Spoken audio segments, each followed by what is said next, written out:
Recording in Africa, progress. Saudi Arabia, and Nepal.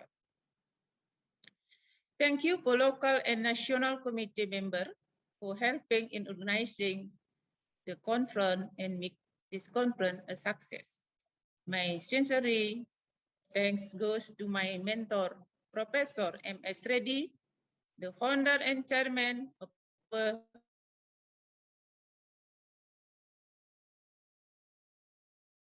in trusting me from day one up to date, who provide me the tremendous support and encouragement for my ability as an organizing chairman. Thank you and enjoy the conference. God bless Bali, God bless Indonesia, God bless ASEAN PGPR and all the participants. Namaskar. Om Santi, Santi, Santi Om. Wassalamualaikum warahmatullahi wabarakatuh. Shalom. Namo Buddhaya. Thank you. Thank you, Dr. Nilo Suryani. We continue to the next agenda is a speech from the President of Indonesia Asian PGPR chapter. To Dr. Sergio Antonius, the screen is yours. Thank you for the introduction. Good morning, everyone. Om Swasti Astu. Assalamualaikum warahmatullahi wabarakatuh. Shalom, Namo Buddhaya. Honorable Governor Bali, Dr. Iwayan Koster, Rector of Udayana University, Professor Inyoman Gede Antara, Secretary of Agriculture, Philippines, Dr. William Dar, Chairman, Senate of Udayana University, Professor Dewa Ngurasuprapta, Founder and Chairman of ASEAN PGPR Society, Professor M.S. Reddy, United States, Chairman of LPPM, Udayana University, Dean Matematika and Natural Sciences Faculty, the Dean of Agriculture Faculty, the Dean of Tourism Faculty, Udayana University, Organizing Chairman, Dr. Nilo Suryani, and her committee members, distinguished guests, and all the participants from around the globe. First, I would like to express my deepest appreciation to Dr. Suryani for her superior skill and dedication for this virtual event for the next 3 days, along with her organizing teams. My utmost sincere thanks and gratitude to our founder and chairman of ASEAN PGPR Society, Professor M.S. Reddy. He visited me in Bogor to time with his wife and asked me to organize the 5th ASEAN PGPR International Conference 2 years ago in 2017. Also, he appointed me as President Indonesian chapter of ASEAN PGPR Society. To this, I am here as the President of Indonesian chapter to witness our chapter first international conference under chairmanship of Dr. Suryani. Ladies and gentlemen, as we are all still facing very big trouble with COVID-19 pandemic, so let us offer our condolences to those we have left us due to the COVID around the globe. Our conference is Sustainable Agriculture and Ecotourism with 6 themes. Let's spend of these 3 days listen all the lead and guest deliberation and make us of their talk to make our agricultural product healthier and using PGPR technology. Me, myself, and my team involved in developing PGPR product to be used across all the island in Indonesia. As we have just heard from our chairman, that in this conference that there are 300 participants with 200 abstracts from 15 countries around the globe. This is amazing, a huge number during this COVID situation. I am hoping many more conferences in Indonesia will take place since ASEAN PGPR Society founder and chairman provided us great enthusiasm in the PGPRs for us Indonesian and around the globe. Well, I don't want to take too much of your time today, and next 2 days, I am looking forward for full interesting discussion. Let's enjoy the seminar. God bless Bali, God bless Indonesia, God bless ASEAN PGPR and all participants. Naskar, Om Santi Santi Om. Wassalamualaikum warahmatullahi wabarakatuh. Salam, Namo Buddhaya. Thank you. Thank you, Dr. Sarja Antonius. Proceed to the next agenda is a speech from founder and chairman of Asian PGPR Society. To Professor M.S. Reddy, time is yours.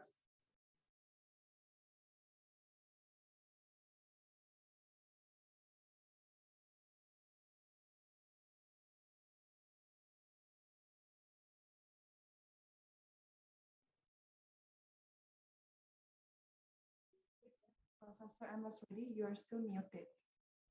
Sir, you are in mute. Yes. Yes. Start again, right? Good morning, those two young MCs for this morning session, inaugural session. And I've been seeing you all for the last 1 week of your rehearsals. Thank you very much for that short introduction. Good morning, you all the delegates. Good morning to the dignitaries of this inaugural session, including Udayana University Director, their respective deans of various departments, particularly our two chief guests for this inaugural session, Honorable Governor of Bali of Indonesia, and my long and close friend, Dr. William Dar, as one of our chief guests, is now the Minister of Agriculture of the Philippines government. Him and I been associated for 2 decades or more. And he started, I've been associating with him since our inception of the Asian PGPR Society for Sustainable Agriculture in our first meeting in Hyderabad, India.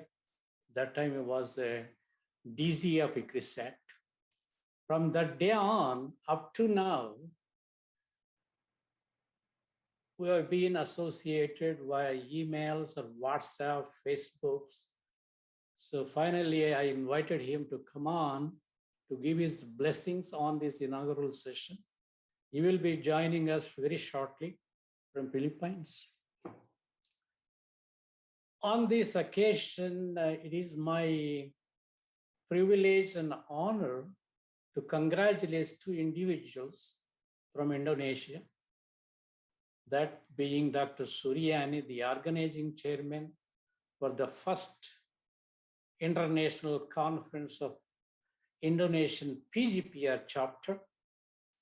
She has put a lot of time for the last year and a half, since Dr. Anton and I agreed to have this conference non-virtually from Indonesia, from Bali, prior to COVID. Due to this COVID, we have to change this conference in virtual. Since that time, day on, Dr. Suryani has spent a lot of her time and energy with her organizing members locally, nationally, from Indonesia, with the help of Dr. Anton, the president of Indonesia, chapter of Asian PGPR Society. Dr. Anton also has become a very good family friend to us. He's been from Bali to Tashkent and many other places. With that, now I'm very happy to say 300 delegates, majority from Indonesia, for this first ever PGPR conference organized by them without any outside influences. So they have a good committee.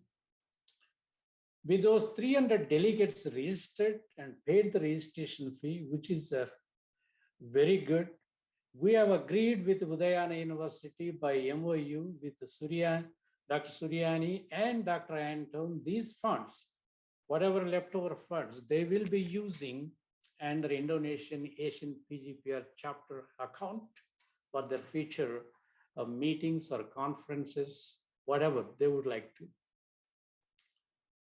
It is having said this many people attending next 3 days, including today, 2 days, I have gone through each and every abstract.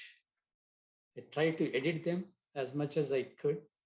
Sometimes one abstract from Indonesia, I need to spend 2 or 3 days to understand those abstracts they're written.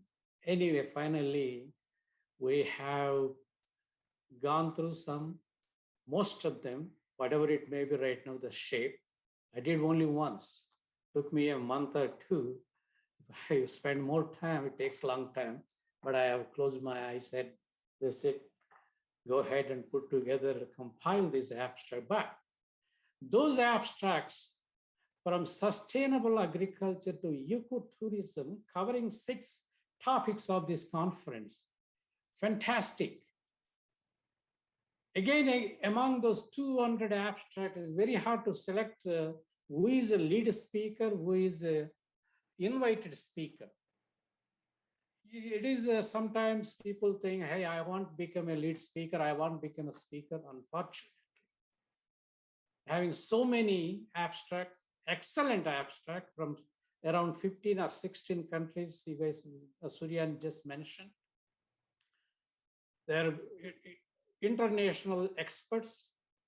Most of them, my friends, I know them personally, from Sweden to South Africa to United States to Saudi Arabia, particularly from India, but majority of the abstracts came from Indonesia. So all those abstracts next 2 days, most of the speaker will covering all those 6 topics we have listed in this abstract book, the topics. Basically, what my point is today, take home message. Please listen carefully, all those abstracts. We will be supplying all the names with their emails and WhatsApp in 2 days from now. Please listen to them and make note of those points and get their names. The idea behind these conferences to gather the information, understand it, and connect those individuals from various countries, develop a relationship for future, your careers or future, whatever you're doing in your research. The PGPR is nothing but plant growth promoting rhizobacteria, starting from the isolation, the identification, testing in the lab, taking to the field, and then commercialization, then giving out to the farmers for their benefits, for their whatever they're needed. So there are so many things involved here, and one individual scientist cannot do all these from starting to the commercialization. Dr. Anton, even Dr. Suryani, I've seen all their products. They're excellent researchers. They have developed, and their particular Anton products are commercialized in Indonesia by big companies, and is motivated to release those products outside of Indonesia. If some of the participants are interested, there are so many industrial partners here in this conference. This is occasion to get to know those research aspects and their products, what they have in their labs. However, having said, my last and final advice, develop a network, cooperation from a scientist, the industry, to the government, to the farmer, to the ultimate end user. Without a joint collaborative efforts, doesn't matter how big scientist, how big of a professor you are, it's very hard to develop anything to fruitful. or to be used, we call it today is for sustainable agriculture, ecotourism. So it is a collective collaboration, cooperation from many. So I suggest you all develop your own group from different countries within Indonesia. So that is the basic message from me as a chairman for this Asian PGPR Society for Sustainable Agriculture. I hope these points take into your mind and listen to those speeches very carefully. Ask questions. Right now is a virtual, so you cannot meet them personally. So via emails and WhatsApp, we will supply all those after this conference. So you have a big 300 people's names and their directory. With that, thank you very much, Suryani, particularly Udayana University hosting for this conference, particularly all the MCs, the 6 rooms. I've been watching for the last 2-3 days, rehearsals. Those guys are fantastic. I thank you very much, all of you, the coordinators, the moderators. Of course, now we have an individual chair for each session. All of you all, I thank you very much for your accepting or giving consent to participate, whatever level you have, particularly those MCs. I love all of them. And Suryani, he has a creative nature, excellent tactical skills, all those videos and all this kind of stuff. I know them. I know each and everything what they've been doing for the last 2 or 3 months, but most work done by her. I thank you very much, Suryani. You have plenty of future ahead. Not only in Udayana University, maybe somebody from this audience may pick you up, may ask you come to United States or Sudan or Africa or Saudi Arabia. You have plenty future you have. I thank you, and God bless Udayana University. God bless Indonesia chapter Asian PGPR Society. God bless Indonesia. God bless Asian PGPR Society for Sustainable Agriculture. God bless all the delegates across the globe. Thank you very much, and best wishes to you all. Salam. Thank you so much for the heartwarming speech, Professor M.S. Reddy. All right, ladies and gentlemen, distinguished guests, we continue to the next agenda. It's a speech from our chief guest, Secretary of Agriculture Philippines, Dr. William Dar. To the Honorable Dr. William Dar, the screen is yours.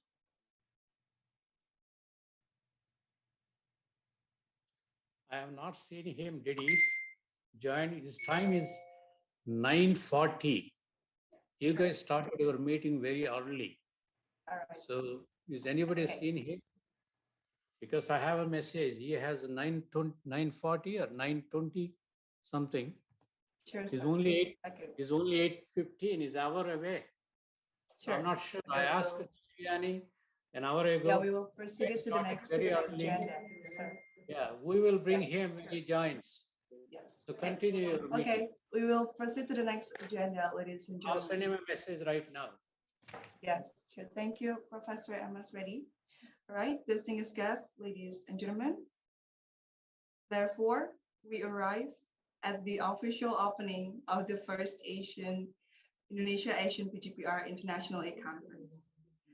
We cordially invite the Rector of Udayana University to deliver an opening speech, which then will be preceded by the opening event officially. Therefore, to Professor Dr. Iman Widiantara, the screen is yours.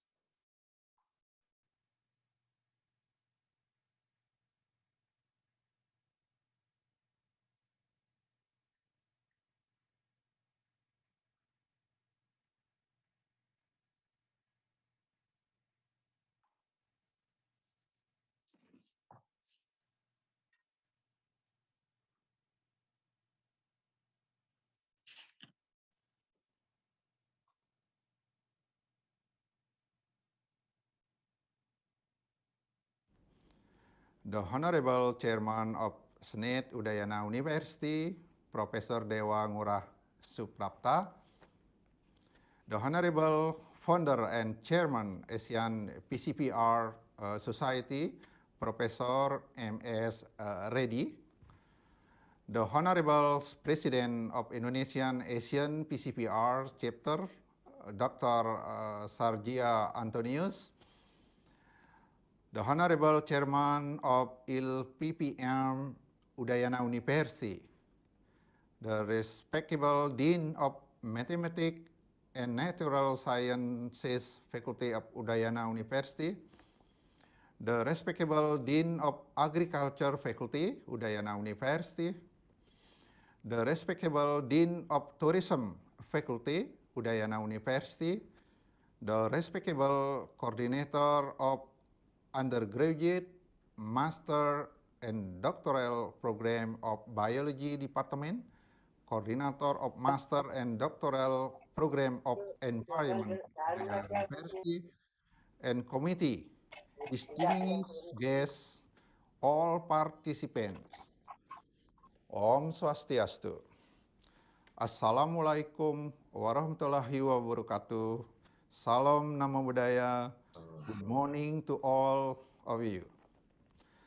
Let us first give thanks to God Almighty, Ida Sang Hyang Widiwasa, because by His grace we are given health and can meet virtually to attend the first ASEAN PGPR Indonesian Chapter International's E-Conference and Sustainable Agriculture and Ecotourism this day. His Excellency Mr. Wayan Koster, Governor of Bali, Mr. William Dar, Secretary of Agriculture Philippines, Mr. M.S. Reddy, Founder and Chairman ASEAN PGPR Society, and distinguished guests. On behalf of Udayana University, I would like to welcome all attendees, even though it has to be online due to the COVID-19 pandemic, but it does not reduce the significance of the first ASEAN PGPR Indonesian Chapter International E-Conference on Sustainable Agriculture and Ecotourism. I thank you and pride because the Biology Department, Mathematics and Natural Sciences Faculty, Udayana University become one important part in realizing the noble ideals in the form of concrete actions. Through the first ASEAN PGPR Indonesian Chapter International E-Conference, University Udayana participate in the development of science and technology in the field of sustainable agriculture and ecotourism that can be utilized for community welfare and research development in accordance with the interests of local, national, and international communities. The participation of all of us is very important in effort to create healthy, safe, and comfortable earth of mankind, one of which is through the contribution and important role of sustainable agriculture and ecotourism to ensure the availability of safe food for society and tourism, and it must be ensured that therefore the global community needs to support developing countries such as Indonesia to reach and fully utilize the agriculture, sustainable, and ecotourism potential of these developing countries. Research collaboration and innovation in the field of sustainable agriculture and ecotourism need to be continuously mobilized and developed.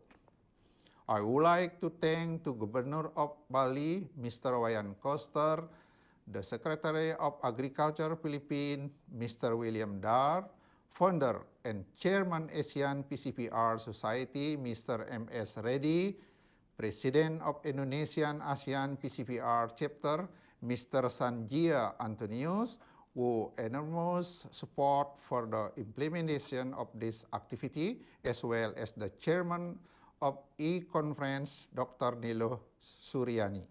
Thank you also to Dean of Mathematics and Natural Sciences Faculty, University of Udayana, for hosting this prestigious conference.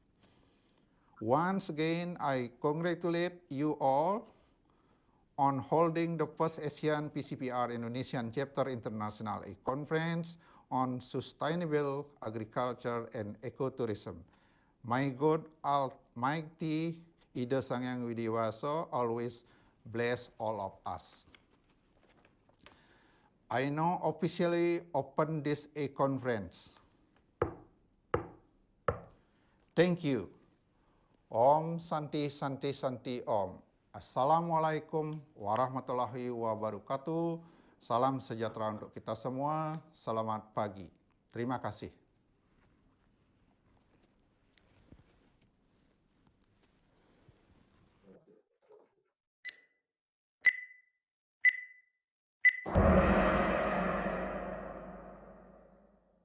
Indonesia, Malaysia, India, Philippines, United States of America, Bangladesh, Pakistan, Saudi Arabia, Egypt, Sudan, Nepal, Sri Lanka, Kazakhstan, South Africa,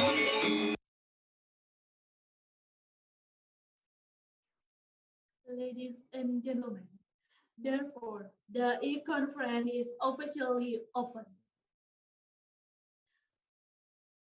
Honorable ladies and gentlemen, proceed to the next agenda is a speech from Governor of Bali.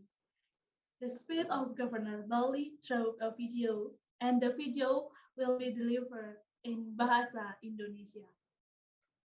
Therefore, we would like to summarize a bit about the video content. With the implementation of the vision of Nangun Satkertiloka Bali, which contains the meaning of maintaining the sanctity and harmony of Bali's nature to realize a purpose and happiness Bali manners life, and through pattern comprehensive plan directed and integrated development within the framework of the Republic of Indonesia based on Pancasila values. The vision is intended to lead to a new era of Bali by fundamentally and comprehensively organizing Bali's development, which includes three main aspects, namely nature, manners, and Balinese culture based on the values of Tri Hitakarna philosophy.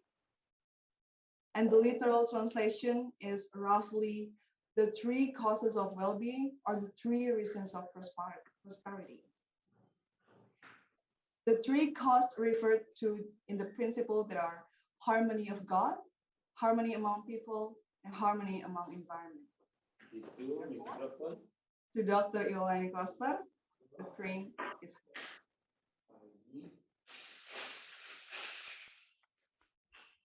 Om Swastiastu. Assalamualaikum warahmatullahi wabarakatuh. Salam sejahtera, salam namo buddhaya, salam kebajikan, rahayu untuk kita semua.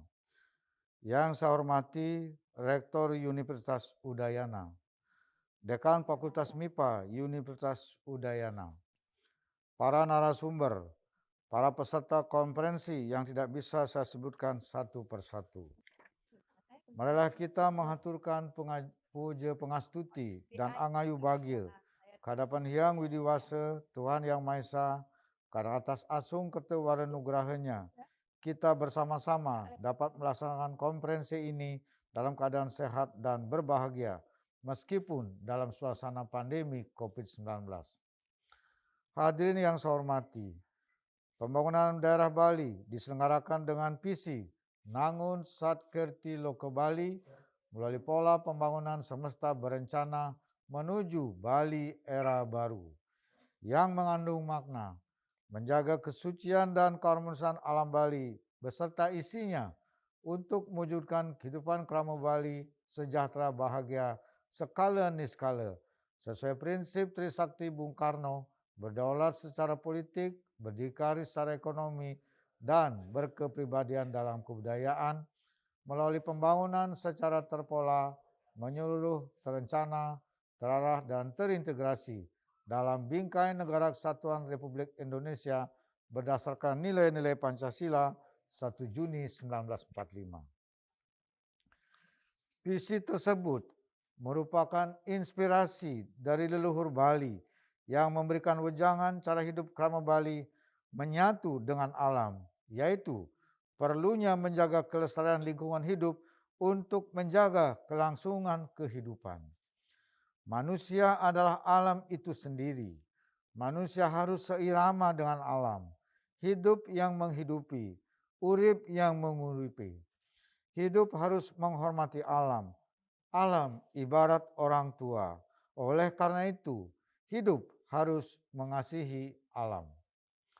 Wejangan pesan tertuang dalam Bisama Lontar Batur Kalawasan yang berbunyi, Ling tekite nana akabehan, riwekasan wenang tekite pratiakse ukir lan pasir. Ukir pinake wetuning kare, pasir anga lebur sahaning male. Rimadya kita awangun kahuripan. Mahyun tekite maring rela paking telapak tangan. Ayo kamaduk aprikose dening prajastuti. Yen kita tan eling, moga-moga kita tan amangguh rahayu. Doh penganinum cendek tuh kegeringan lan masuduk maring parutan. Yang artinya, ingatlah pesanku, wahai anak-anakku sekalian. Di kemudian hari, jagalah kelestarian gunung dan laut. Gunung adalah sumber kehidupan. Laut tempat menghilangkan kekotoran. Di tengah dataran, melaksanakan kegiatan kehidupan. Hiduplah dari hasil tanganmu sendiri. Jangan sekali-sekali kita senang dari merusak alam. Kalau tidak mematuhi, kamu terkena kutuk. Tidak akan menemukan keselamatan, kekurangan bahan makanan dan minuman, terkena berbagai macam penyakit, dan bertengkar sesama saudara. Tata cara kehidupan yang bersumber dari sistem Sadkerti itu merupakan warisan dari leluhur Bali tentang cara memelihara alam Bali beserta isinya yang bersifat khas, indah, suci, dan metaksu. Dalam ranah spiritualitas adat, agama, dan budaya, untuk memelihara keseimbangan alam, kehidupan kerama dan kebudayaan Bali dilaksanakan secara niskala dengan upakara dan upacara pakirtiyatnya yang terkait dengan Sadkerti, yaitu 1. Tumpak landep, yaitu upacara penyucian atma dan jiwa atau atma kerti. 2. Tumpak wariga, yaitu upacara memuliakan tumbuh-tumbuhan atau wana kerti. 3. Tumpak kuningan, yaitu upacara memuliakan sumber air atau danu kerti. 4. Tumpak lurut, yaitu upacara untuk memuliakan manusia atau jana kerti. 5. Tumpak uyai, yaitu upacara untuk memuliakan laut atau segara kerti. Dan 6. Tumpak wayang, yaitu upacara untuk memuliakan keluarnya ilmu pengetahuan jagat agung dan jagat alit, yaitu jagat kerti. Visi nangun Sadkerti Loko Bali menuju Bali era baru dilaksanakan dengan menata secara fundamental dan komprehensif pembangunan daerah Bali yang mencakup 3 aspek utama, yaitu alam, kerama, dan kebudayaan Bali. Bali era baru merupakan suatu era yang ditandai dengan tatanan kehidupan baru. Bali yang kawista, Bali yang tata titi tentram kerteraharja, Bali yang gemah ripah loh jinawi, yakni tatanan kehidupan holistik yang meliputi 3 dimensi utama, yaitu Dimensi pertama, bisa menjaga keseimbangan alam, krama, dan kebudayaan Bali atau genuine Bali. Dimensi kedua, bisa memenuhi kebutuhan, harapan, dan aspirasi krama Bali dalam berbagai aspek kehidupan.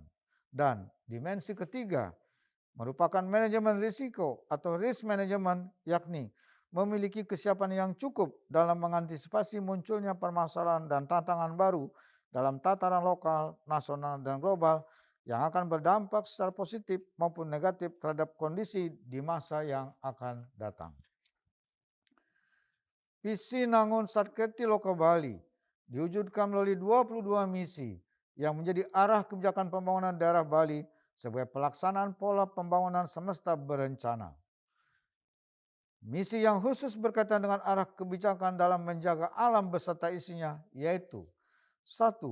Memajukan kebudayaan Bali melalui peningkatan pelindungan, pembinaan, pengembangan, dan pemanfaatan nilai-nilai adat, agama, tradisi, seni, dan budaya krama Bali. 2. Mengembangkan tatanan kehidupan krama Bali secara skala niskala berdasarkan nilai-nilai Satkerti yaitu Atma Kerti, Danu Kerti, Wana Kerti, Segara Kerti, Jana Kerti, dan Jagat Kerti. 3. Memperkuat kedudukan, tugas, dan fungsi desa adat dalam menyelenggarakan kehidupan krama Bali yang meliputi parahyangan, pawongan, dan palemahan. 4. Membangun dan mengembangkan pusat-pusat perekonomian baru sesuai dengan potensi kabupaten kota di Bali dengan memberdayakan sumber daya lokal untuk mendukung pertumbuhan ekonomi dalam arti luas. 5. Membangun dan mengembangkan industri kecil dan menengah berbasis budaya branding Bali untuk memperkuat perekonomian krama Bali. 6. Mengembangkan destinasi dan produk pariwisata baru berbasis budaya dan berpihak kepada rakyat yang terintegrasi antara kabupaten kota se-Bali. 7. Mengembangkan tatanan kehidupan krama Bali, menata wilayah dan lingkungan yang hijau, indah, dan bersih. Pembangunan daerah Bali meliputi 5 bidang prioritas, yaitu prioritas pertama, pangan, sandang, dan papan. Prioritas 2, kesehatan dan pendidikan. Prioritas 3, jaminan sosial dan ketenaga kerjaan. Prioritas 4, adat, agama, tradisi, seni, dan budaya. Prioritas 5, pariwisata. 5 prioritas tersebut didukung dengan pembangunan infrastruktur darat, laut, dan udara secara terintegrasi dan terkoneksi. Arah kebijakan dan regulasi untuk menata secara fundamental dan komprehensif pembangunan daerah Bali guna menjaga alam Bali beserta isinya antara lain yaitu 1. Menetapkan arah pembangunan jangka menengah daerah Bali melalui Peraturan Daerah Provinsi Bali Nomor 3 Tahun 2019 tentang Rencana Pembangunan Jangka Menengah Daerah Semesta Berencana Provinsi Bali tahun 2018 sampai 2023. 2. Menetapkan pemanfaatan ruang melalui Peraturan Daerah Provinsi Bali Nomor 3 Tahun 2020 tentang Rencana Tata Ruang Provinsi Bali tahun 2009 sampai 2029. 3. Mewujudkan Bali sebagai pulau organik melalui Peraturan Daerah Provinsi Bali Nomor 3 Tahun 2019 tentang Sistem Pertanian Organik. 4. Menetapkan arah kebijakan energi bersih melalui Peraturan Daerah Provinsi Bali Nomor 9 Tahun 2020 tentang Rencana Umum Energi Daerah Provinsi Bali tahun 2020 sampai 2050. 5. Menetapkan kebijakan energi bersih dari hulu sampai hilir melalui Peraturan Gubernur Bali Nomor 45 Tahun 2019 tentang Bali Energi Bersih. 6. Menerapkan kebijakan kendaraan bermotor listrik berbasis baterai melalui Peraturan Gubernur Bali Nomor 48 Tahun 2019 tentang penggunaan kendaraan bermotor listrik berbasis baterai. 7. Menerapkan kebijakan pembatasan timbulan sampah plastik sekali pakai melalui Peraturan Gubernur Bali Nomor 97 Tahun 2018 tentang pembatasan timbulan sampah plastik sekali pakai. 8. Menerapkan kebijakan pengelolaan sampah berbasis sumber melalui Peraturan Gubernur Bali Nomor 47 Tahun 2019 tentang pengelolaan sampah berbasis sumber. 9. Menerapkan kebijakan pelindungan alam melalui Peraturan Gubernur Bali Nomor 24 Tahun 2020 tentang pelindungan danau, mata air, sungai, dan laut. 10. Menerapkan kebijakan pelestarian tanaman endemik Bali melalui Peraturan Gubernur Bali Nomor 29 Tahun 2020 tentang pelestarian tanaman lokal Bali sebagai tanaman bumi Banten, puspa dewata, usade, dan penghijauan. 11. Menerapkan kebijakan pembangunan industri berbasis budaya branding Bali yang ramah lingkungan dan berkelanjutan melalui Peraturan Daerah Nomor 8 Tahun 2020 tentang Rencana Pembangunan Industri Provinsi Bali tahun 2020 sampai 2040. 12. Menerapkan kebijakan pembangunan kebudayaan melalui Peraturan Daerah Provinsi Bali Nomor 4 Tahun 2020 tentang penguatan dan pemajuan kebudayaan Bali. 13. Menerapkan kebijakan yang berpihak pada sumber daya lokal melalui Peraturan Gubernur Bali Nomor 99 Tahun 2018 tentang pemasaran dan pemanfaatan produk pertanian, perikanan, dan industri lokal Bali. 14. Menerapkan kebijakan layanan kesehatan herbal tradisional Bali melalui Peraturan Gubernur Bali Nomor 55 Tahun 2019 tentang pelayanan kesehatan tradisional Bali. 15. Menerapkan kebijakan pemberian produk minuman alami Bali melalui Peraturan Gubernur Bali Nomor 1 Tahun 2020 tentang tata kelola minuman fermentasi dan atau destilasi khas Bali. 16. Menerapkan kebijakan pariwisata berbasis budaya melalui Peraturan Daerah Provinsi Bali Nomor 5 Tahun 2020 tentang standar penyelenggaraan kepariwisataan budaya Bali. 17. Menerapkan kebijakan pariwisata yang berpihak pada sumber daya lokal Bali melalui Peraturan Gubernur Bali Nomor 28 Tahun 2020 tentang tata kelola pariwisata Bali. Dengan implementasi visi Nangun Sarkiti Loko Bali melalui pola pembangunan semesta berencana menuju Bali era baru yang telah dituangkan menjadi arah kebijakan dan regulasi pembangunan daerah Bali, maka target yang ingin dicapai dalam menjaga alam beserta isinya adalah sebagai berikut. 1. Alam Bali yang harmoni, yaitu memiliki keseimbangan ekosistem yang baik, lingkungan yang hijau, indah dan bersih, dan mengembalikan hilangnya serta terpeliharanya kembali keanekaragaman hayati. Upaya ini disertai dengan pencapaian Bali bebas sampah termasuk sampah plastik dengan slogan Desaku bersih tanpa mengotori desa lain, Desaku lestari tanpa sampah plastik, dan airku bersih, hidupku sehat. 3. Adat istiadat, tradisi seni budaya dan kearifan lokal Bali semakin kuat sebagai tatanan kehidupan masyarakat dalam menghadapi arus deras perkembangan zaman dalam skala lokal, nasional, dan global sebagai pendukung alam Bali yang harmoni. Krama Bali yang memiliki karakter dan jati diri yang berkualitas dalam tatanan kehidupan untuk menjaga alam Bali yang harmoni. 4. Bali berkepribadian dalam kebudayaan, yaitu kebudayaan Bali yang kokoh dan lentur sebagai sumber nilai-nilai kehidupan yang melahirkan karya-karya seni kreatif dan inovatif dan menjadi basis pembangunan perekonomian masyarakat, ekonomi kreatif, dan digital. 5.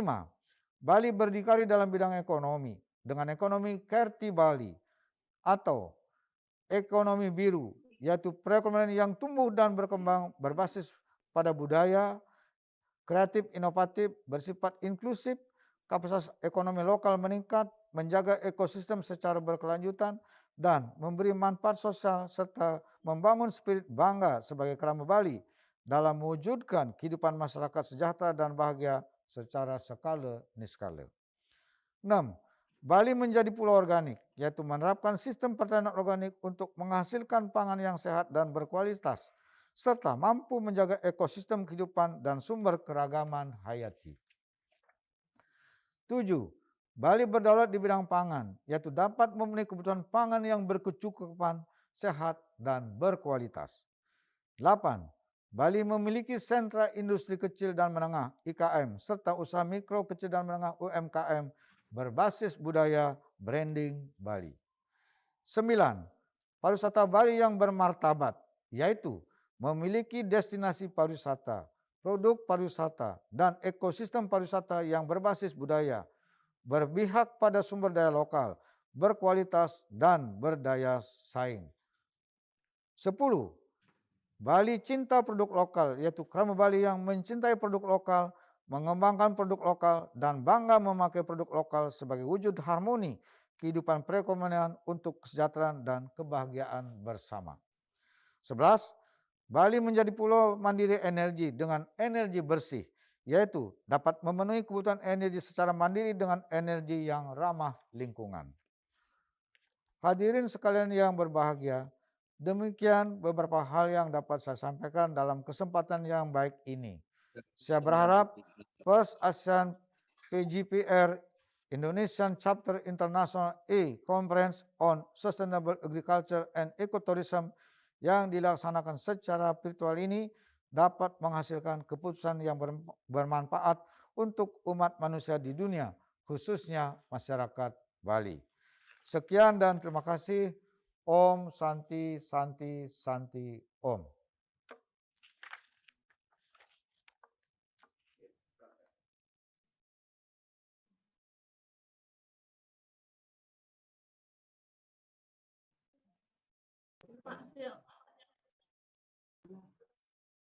Okay, that was a video from Governor of Bali as a welcoming speech. Right. We continue to the next agenda.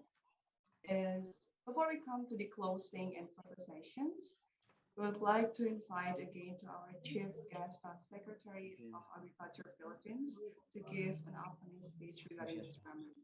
Dr. William Dar, the screen is yours.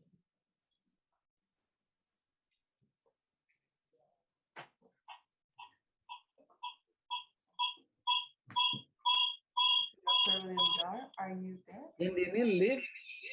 Ini live deh. Hey, I just got a message.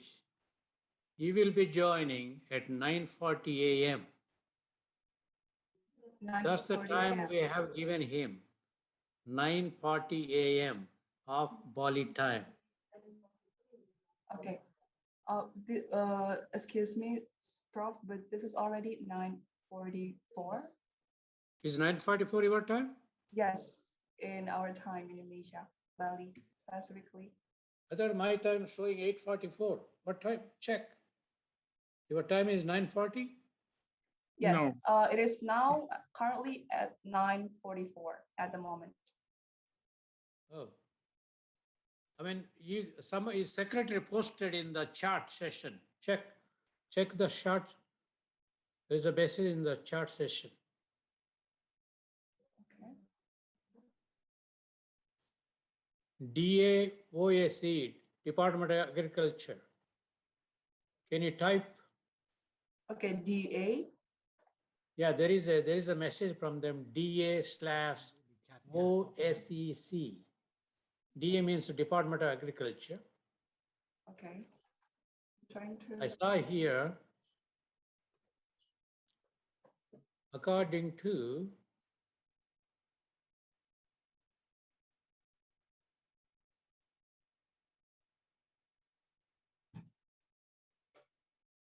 Di chartnya disuruh nulis. Or perhaps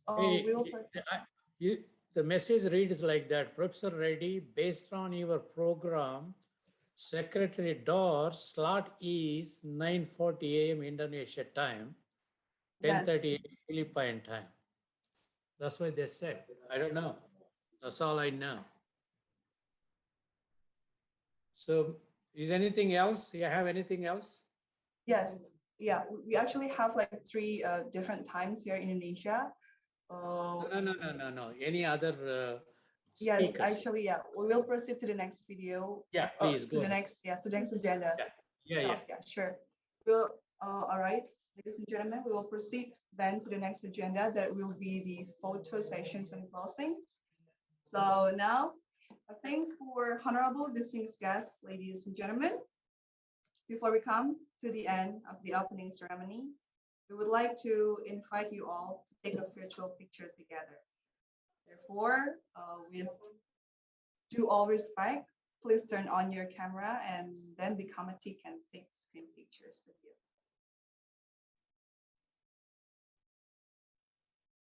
Yes. I hope everyone is turning on their camera and already in their best positions and angles. Okay, there are 4 until 6 pages here. And I will count from 3 and everyone can give their best smile and can say Bali.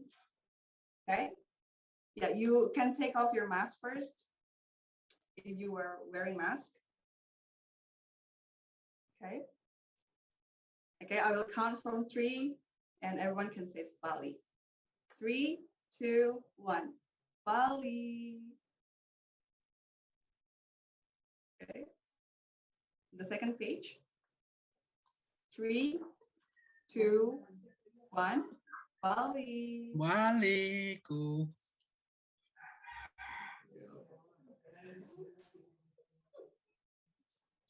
The committee, please help to take the screen pictures together. Are you trying the to next say the page picture, on right? 3, 2, 1. Bali. Baliku. Okay, and the last page, please. Okay, okay, on the 5th page. All right. Yeah, there are going to be 8 pages. So everyone be patient. Okay, on 3, 2, 1. Bali. I love Bali.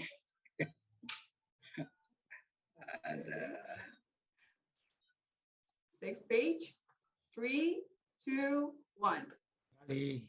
Bali. Okay. Yeah.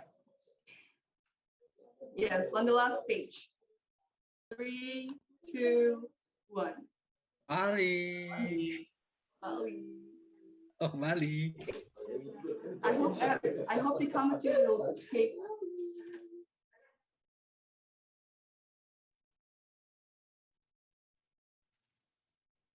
Okay, I hope the committee will already take the shots of the photo of everyone here.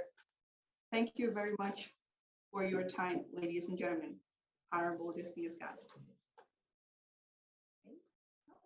Honorable distinguished guests, ladies and gentlemen. We have come to the end of the opening ceremony of first Indonesia Asian PGPR International E-Conference 2021. We hope all of participants will get valuable experience later throughout the conference. On the behalf of the committee, we apologize if there is any inconvenience, and therefore, to close the opening ceremony, we say thank you very much. Om Santi Santi Santi Om. Wassalamualaikum warahmatullahi wabarakatuh. Shalom Namo Buddhaya. Thank you.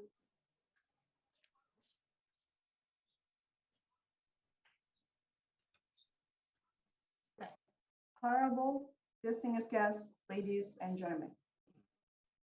For the main agenda, next, we'll proceed or start the agenda conference, which will be the parallel presentations in each breakout room. Before that, with all the respect, we would like to kindly inform for all of the invitees, if you have any other priorities with prior engagements, you may leave the room. Okay, the committee will have or show the instructions on how to join the breakout sessions. As you can see on your screen monitor for the instruction, there are 4 steps to follow. The first one, there is going to be the breakout sessions panel on the bottom right corner of your screen. On your phone screen or laptop, you click it. And the second one, there will be 6 topics to choose. You can click or choose the room by click join and click yes. And the third one, Thirdly, you will be moved automatically to the breakout room. And fourth, you will be in the room with the name, with the topic that you have already chosen. So therefore, honorable ladies and gentlemen, you may proceed to choose the breakout room right now.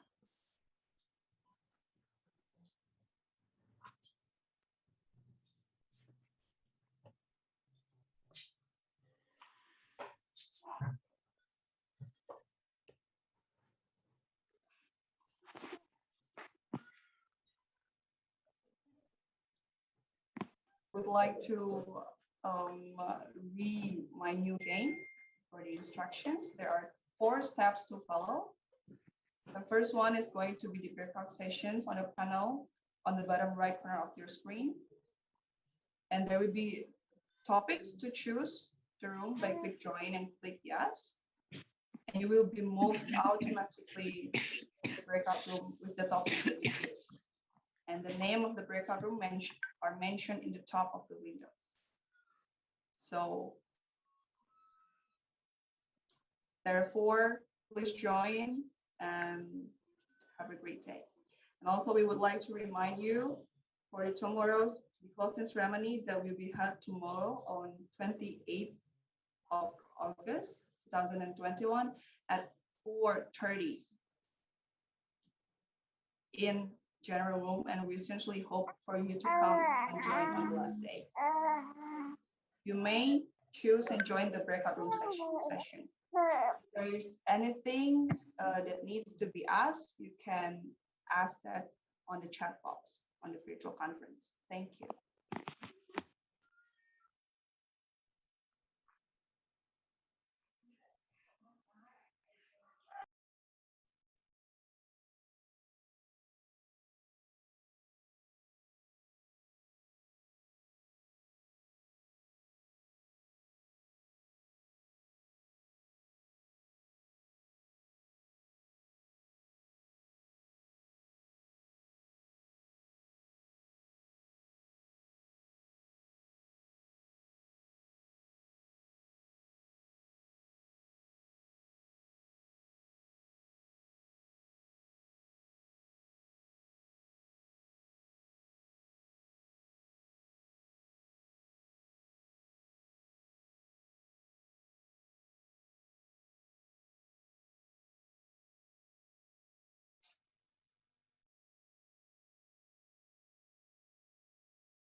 Halo, ada yang bisa pindahkan saya ke room 6?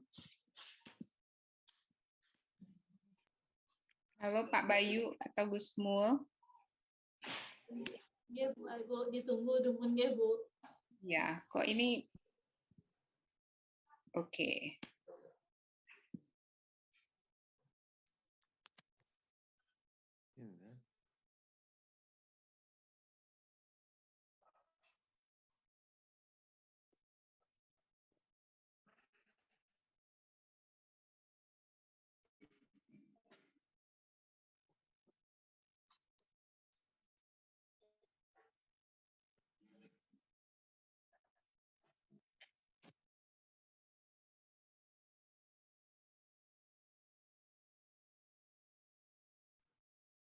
Hello.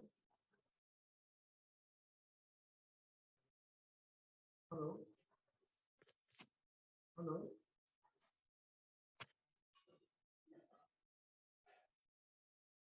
Hello.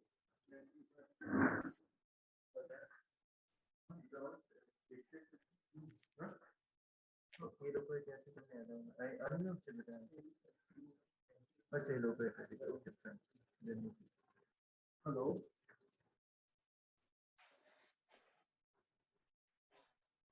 Hello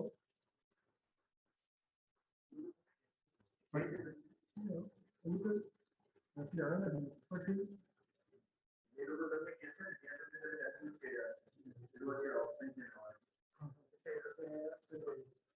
हमारे ये वो जो register है जो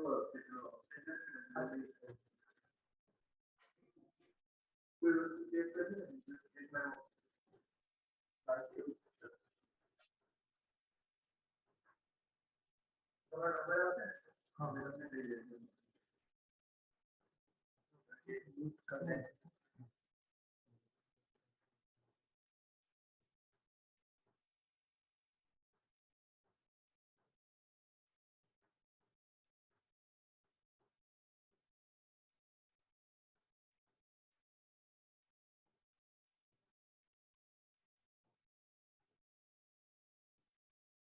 hello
Sorry, for Dr. Jitendra Padal, what can we do for you? What can we do help for you?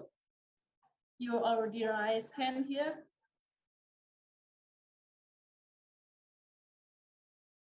I'm sorry, maybe your microphone still mute.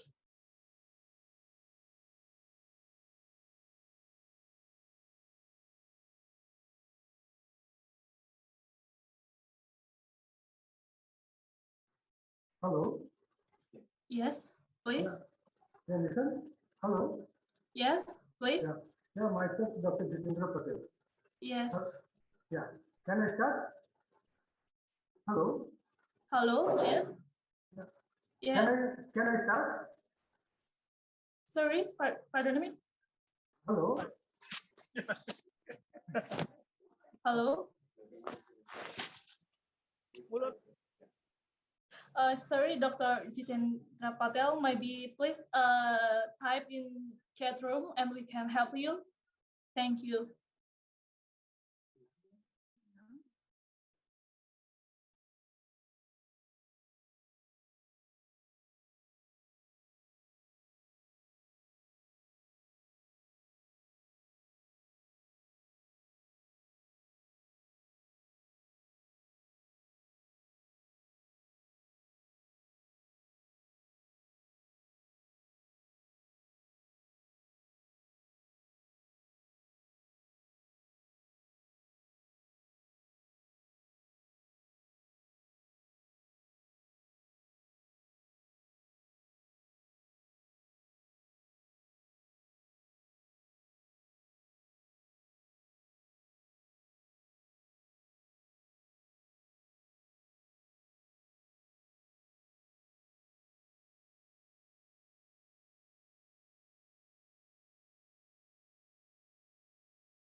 The Honorable Dr. William Dar, Secretary of Agriculture, Philippines.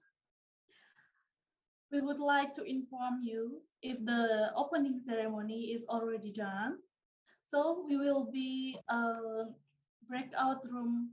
We will be submit you to the room 1 as the parallel presentation.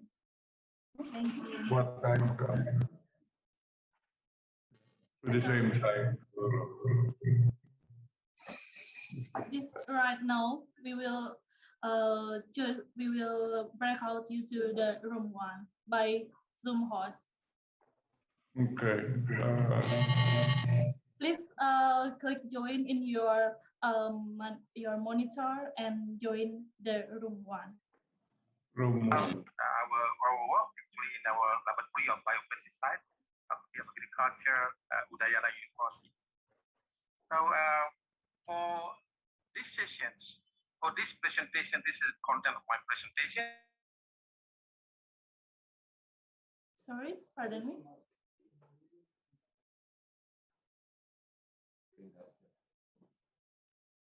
Yeah.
Selamat pagi Bapak Ibu yang terhormat. Saya informasikan bahwa bisa untuk klik breakout room di bawah Zoom-nya itu. Dan kemudian Bapak Ibu silakan pilih untuk join ke room masing-masing sesuai dengan jadwal dan room book pada book abstrak yang sudah diberikan. Mulai dari sekarang bisa dipilih room sesuai yang diinginkan. Terima kasih. Oke, makasih. Mau bertanya sedikit, Ibu? Iya, Ibu. Iya, tadi saya keluar karena videonya rusak, terus harus masuk lagi. Ini saya kan didaftar di room 2, tapi kok di sini nggak ada ya namanya? sudah dipilih breakout room-nya, Ibu? Sudah, di breakout room itu kan ada namanya ya. Iya. Kalau di WA group sesuai dengan di apa itu namanya abstrak itu, book abstrak book itu di room 2. Ya. Tapi di sini kok nggak ada ya? Room 2 di breakout room-nya Nika sudah di Sudah. ya, Bu ya? Ya, itu kan ada daftar nama. Ya. Nah, daftar nama saya di room 2 kok jadi nggak ada ya? Ibunya room 2 ya, Bu ya? Iya. Kami bantu untuk join-kan ke room 2 ya, Bu ya. Dian Astriani. Iya. Atau saya langsung masuk room 2 saja? Langsung join di breakout room-nya itu ada pilihan untuk room 2 seperti itu, Bu. Iya. Langsung join, please just join, Bu, sekarang. Iya, enggak. Maksud saya, maaf, maksud saya kok nama saya nggak ada gitu loh, Ibu.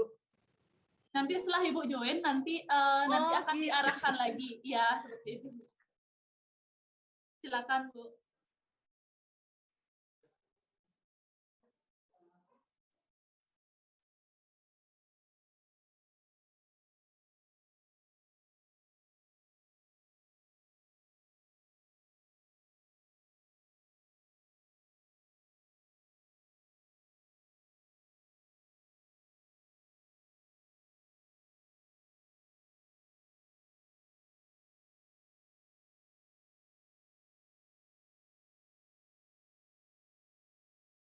Lihat suara dari orang lainnya. Oh. Saya gimana anunya? Ini saya live aja ya. Ibu room berapa, Bu?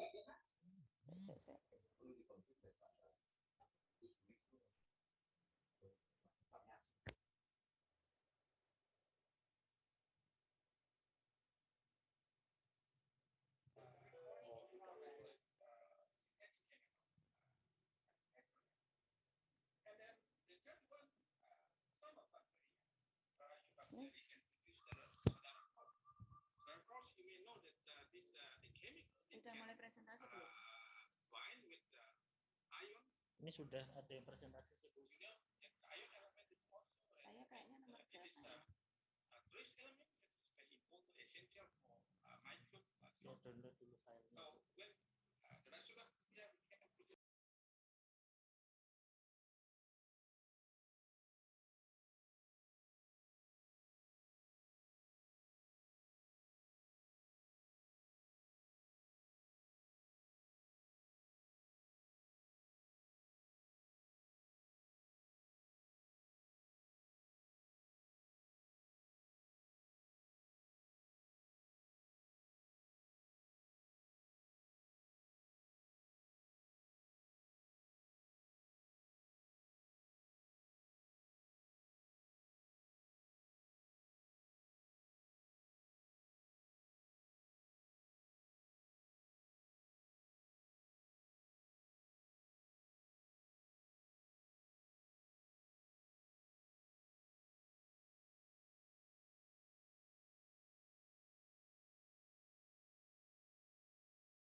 Selamat pagi, Bu Haslina.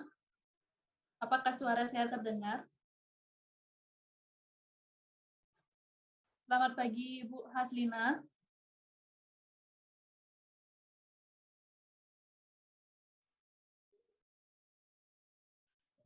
Selamat pagi, Bu.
saya yang tadi insyaallah Prof yang tadi kenal ya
Honorable distinguished guests, ladies and gentlemen, we apologize for the inconvenience, but for now, for the participants, you may come back to the breakout rooms that is already chosen from the topic. You may come back to the breakout room sessions based on your topic. Thank you. If you have any questions, you can type on the chat box on the virtual conference Zoom. Thank you so much.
Good morning.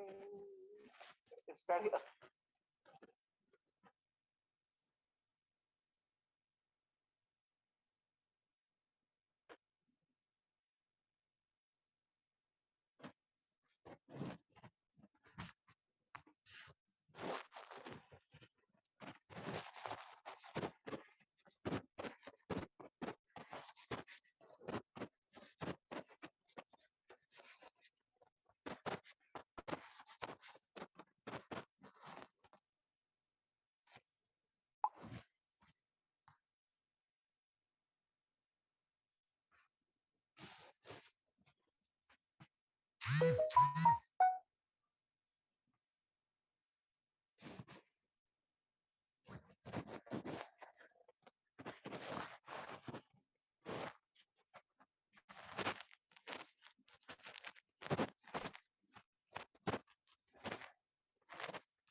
system, Recording etc. in progress. These two also need to be addressed in a different manner. Then comes our product, microbial product. We face really a great difficulty. The person who comes to inspect the quality of the product, he thinks on the same line as that of a chemical fertilizer. And the farmer also, that's really misguided. Even this type of quality process is enforced. The dealer, distributor, and the whole chain which is dealing in the process, they get impacted with this. So this needs to be dealt, the microbial product needs to be dealt in a different way. And they must understand these are not the product manufactured through chemical process, but these are the product made out of the living process. And the next one is the organic PGPR, like amino acid, folic acid, acetic acid, gyme, seaweed, cow dung, manure, and the vermicompost and all these things. But number of advantages are there due to this. And if you look at the spectrum of the microbes which are found by the scientists worldwide, they are in thousands of numbers.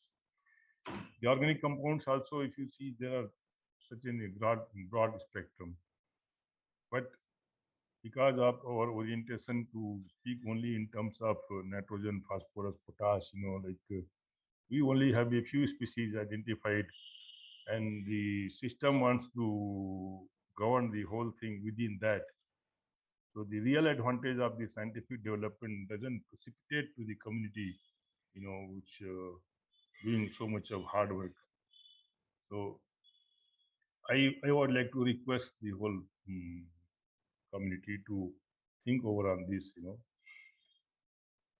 I have to also say that the importance of agriculture as compared to the industry has been little downrated. Like today, like in India, we are trying to promote the reduction in greenhouse gas emission to 30% level by 2030. So our Prime Minister found that going to bioethanol route is one of the best way possible. So in that process, the surplus grain available and sugar juice available can be one good option. But this can create a lot of jobs. But again, when the system thinks these are the food product and the priority is on that, so this whole process gets disturbed. So the whole world should realize, that today the entire agriculture system is in a different technology horizon than what was in 1985 when most of these policies were framed. Economic conditions have changed. National boundaries are now very dilute. Communication level is quite advanced. So if we promote to the farmers to adapt to the greener technologies and cleaner technologies to a bioorganic route of cultivation, then the present system fails to address and protect the interest of the farmers as well as manufacturers and also the common dealers. The quality assurance protocol of biofertilizer must be made different, therefore, and then the chemical fertilizer. This is what I told earlier also. Now it is possible through the scientific intervention. One of the previous speaker demonstrated, how in a lab the growth of roots can be photographed and how can the efficacy be tested within 18 to 20 days. But still our system wants three years of trial in 3 different locations. So those things need to be readdressed, and science is moving at the speed of 5G, and our legal protocols are quite backward. So I would like to request PGPR community to crystallize a few vital statistical number to its large resource of scientific community. What is the real proportional intake of chemical nutrient by any crop from any chemical fertilizer dosed in the soil? What is the proportion of the chemical fertilizer that gets leached into the water bodies and groundwater? What is the portion of the chemical fertilizers get fixed into the soil, and how it impacts the long-term chemistry of the soil, including the salinity? How much chemical fertilizer? Left, Dr. Lalit. Thank you. Yeah, just 1 minute, half minute. The last slide. Can be reduced by application of specific biofertilizer like urea phosphorus. What is the greenhouse gas emission contribution by use of chemical fertilizer? Such other real advantages which can take place by the biofertilizer, so that we can stop the excessive use of chemical fertilizer and make our farmers cost of cultivation profitable. I wish I have been able to communicate what I wanted to say, and I thank once again to Asian PGPR Society, Dr. Reddy and Dr. Neelu Suryani for allowing me to express my thoughts. Thank you very much.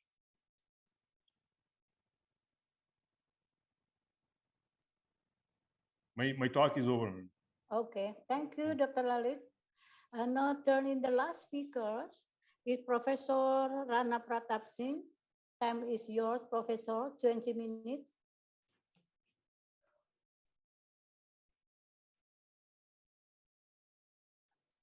Dr. Lalit, could you stop sharing? Yeah, I'm here. Good. Should I share? Yes, I hear.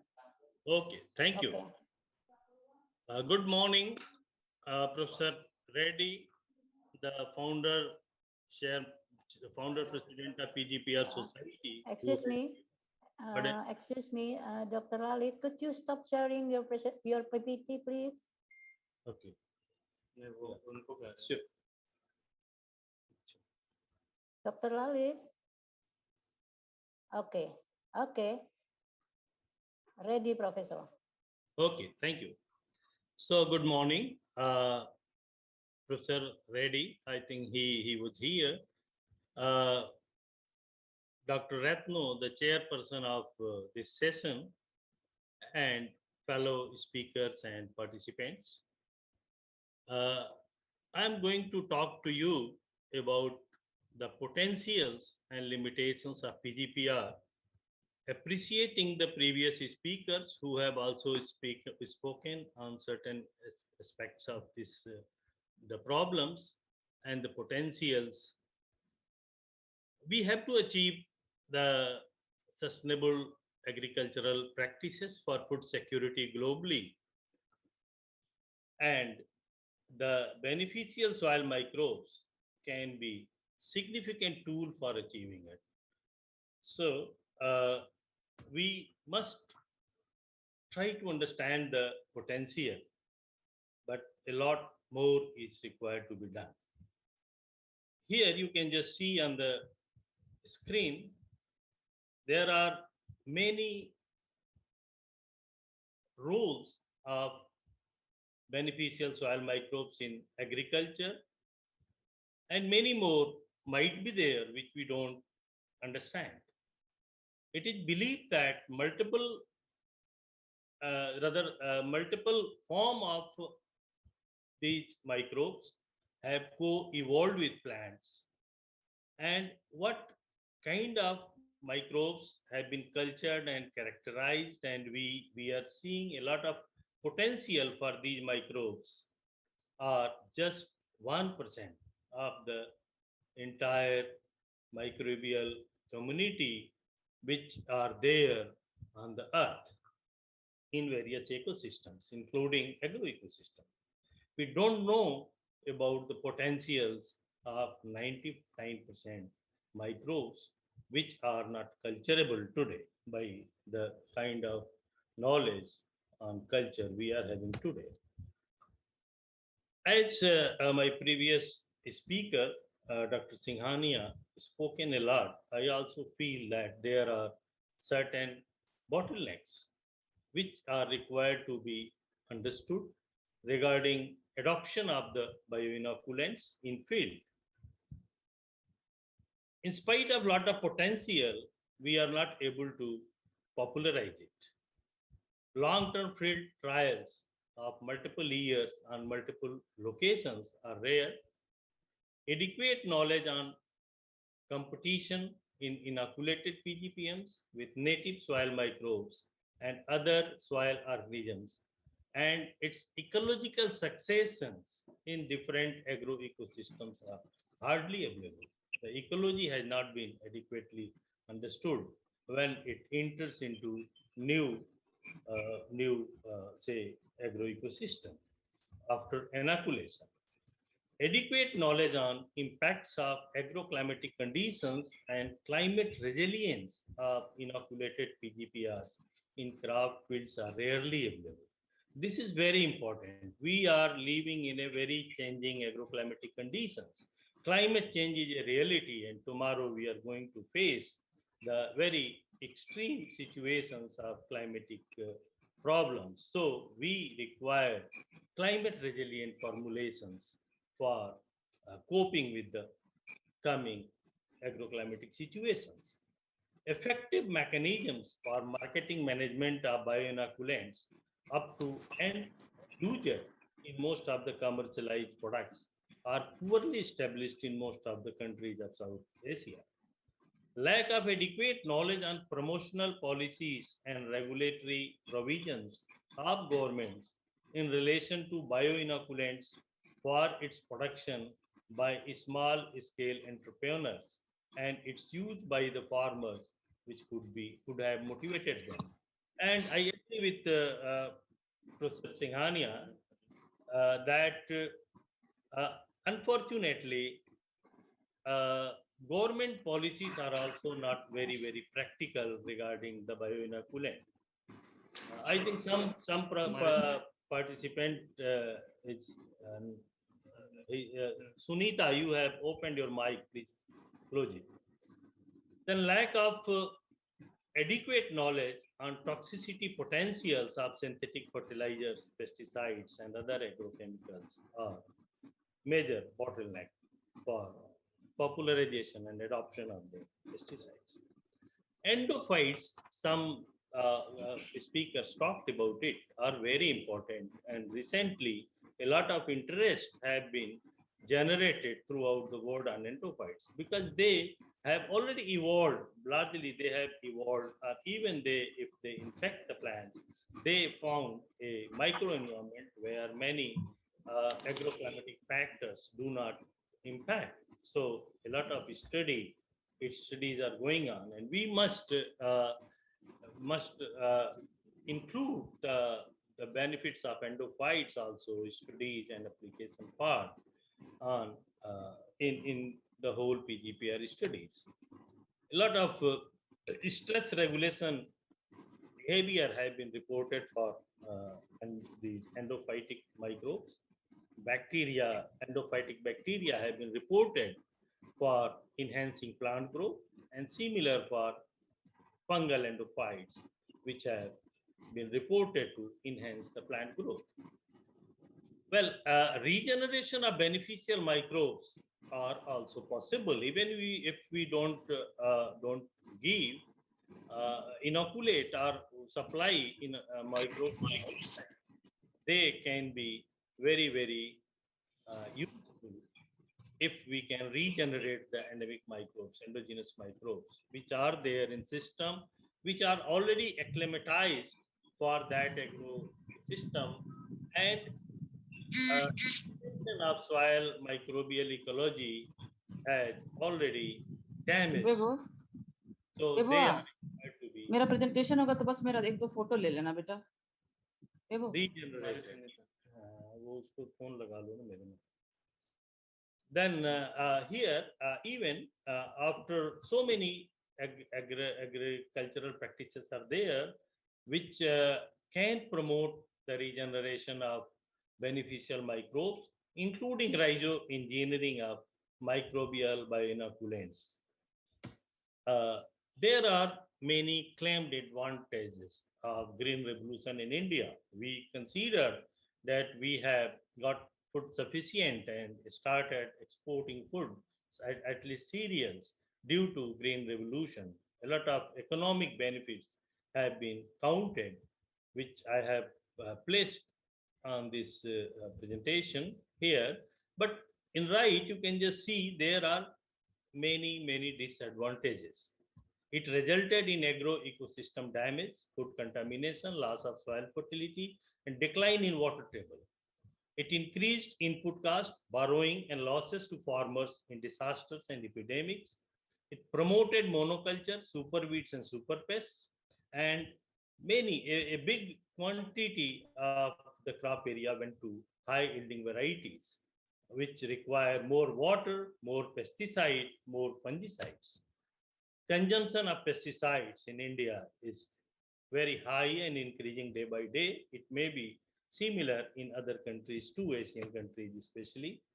We have recently reported some contamination of very hazardous level of contamination of heavy metals, and we know that here, at least in our country, very big area has been contaminated with nitrate, fluoride, iron, salinity, arsenic, lead, chromium, cadmium, and so on.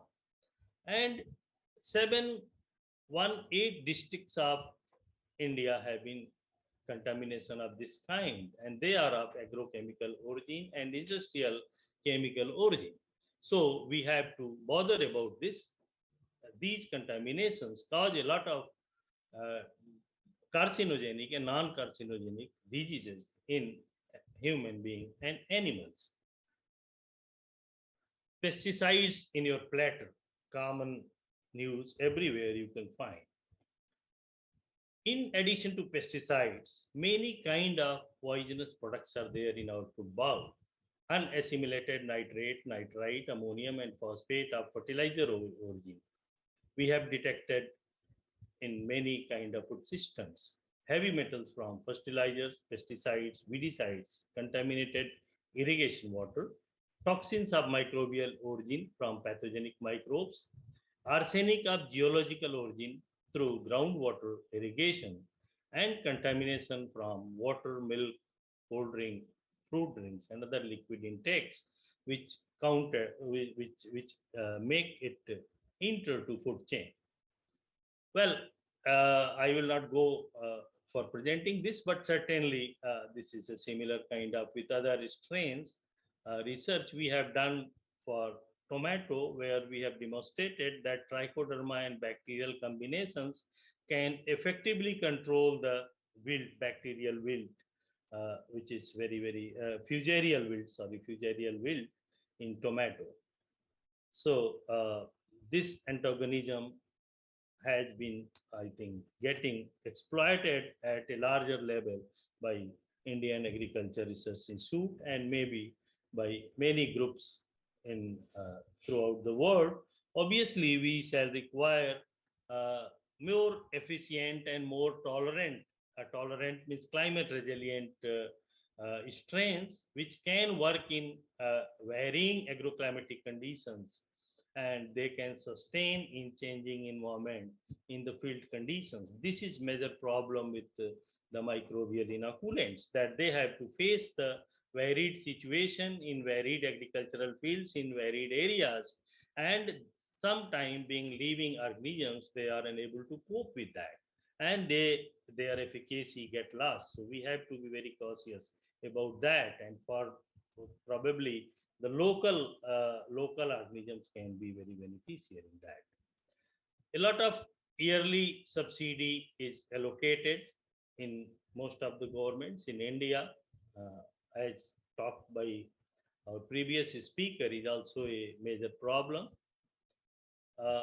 Someone talked here, I just wanted to quantify that the percent nitrogen use efficiency is very less than 50% in most of the crop, but the variation depends on the soil type and agroclimatic conditions. But it is established that whatever fertilizers or pesticides we are using is not completely getting utilized by the plants. Here, you can just see the leaching losses of nutrients, especially the reactive nitrogen species people don't talk about the problems related to reactive nitrogen species in adequate way, but certainly a lot of researches are there which indicate that they are very, very toxic. And when plants can assimilate them, bacteria can assimilate them, but animals, human cannot assimilate them. And similarly, there are nitrous oxide emissions, ammonia volatilizations, and in greenhouse, you can see greenhouse gases, their quantity may be less, but the warming potential of these reactive nitrogen species are more than 250 times higher in comparison to carbon dioxide. So it is very, very gaseous, and most of the agricultural fields are releasing it. It is not a hypothetical. There are a lot of studies, are more new studies are also available. So how to address this problem? One, food security has to be achieved, and then we have to have non-chemical food security, because most of the agrochemicals are xenobiotic and they are toxic. So organic, what we are talking about, organic way can be a solution. And from focus on increased productivity alone, we have to shift towards holistic integration of natural resource management with food and nutritional security. But still, the productivity will be a question. Always a focus will be there on productivity, and for that, a lot of innovations and technological inputs are essential. And certainly, beneficial soil microbes have a lot of potential. Here, I just want to present some of our work in relation to we just tried to find out climate resilient microbes. And here just I want to show that you can just see in picture, this is a rocky plateau from where we took soil. Why we took soil from there and rocks from there? Because we thought that, we hypothesized that if microbes will be would have been available there, it must have very, very high climate resilience. This was the objective. And we found that yes, there are groups in all those structures where microbes can live, and there are nutrients available for that. Then we went for metagenomic studies, and if we found from that that kind of ecosystem, dry ecosystem I shown you, we could detect from mutagenic analysis 256 fungal and bacterial genera. We just got detections for these two only. Probably other living organisms are also there in that rocky plateau. And out of that, in stone and soil, all nutrients were there to support them. When we studied the PGPR, because this was our target to find out some PGPR or soil beneficial, agriculturally beneficial microbes, we found 10 fungal strains and 9 bacterial strains having multiple PGPR properties. And they were showing salinity tolerance, drought tolerance, temperature tolerance, and pesticide tolerance to very significant extent. Then we tested their potential for cultivation of wheat, which is grown in many regions, especially in India and many other countries. And we found that here, just I want to express my the finding here, that you can just see that alone we just tried to make consortia of many microbes together, and we found that sole microbial formulations are giving more productivity and growth over the chemical fertilizers, recommended chemical fertilizers. Then we made formulation by entrapping them with an organic carrier, and then we just tried to understand the potential of consortia. And in addition to their multiple benefits, we found that if we increase the species in consortia, then the stability of those microbes, those formulations are higher. Stability of bioinoculants during storage and during field application in different agroclimatic conditions is a real challenge. Excuse me, Professor, 2 minutes left. Pardon? 2 minutes left. Okay, so we then applied it in field and we found higher productivity. Then we tested it in certain other agroecosystem, including Indian licorice. Here also, productivity and its quality of metabolites improved a lot by these microbes. And then we tried in perennial aromatic grasses. And here also you can just see that a lot of improvement in soil fertility, carbon sequestration, and yield of oil yield and total biomass productivity were found higher. This is all I wanted to present to you. I just wanted to underline that microbes has a lot of potentials, but a lot of input is required. And there is no other way to go for agricultural sustainability other than these bio-based and organic-based technologies. Thank you very much.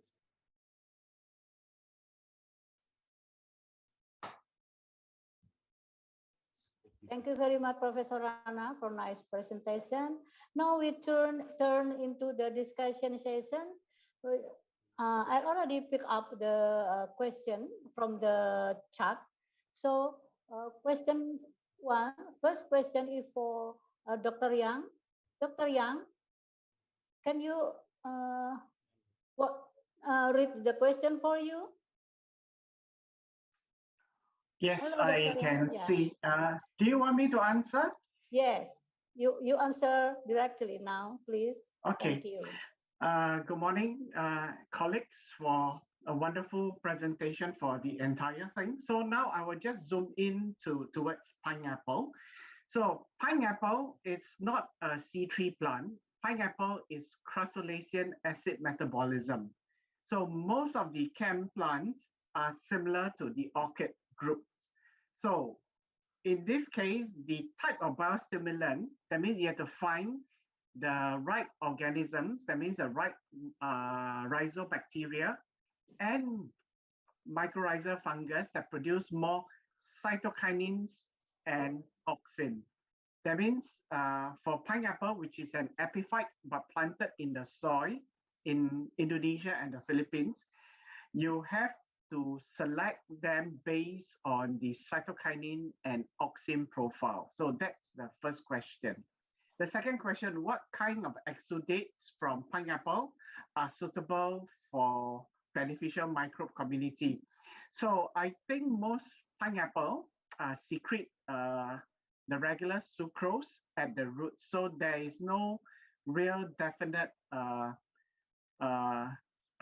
what they call exudate for pineapple. But from what we saw, the earthworms, the cacing tanah, is quite suitable for pineapple. This is work done in Malaysia as well as Indonesia. The last question, how important fertilizer to biostimulant performance?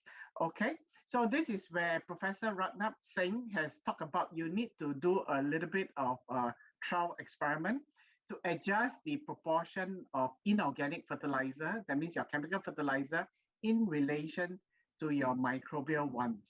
So as what I've stated earlier, a lot of people have focused too much on auxin. The priority now should shift a little bit more to cytokinins, but the reason is cytokinins are harder to measure. So in terms of biostimulant performance, the focus should be more on cytokinins than chasing auxin, but mindful of the technical limitation. So that is the answer for the last part. Important fertilizer to biostimulant performance. Focus a little bit more on the cell division type of biostimulant. So these are mainly the cytokinins. Okay. Thank you, Dr. Young. So the second question is for Professor Dewa Suprapta. Hello, Professor. You still Yes, here? hello, Dr. Ratno. Yes. Okay. You hear my voice? Okay. Yeah, yes, good. It's okay. Yes, Yes. good. I'm still have problem with my camera, but it's okay. This from Bapak Lukman Hakim. Yes. Yes, actually, according to my experience since 2012, okay. So we got a lot of rhizobacteria that can produce indole acetic acid and then can promote the formation of root hairs. Of course, we already have evidence that by increasing the number of root hairs and lateral roots, in particular in rice, and also our research also done in soybean or maize. So increase the efficiency of nutrient uptake up to maybe up to 60% or something like that. So based on this experience, of course, we try to implement this our result in the field condition. And the field condition, we try to use the formulation of rhizobacteria with only 50% of NPK dose, recommended dose. This treatment, in fact, can increase about 10% of about the yield. Can increase 10% the yield.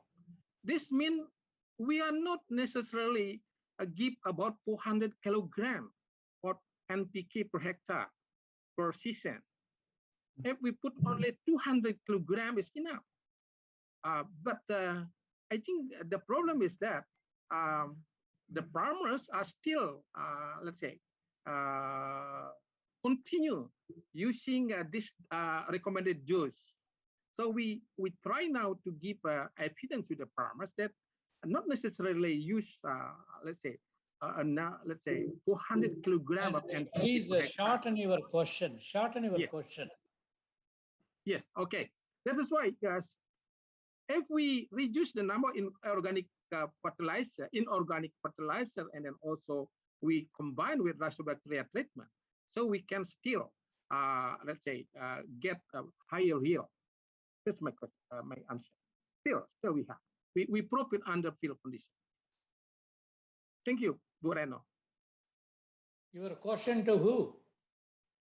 Thank you, Prof. Dewa Suprapta. So the third question is from Hendy Bustaman, but no, for who the question should be answered. So Dr. Hendy Bustaman, are you still here? Yes. Yes, okay. From whom your question? Maybe to second presenter. Second presenter is for Udayana Singh. Dr. Udayana Singh, please. Yeah, no, second presenter is Dr. John Young. Okay, sorry. So I'm sorry. This second presenter is Dr. Young. Dr. Young. Yes. Sorry. Hi, Handy. If you recall my last case study where we are helping China to solve the salinity problem. So basically, the PGPR, most of them refers to rhizobacteria. Okay. So most of these phytohormones, remember, I only talk about phytohormones, but we are also working on the protein type of biostimulant. There are two groups, the hormones that we know very well. The new groups are the protein types. So the rhizobacteria tends to produce more hormones. So we have new data that also shows that the fungus not only produce certain types of hormones, they also have the new groups of non-hormone biostimulant. They are the protein ones.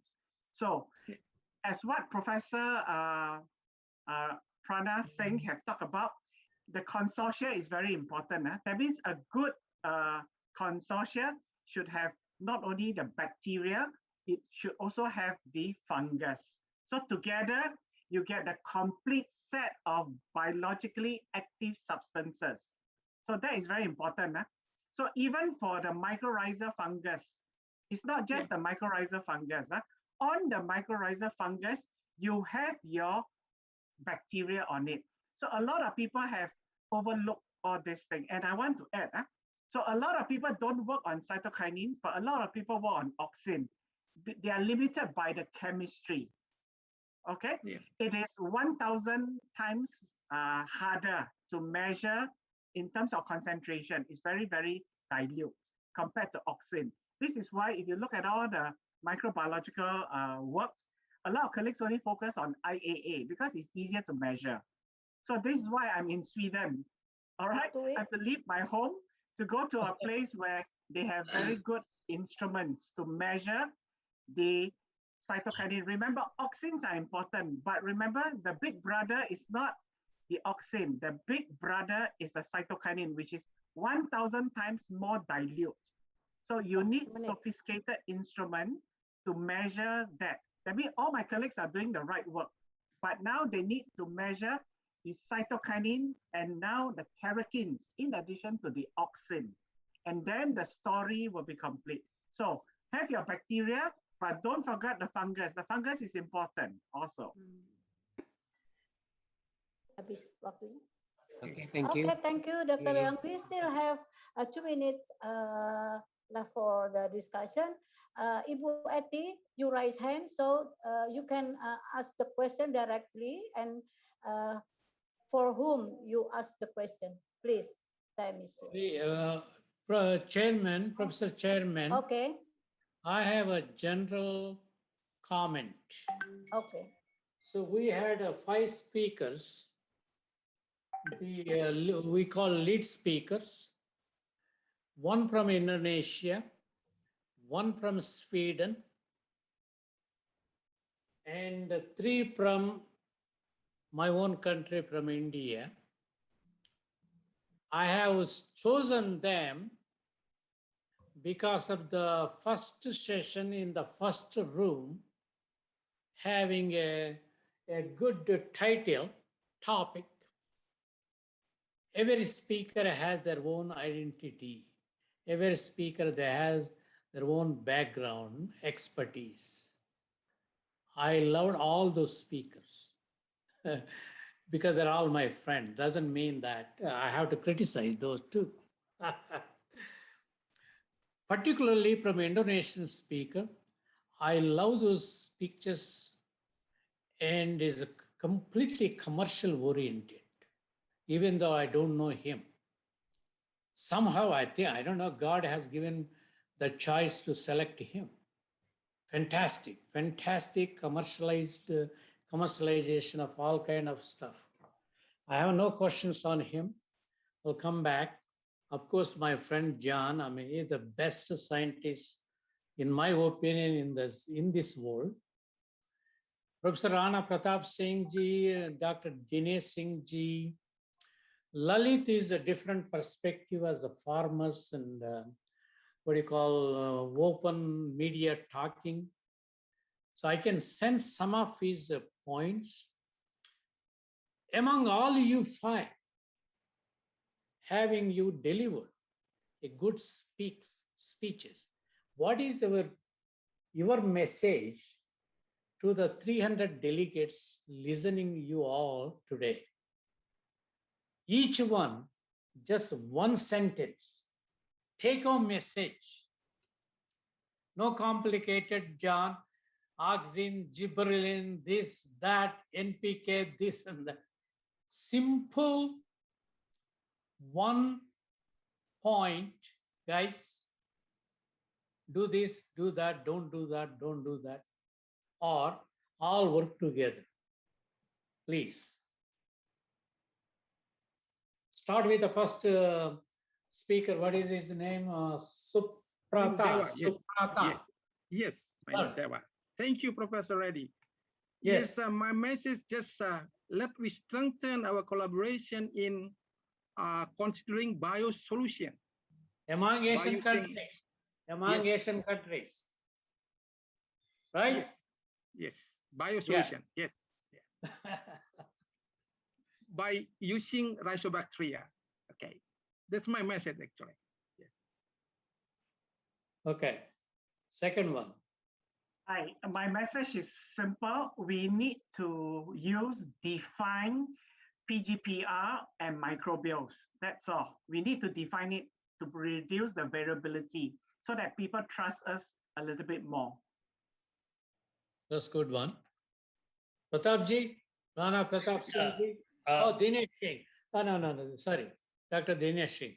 I want to give take home message is to use PGPR along with other methods as I discussed, which can be go for the better control of these diseases and also go to improve that plant health overall. So you recommend compatible strategies? Yes.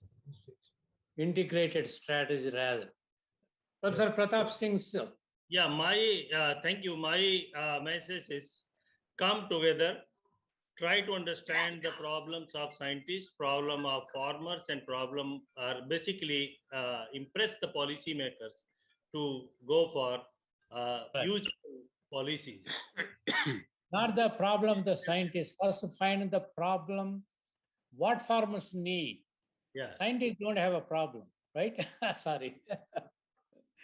The policy guys may have a problem. Our funding guys may have a problem, right? Lalit ji is still here? Looks like he's not there, he's gone. Madam Chairman, floor is yours. Prof. Freddy. I'm sorry for Dr. Etiendani because I'm running out of time. So you can write down the question into the room chat to WhatsApp room 1. So we can forward the question into the room who want to address the question. And then before we break, I have to announce that featured speaker, Professor Arvin M. Desmo, is not here today. So now we are going to break. I'm here, ma'am. I'm you are watching. here. Okay. Yes. I'm attending since from beginning. Okay. Okay, you can give presentation for 10 minutes, please. Yes, Thank you. Yes, ma'am. Yes. So I will share my PPT, ma'am. Okay. Okay. Sorry, we got confused. Who is the next chairman? Dr. Arvind Deshmukh. Yes. Dr. Arvind Deshmukh. My name is. Okay. Sorry, sir. I didn't see you. Oh, go ahead. Yes. Just I will open 1 minute. Sorry because I have not opened my camera. I will just.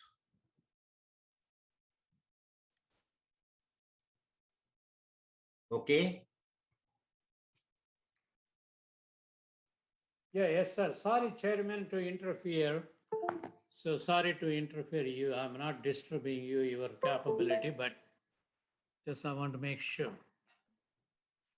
Yes, yes. At the outset,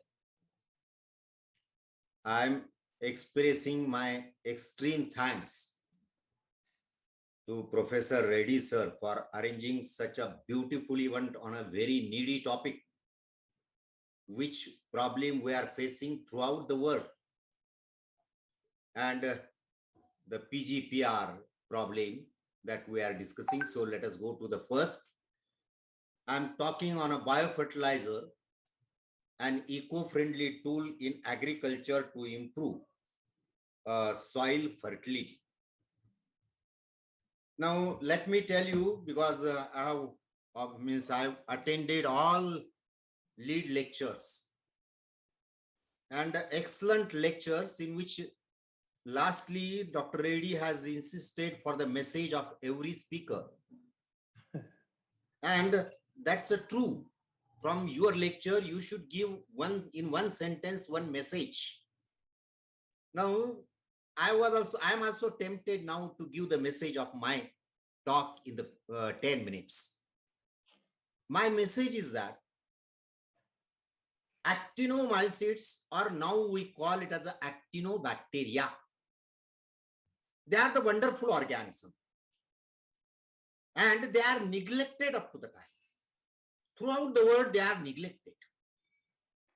So whenever we are talking about the rhizobacteria, whenever we are talking about the biofertilizer, again, I want to tell the audience that the biofertilizer is an old terminology. New terminology is a microbial inoculant. The reason is that the microorganisms are not a fertilizer, they produce fertilizer. The chemicals themselves are fertilizer, they are absorbed by the roots of the plant.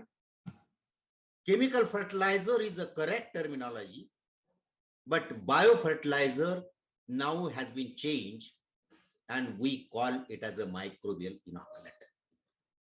Now I have prepared some slides, but I will go fastly and I will concentrate only on actinomycetes because already the speakers have talked about the advantages of the microbial inoculant.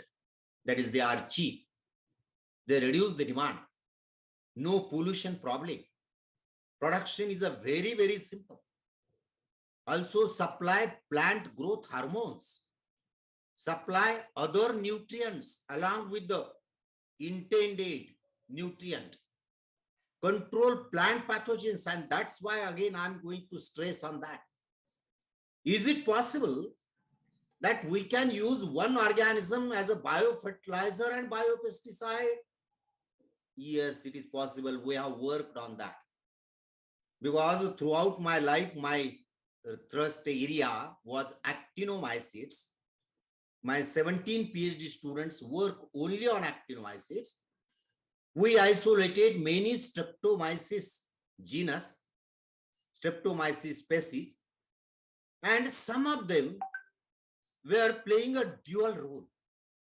Dual role meaning is that they were active as a biofertilizer, solubilizing phosphate.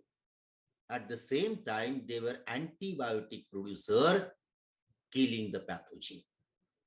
Meaning is that whether microorganisms can control plant pathogens, yes, they can control. They prevent the erosion of soil, that's true. Increase availability of the chemical fertilizer, and that is a very important virtue of the microbial inoculant. Chemical fertilizers are already present in soil. Whether our soils are deficient in chemical fertilizer? No. But it is not in available form. And we are converting these unavailable chemicals into available chemicals as a fertilizer. Now, the biofertilizers, you see,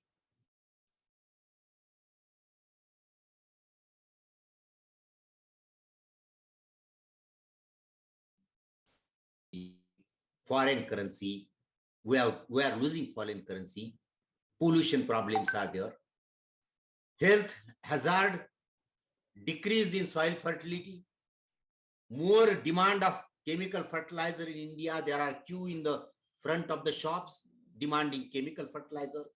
And lastly, but very important, is they are costly. So among them, we know that nitrogen fixing are there. So again, in that symbiotic nitrogen fixing, in that rhizobia and Frankia, I will concentrate on Frankia. Why? Frankia is actinomycetes. And in India, particularly Nagpur, I have visited many times Nagpur University. They are working on a Frankia as a microbial inoculant. Frankia is actinomycetes producing root nodules, and root nodule size is bigger than the root nodule produced by rhizobium. The size of the root nodule is approximately table tennis ball size. It is a woody. It is a strong, hard, and Frankia symbiotically fix the atmospheric nitrogen in association with the forest crop, particularly casuarina, and alfalfa. Now, I will not go to other non-symbiotic azotobacter, blue green algae, azospirillum, azolla, because azolla is also neglected. Azolla is a very, very simple and is used in southern part of India, but grossly it is neglected by the scientists. Then the phosphate suppliers are there. I will go only to the last. Liquid biofertilizer and first phosphate supplier. Most of the actinomycetes are able to solubilize the phosphate. How? They produce short chain fatty acids like the butyric acid, acetic acid, propionic acid, malic acid, and many other short chain fatty acids. So these short chain fatty acids, which are produced by actinomycetes, dissolved phosphate, and we isolated many actinomycetes on Picovascia's medium. So that is the best medium which shows the zone of clearance around the colony. And nowadays, what are the, if you ask, what are the advances in microbial inoculant? Liquid biofertilizer and biofertilizer capsule. Now, is it an imagination? It is not an imagination. In Maharashtra, in Baramati, they produce biofertilizer capsules. So that is a great miracle in biofertilizer technology. And Dr. Reddy probably might be knowing, in India, only Maharashtra is a leading state in biofertilizer microbial inoculant. In other state, still biofertilizer is a rare production. And in other countries, because I have visited Nepal, Bangladesh, Sri Lanka, Maldives, Dubai, Mauritius, there is a scarcity of the microbial inoculant. They are not using this technology, including African countries also. So why failure? I will not go in detail. I will, because of the time limitation, I will concentrate only on actinomycetes. Streptomyces, pluroclerensis strain, which we have isolated. And we tested in field trial, that is a RDB, RBD, random block design. There's 2 minutes left for you. Yes, yeah, I know. That's why I've told, I know the time limitations. I know that I'm very strict for the time. So I will complete within 2 minutes. Streptomyces, one strain and second strain of Streptomyces, cellulase. These two strains we isolated and we tested on a random block design manner on two plants, Vigna radiata and Glycine max. And we observed really these two strains are doing miracle. How they are doing miracle?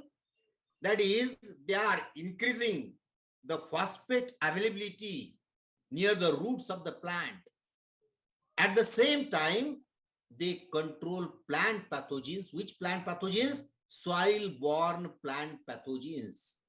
Many fungi are there. For example, fusarium is there. Fusarium travel through the soil. We can protect our plant via these two actinomycetes. So these two actinomycetes can play very important role. So my last message before asking Dr. Reddy to me, my message is that you go for actinobacteria, because in the Burgess Manual of Determinative Bacteriology, 4th volume is totally devoted for actinobacteria.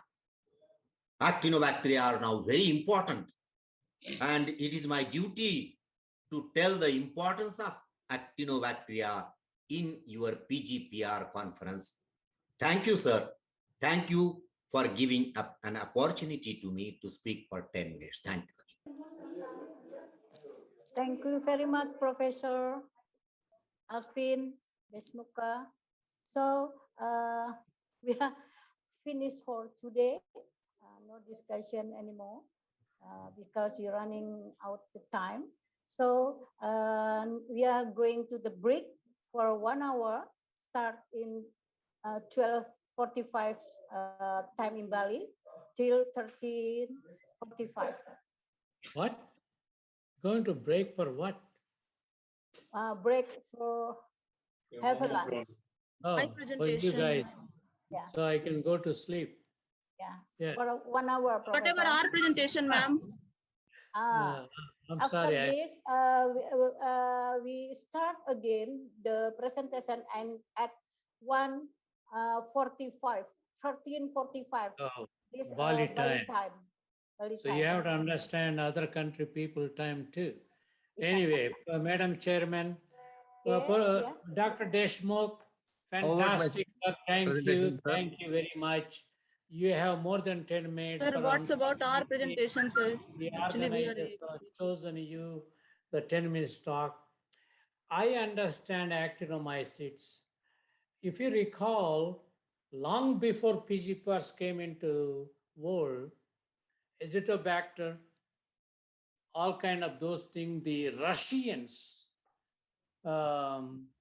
originally called them biofertilizers. They also included the actinomycetes because the long cells and long stability, long resistant capability.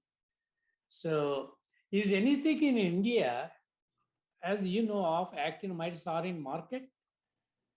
Yes, yes. The actinomycetes are in market, particularly VSI, Vasant Dada Sugar Institute, Pune. They are producing streptomyces as Talking about in India, all over in India. no, Not I don't know about. Yeah. Yeah, right. That's I don't know why the commercial guys are not putting their energy into it. Correct. Yeah. Okay. Thank you. Thank you, sir. Thank you. Thank you. Love to see you online. Thank you, sir. Thank you. Yes, I sir. do. I do. Thank you for this for our participant. Okay, go ahead. You can turn off your video and take a rest for 1 hour. Have lunch in Bali and in Indonesia countries. When is Don't mine, go, sir? Next don't turn is mine, I leave, think. Right? don't leave from the room. Yeah. Yours is suppose, but these guys giving a break, he may go home and eat some idli, dosa, or whatever. I did not know that. I did not know that. I have not seen in the program either. Okay. Thank you. See you. So you leave the room and come back and re-sign it, I think. Jagadish. Oh, okay, sir. Yeah, I may not see, I may not listen your talk. He's I already. was eager to know that, sir. I will be pleased to if you listen my thing. That's okay. That's okay. I mean, is it recorded? It's been recording. No, I have 3 more talks after you, Sunita. And that I would like to. I don't know. The program didn't say there's a break. Anyway, so we cannot blame them. We cannot blame the chairman. There is actually a break written in the program. Yeah. Oh, it is in there. It's written, Professor Reddy, it's written there. Yeah. Thank you, John. Nice to see you, man. I have to see you in Malaysia, right? Yeah. You promised to me, right? Sir, how are you? Good morning, sir. Good morning. How is Pune? Fine, sir. Yeah, everybody gone on break. We can all talk. Don't. Yes, sir. Yes, sir. So how is Pune? Pune ka, what do you call the Pune ka bhaji milaya? Yeah, it is near Aurangabad, sir. No, I know what do you call the chat. Shirdi. No, that not Siddhi ka temple nahi hua. हम बोले वो street का Jalna. I am belongs to Jalna, sir. अरे आगे street का जाने के लिए बॉम्बे वाला what do you call Jagadish? What do you call those? Not machi, not mirchi ka bhaji. Chivada, sir. It's called Chivada, Lakshmi Narayan. Not Pune, it is temple famous. thing, yeah, it is called Bombay famous street food. With they drink water, put water in it and Pani puri. Pani puri, sir. Yeah. You enjoyed pani puri. Yeah, I missed that. Golgappa, they also call Golgappa. How are things? Fine, sir. Good. Sunita ji. Pranam, sir. Namaste, ma. Good morning. Namaskar. Good Pranam, morning. Oh, it's a good night for us. Past midnight. Yes, sir. How are you, sir? Good, good. So far, so good. So I sat here for 3 talks. I thought I'll finish 10, 10, 10. 1 hour break. Yes, sir. क्या हुआ क्या पुलिहारा बनाया? सब्जी. Roti sabji, no pulihara, no idli, no dosa. Waiting for presentation, sir. So घर चाहो, cha piyo, come back. Okay, sir.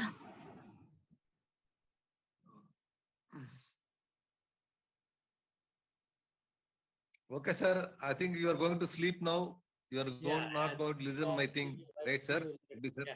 Okay. Thank you. Okay, sir. Thank you, sir. Night, Bye, sir. Professor Reddy. Good night, ready, sir.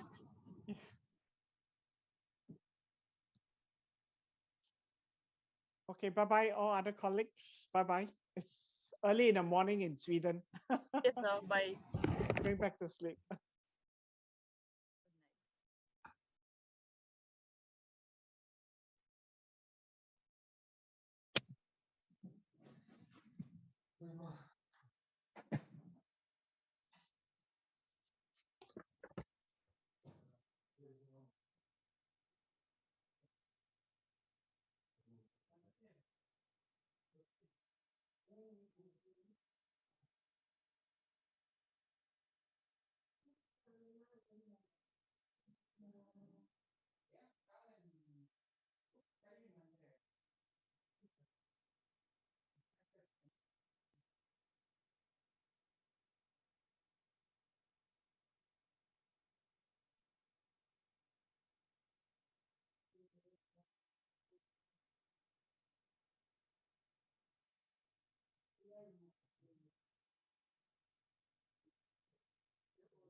nomornya nyoreng, kelap-kelap ngalap bunga, langsing wajar pangulone nyandat kade, jalan jari mencari saraya nopo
Putri cening ayu, ngijang cening juma, meme luas malu, kepekan membelanja, apang ada darah nasi, meme titiang iring, nongos ngijang juma, sambil ngepundo.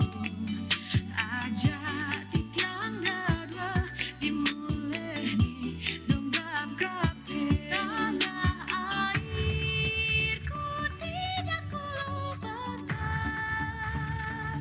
kan terkenang selama hidup.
cening ayu ngijang cening juma meme luas malu kepekan membelanja apang ada darah nasi meme titiang iring nongos ngijang juma sambil ngepunggung aja titiang dada dimulai donggap kape tanah airku tidak kulupakan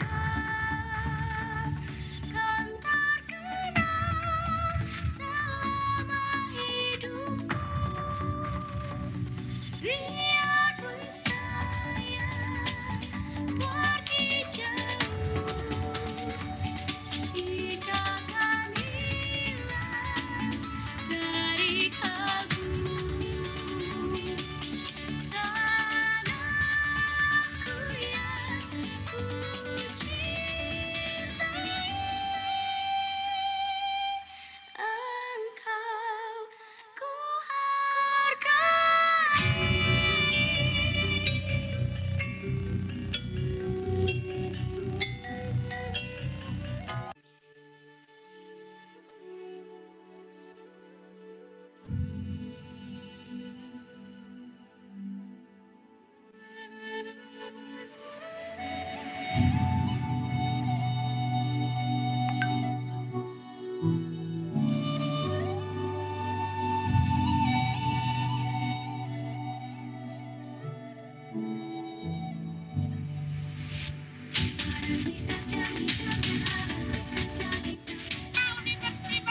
Yes, yes, yes.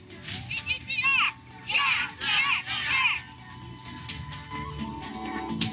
Jangi janger seng sengi seng seng janger seng sengi seng seng janger serere nomornya nyoreng kelap kelap ngalap bunga langsing wajar bawalane nyandak kade jalan jari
cening ayu ngijang cening juma meme luas malu kepekan membelanja apang ada darah nasi meme titiang iring nongos ngijang juma sambil ngepunggung aja titiang dada dimulai donggap kape tanah airku tidak kulupakan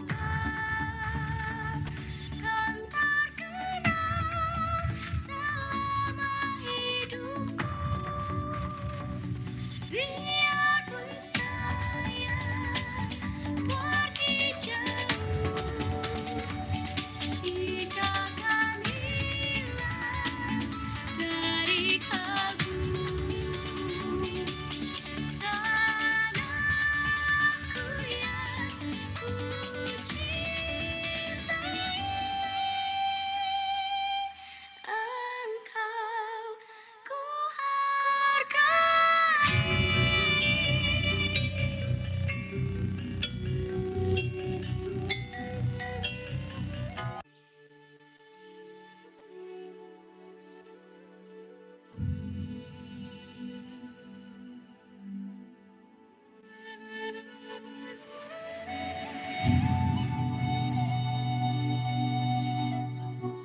Seng-sengi, seng-seng janger serere, nyomannya nyoreng, kelap-kelap ngalap bunga, langsing wajar bangunnya, nyandat gade, jalan jari, mencari, seraya lumpur,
Putri cening ayu, ngijang cening juma, meme luas malu, kepekan membelanja, apang ada darah nasi, meme titiang iring, nongos ngijang juma, sambil lepundo.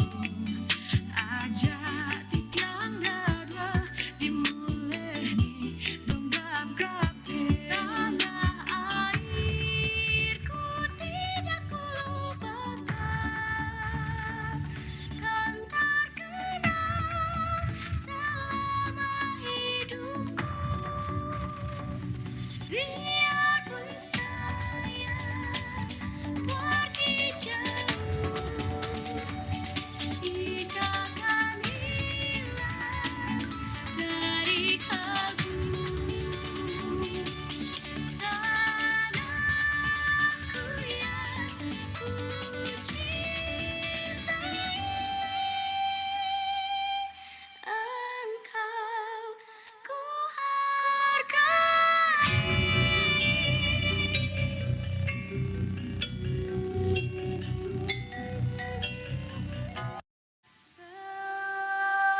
Bagimu negeri jiwa raga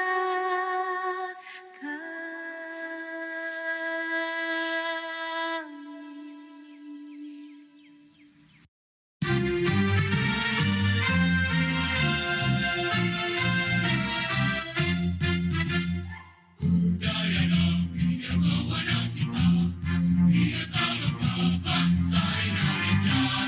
Kita bersama saya sekata, bagai api satria. Hak asasi manusia milik sesama. Rakyat tidak mau tugas yang mulia membangun negara. Berpribadi budaya sejahtera lestari, menciptakan ilmu disiplin mandiri, patriotisme utama dari panutan, menyongsong masa depan penuh harapan. Mari simak semua.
Ya, ya. Dah, sini dah. Sini dia, sini. Good afternoon, everyone.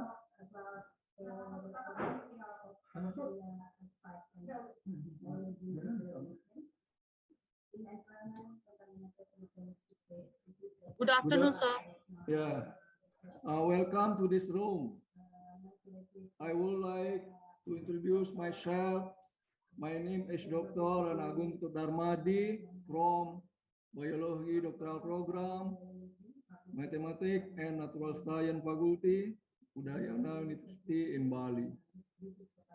Now we start of the presentation for session 2, consists of 12 presenter by moderator Dr. Akirul Nitasari. For Dr. Akirul Nitasari, time for your. Thank you. Okay, thank you, Mr. Chairman. Good day, ladies and gentlemen, to all speakers and participants. My name is Akirul Nitasari. Nice to meet you all. I will take over this session to be as a moderator. And before we started, I would like to remind you that each presenter have 10 minutes for presentation, and I will notify you when you have 2 minutes left. And to all participants, if they are not presenting, please kindly to mute your microphone.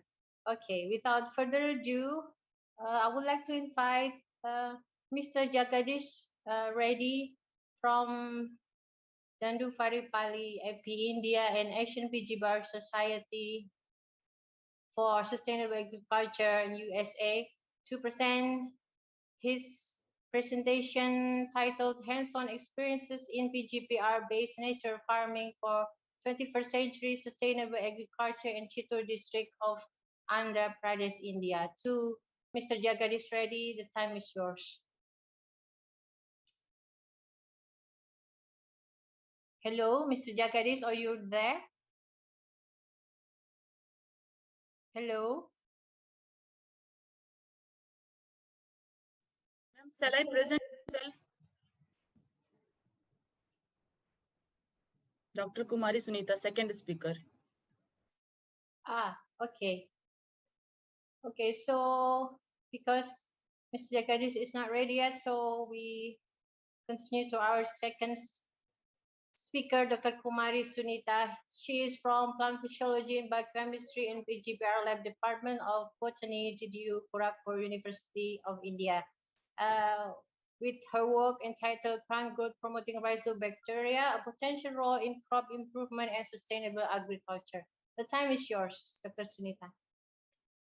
Okay, thank you so much, Dr. Nadita Shari. Good morning, each and everyone present in this literacy morning. I am blessed to have Chairman of the room, Dr. Ratno Kawari and Dr. A. Darmadi. I am thankful to organizers Professor M.S. Reddy, Dr. Sarjia and Dr. Neelu Shurani ma'am for providing opportunity to share my idea in this conference. Myself, Dr. Kumari Sunita, Assistant Professor, Department of Botany, DDU, Gorakhpur University, Gorakhpur, UP, India. I'm going to present my talk on, shall I share my screen? Yes, please.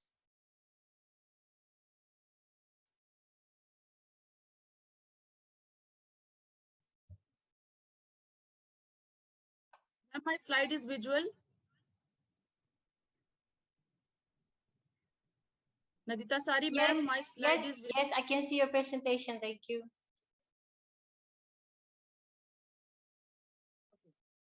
I'm going to present myself on the topic plant growth promoting rhizobacteria, a potential role in crop improvement and sustainable agriculture. First of all, agriculture is one of the most human activity that contribute most of the increasing amount of chemical pollutants via excessive use of synthetic chemical fertilizers and pesticides, which cause further environmental damage with potential risk to human health. The use of chemical fertilizers adversely affect microorganisms, fertility status of the soil and environment. So PGPR are replacing agrochemicals for the plant growth promotion and economically, environmentally beneficial for lower production cost and for sustainable agriculture. Nitrous oxide is an example of chemical pollutants produced by excessive use of nitrogen fertilizer and is a major source of greenhouse gases causing global warming. So 74% of total US N2 emission in 2013 were accounted by agriculture soil management, the largest soil single source.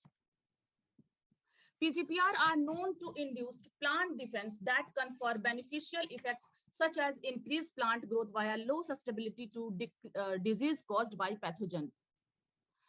Towards a sustainable agriculture vision, crop produce need to be equipped with disease-resistant, salt tolerance, drought tolerance, heavy metal stress tolerance, and better nutritional value.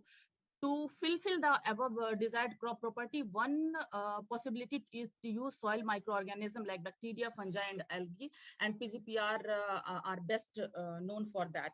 The term PGPR was first used by Joseph W. Kolepper and Stroth in late 1970s, and rhizosphere were coined by German agronomist Hiltmer in 1904. Rhizosphere is the region around roots having higher microbial activity, and there are two forms of PGPR, extracellular PGPR and intracellular PGPR. Excuse me, Dr. Sunita, sorry, I cannot see your presentation moving, so it stopped. It doesn't, I don't know why. Ma'am, now it is okay? Still not, but I don't know, okay. Not? Yes, still, could you please stop and share again? Okay, ma'am, okay. Okay.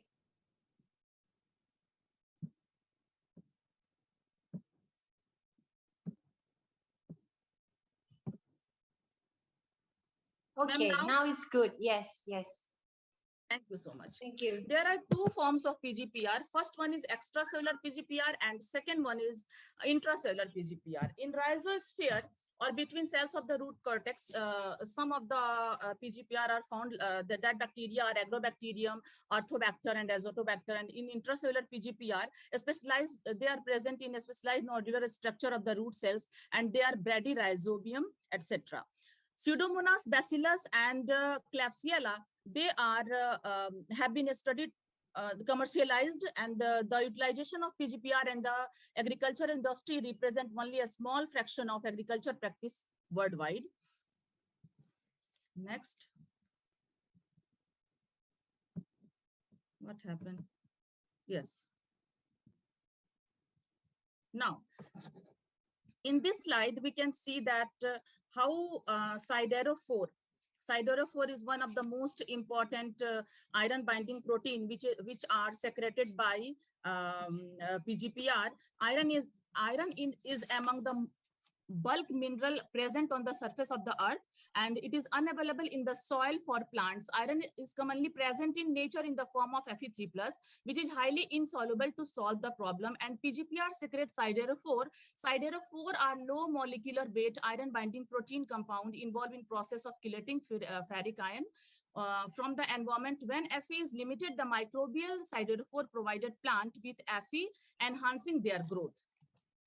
And this slide shows the flow and location of nitrogen fixation, phosphorus solubilization, and siderophore production. In this slide, we can see that how PGPR is important for enhance the growth of the plant, and the PGPR play an important role in enhancing plant growth through a wide variety of mechanisms. The mode of action of PGPR promote plant growth included abiotic stress tolerance in plant and nutrient fixation of Eg uptake by plant growth regulators, the production of siderophore, the production of volatile organic compounds, and the production of protection enzymes such as chitinase, glucanase, and ACC deaminase for the prevention of the disease. So the mode of action of different PGPR vary depending on the time of the host plant. So this PGPR help in the production of osmoprotectant and exopolysaccharides production, and also growth stimulation of plant and plant protection.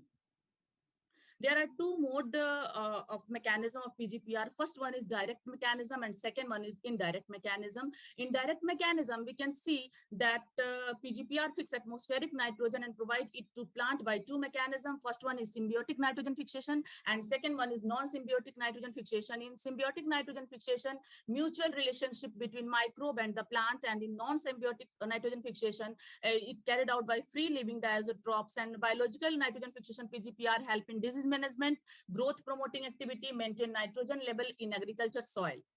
And this slide shows how atmospheric nitrogen is fixed by the by bacteria, nitrogen fixing bacteria. And the second one is most important feature of the plant growth promoting rhizobacteria is phosphate solubilization.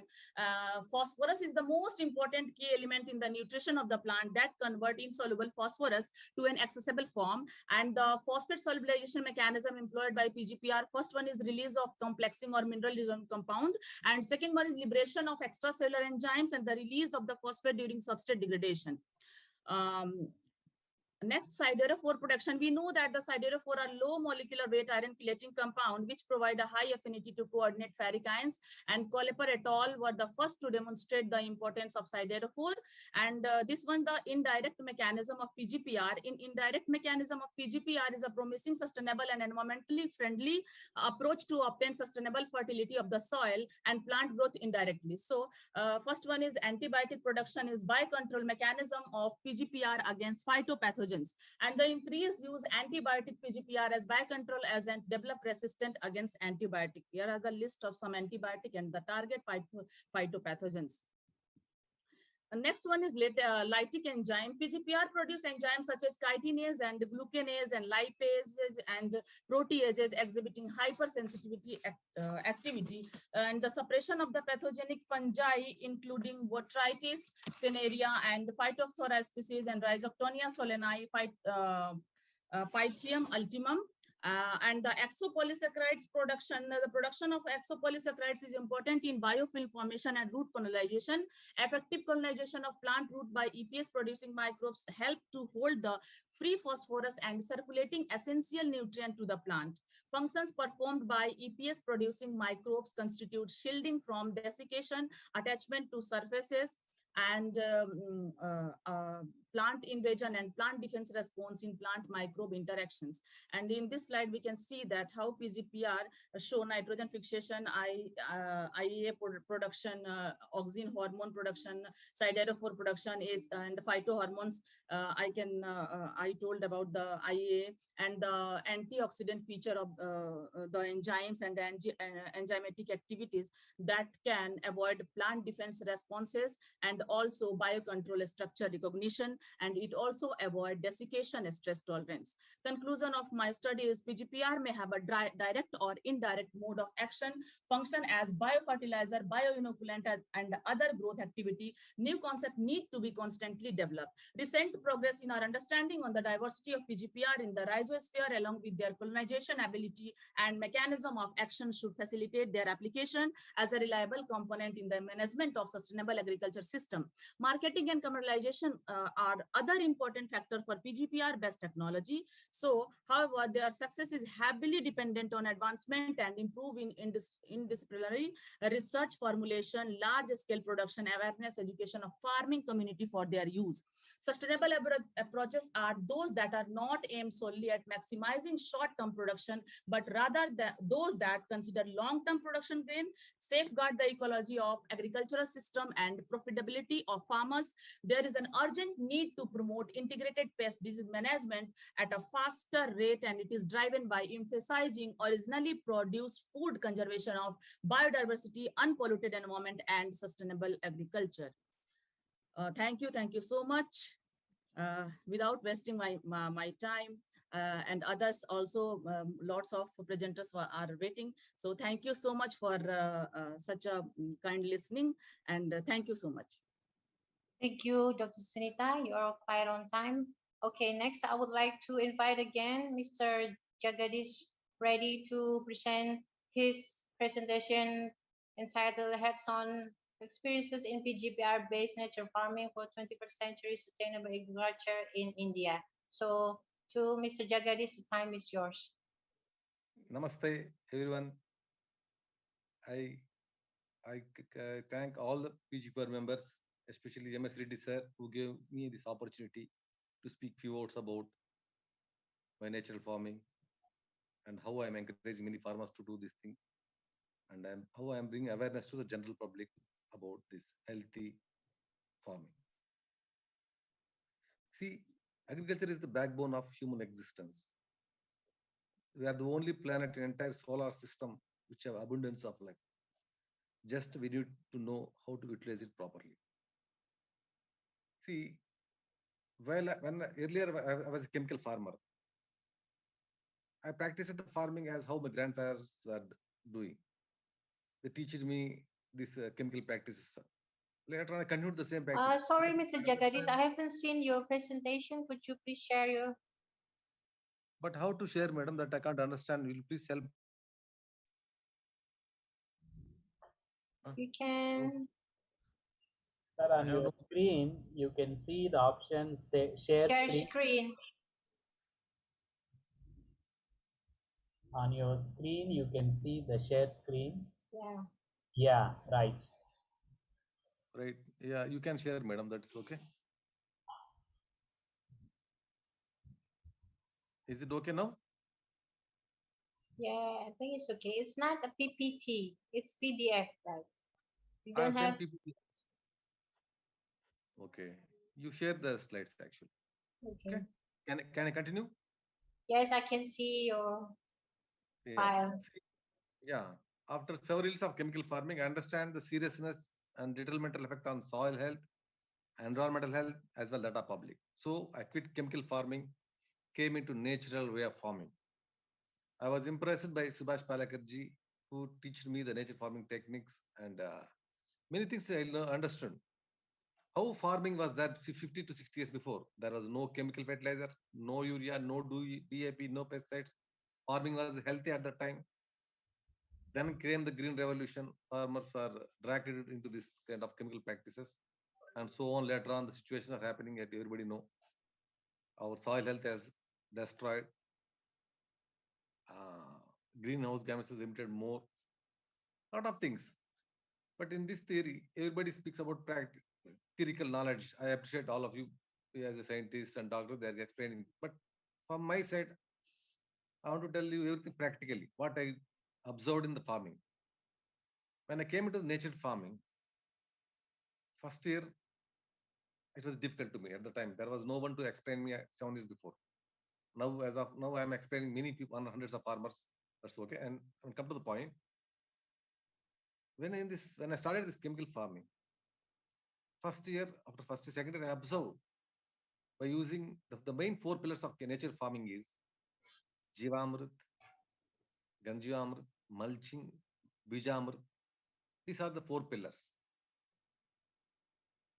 I used to say, I understood finally, soil and cow are complementary each other. What cow gives, soil will take. What cow gives dung, soil will take. What soil will give grass. This cow will take. This is a cyclic process. This should not be disturbed anywhere. This I understood. I understood desi cow dung as more beneficial microorganisms. By using desi cow dung in the manner of Jivamrita, Gana Jivamrita, I observed a lot of earthworms. And the microorganisms, of course, I can't see the microorganisms. We can see earthworms. Plenty of earthworms come up by seeing the furrows of soil. See, our Mother Earth, I understand, our Mother Earth is an ocean of nutrients. If you go deeper, enormous amount of nutrition values are there. And somewhere this has to come up. How it is coming up? And in my childhood, our teacher used to tell us the benefits of earthworms, how earthworms are helping farmers. This I got into mind. I researched about this thing. In my farming experience, I understand these earthworms, when you create a healthy atmosphere on the top of the soil, if they attract the earthworms by giving them what they need very good bacteria like Jivamrita, Ganajivamrita and all. These earthworms will come up. They'll come from deeper soil to topper soil. They'll bring enormous amount of nutrition values from deeper soil to topper soil.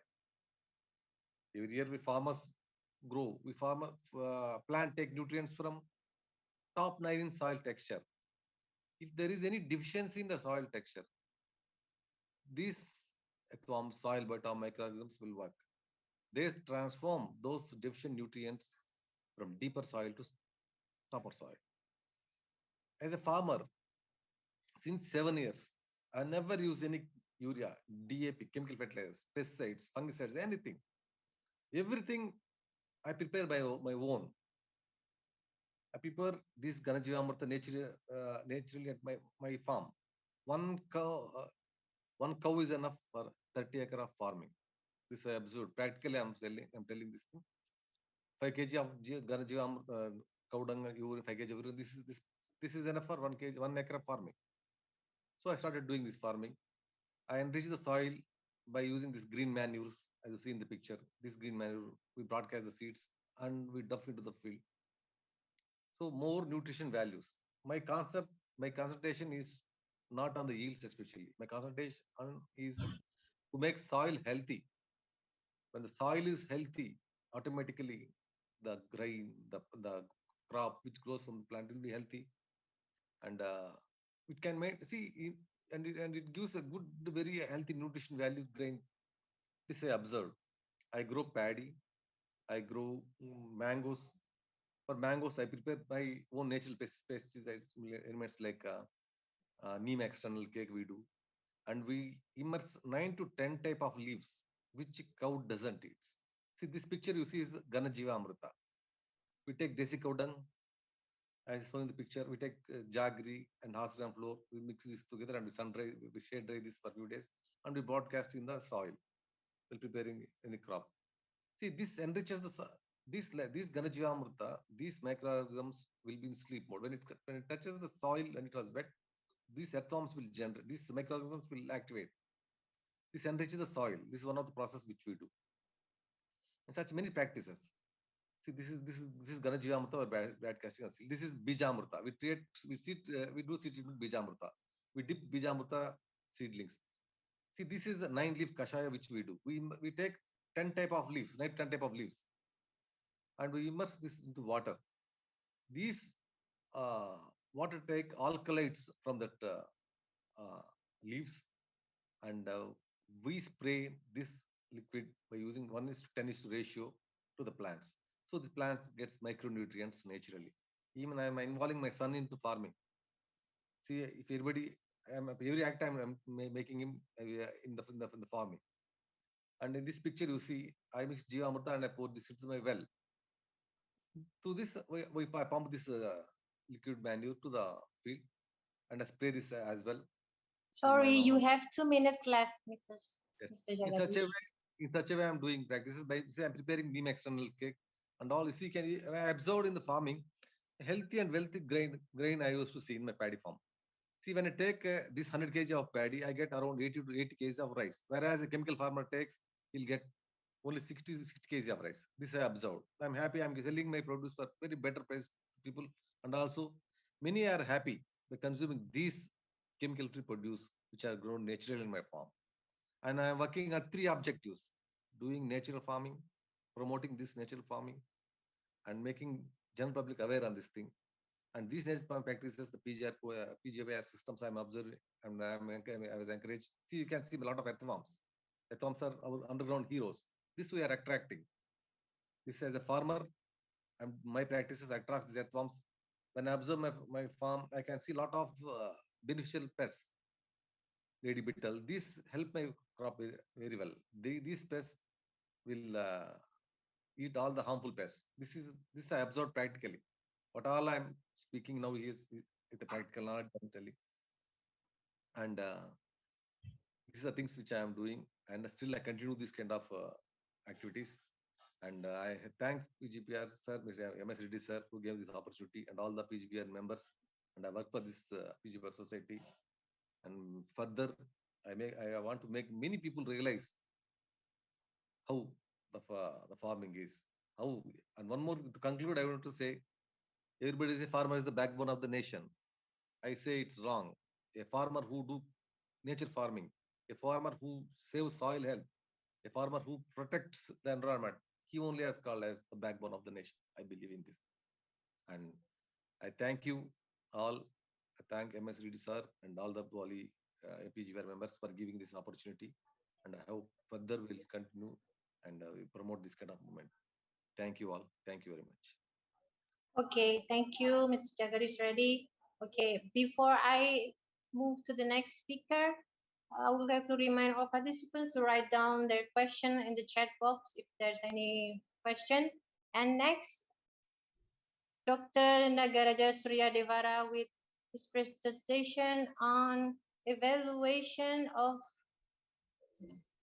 different indigenous streptomyces for the biological control of rhizome rot disease in turmeric curcumin. To Dr. Surya Devara, time is yours. Thank you, Achul Nidhi, who is the moderator for this section, and I'm thankful to my mentor, MS Reddy sir, and Prof. Punmurugan sir, and also the organizers of this event from Udayana University. It's very glad to present my research work here, which is from the streptomyces, how it acts as a biocontrol agent, especially for the rhizome rot disease in turmeric. When we are looking into the turmeric plants, they belong to the family Gingerbaceae, which is an important commercial spice crop in India. Indian turmeric is considered to be the best in the world market because of its high curcumin content. India is one of the largest producer, consumer, and exporter for the turmeric across the globe. When we are looking into the statistics, here almost 78% of turmeric throughout the globe production is from India. Major importers are the United Kingdom, USA, UAE, Japan, Malaysia, South Africa, Saudi Arabia, and Netherlands. What the Indian turmeric industry, it's make almost 3,000 crore rupees Indian money, which making a big market in India. They're exporting almost 25% of its total production to various countries. Among these, where I did my work in the Erode district in Tamil Nadu, they only regulate the market functioning in India throughout the year. Apart from that, the turmeric markets in Andhra Pradesh, currently Telangana, Maharashtra, West Bengal, Odisha, and other states of India are also having a seasonal in nature. When we are looking into the turmeric cultivators in the different states of India, where we have in Andhra Pradesh and belongs to the Telangana, where we have in the Nizamabad, here Andhra Pradesh, Dugirala, then Tamil Nadu, Erode is the main, Karnataka, Kerala, and Maharashtra. Here are the important varieties of the turmeric.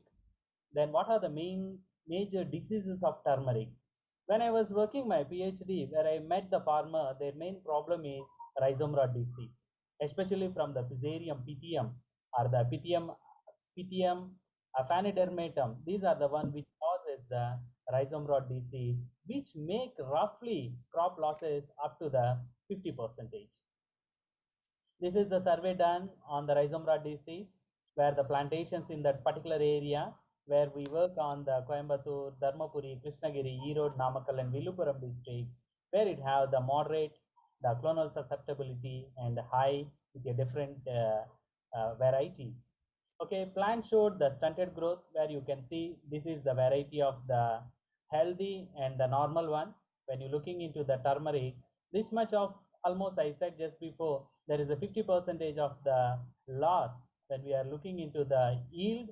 Rhizome decays in advanced stages with white colored mycorrhizal infections.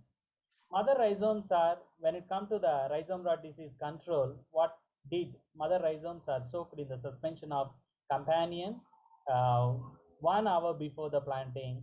Soil drenched with a companion is recommended at overnight interval in the disease infected regions. Here are the list of disadvantages when you are using the chemical pesticides or the fungicides. Development of fungicides resistance and deleterious effect on the beneficial microbe, affect the soil fertility and health. Just now, where I saw the presentation from the progressive farmer, the Jagadishwar Reddy, what he mentioned, where we need to make our soil to be healthy.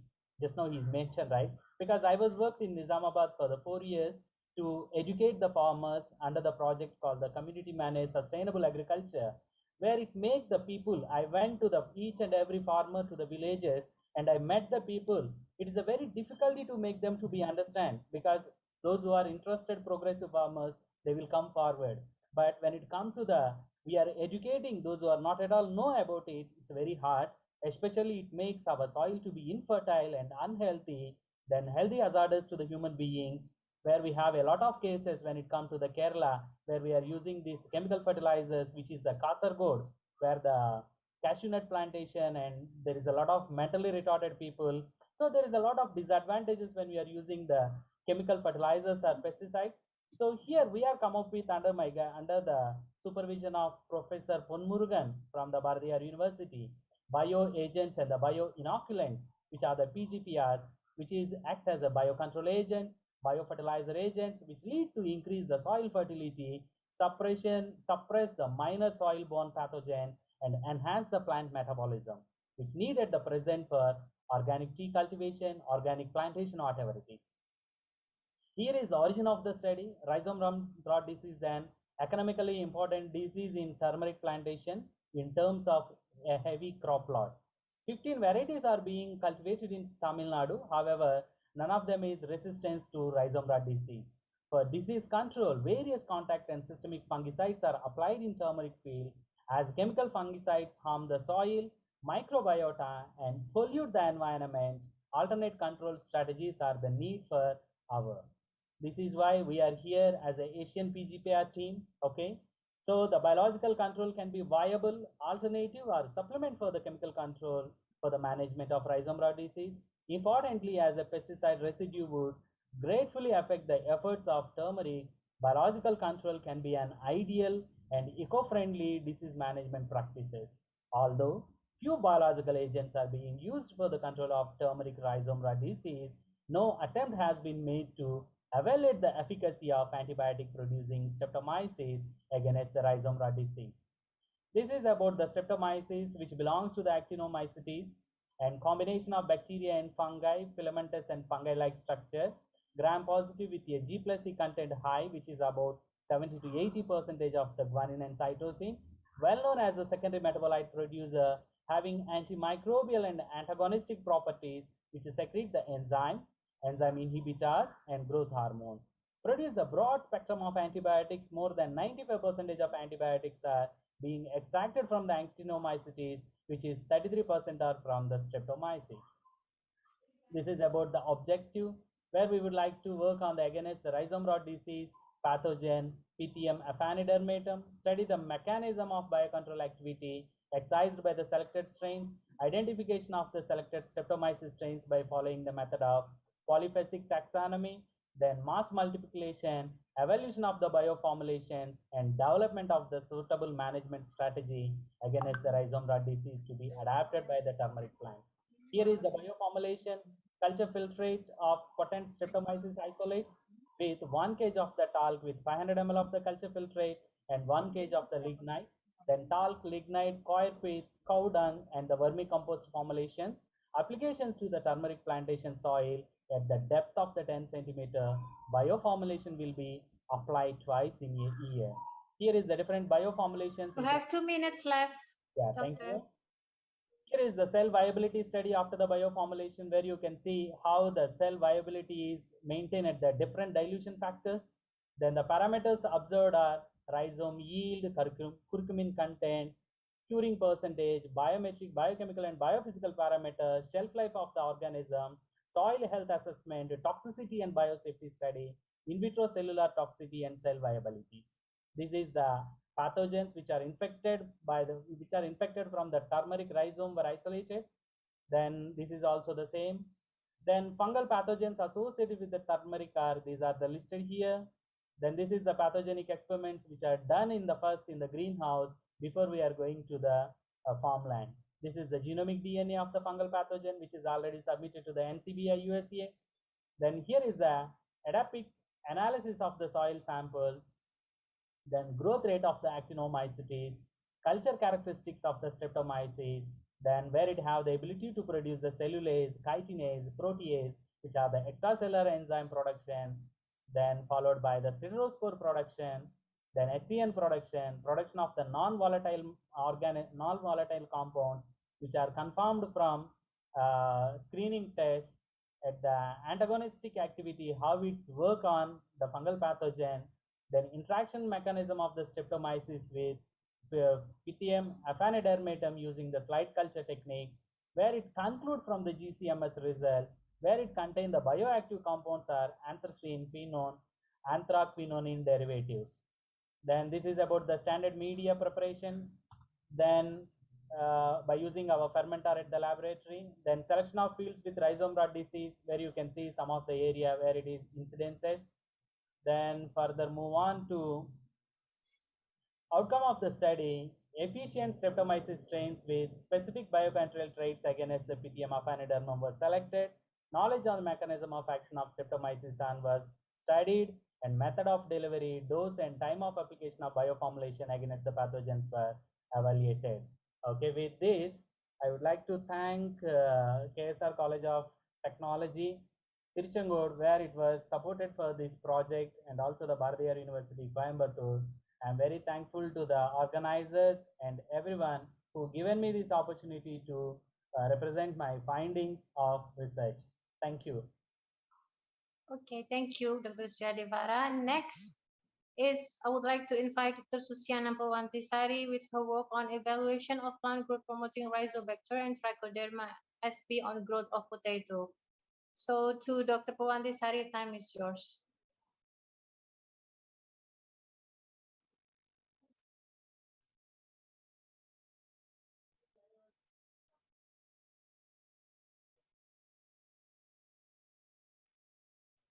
Okay. I'm sorry. Yes.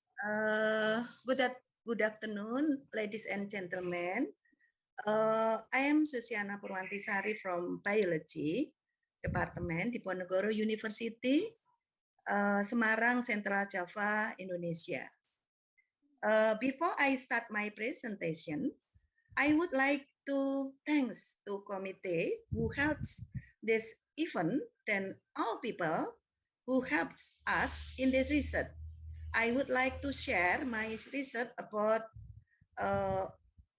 my topic effect of plant growth promoting rhizobacteria PGPR and trichoderma on the potato vegetative on medium land.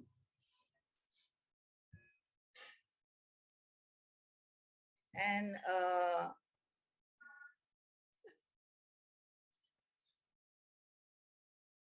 my introduction is, potato is higher economy value on horticultural commodity with a stable selling price. However, the Indonesian potato production is still lower than other ASEAN countries. One cause is environmental sustainable factor impacted the extensification of potato cultivation on the plateau can be applied. Is caused by erosion. Therefore, planting potatoes on medium plant is an alternative to avoid environmental damage. Apart from high quality seeds, application of PGPR and trichoderma as an organic fertilizer is the strategy effort to improve potato productivity in the medium land. And the research aims to determine if effect of plant PGPR and trichoderma on the potato vegetative growth on medium land. Next.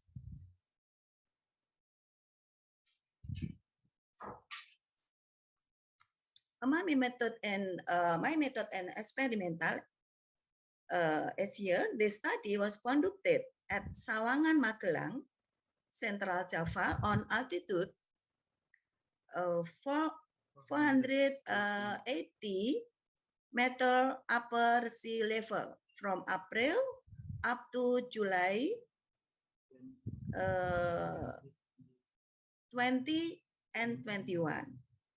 This research using random group system with 6 treatment and 16 replication for each treatment as follow. P 0 is controlling. P1 is PGPR 20 milliliter per 10 liters of water. P2 is PGPR 40 milliliter per 10 liters of water, and P3 pouring trichoderma 80 grams per 10 liters water. P4 is pouring trichoderma 150 grams per 10 liters water, and P5 pouring PGPR 20 milliliter per 10 liters of water and applying a trichoderma 80 grams per 10 liters water. This is place that used for planting potatoes in Sawangan, Magelang, Central Java.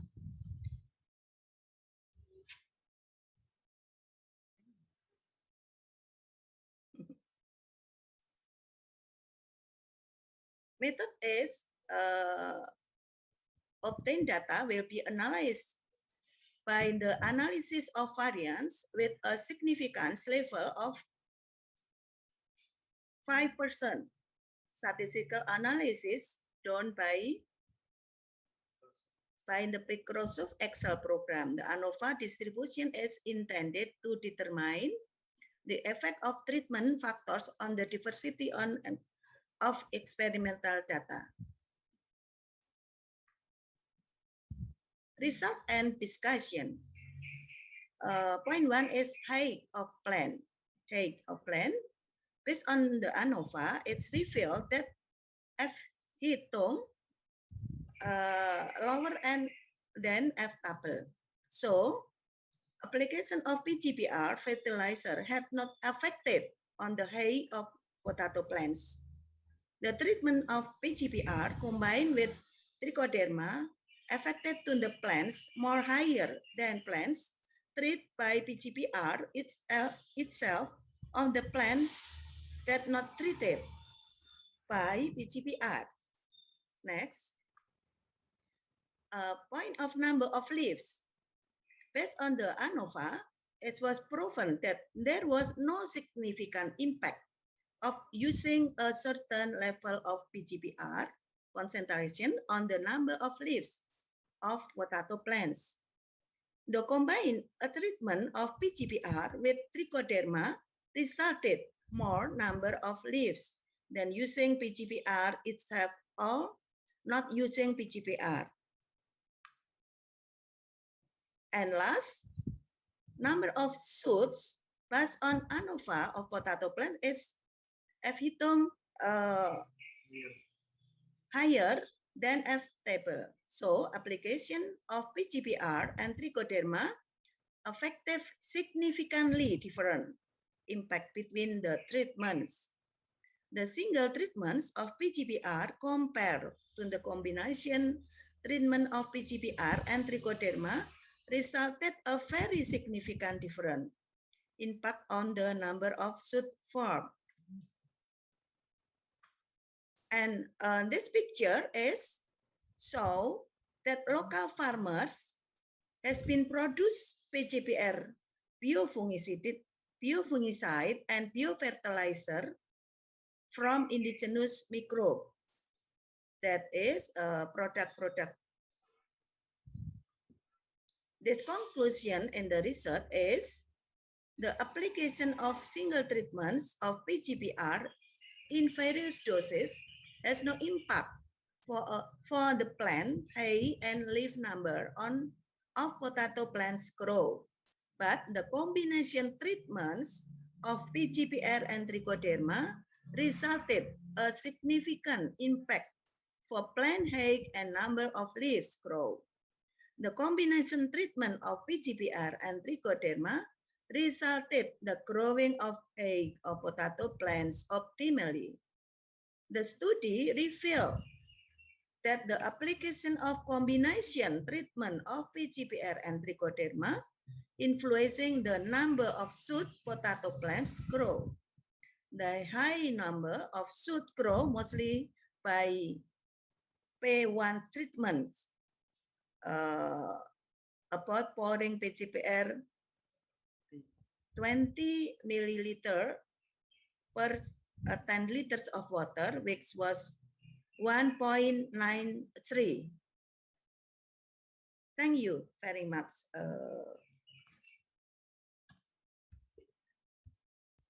Thank you, Dr. Purwanti Sari. Okay, we move on to the next speaker is Mrs. Ranita Das from GeoLab Agritech, India. Her work is on role of BGPR, BGPF, and microbial biostimulants for sustainable crop production and soil health. So, Mrs. Ranita Das, time is yours. Thank you so much and good afternoon, everyone.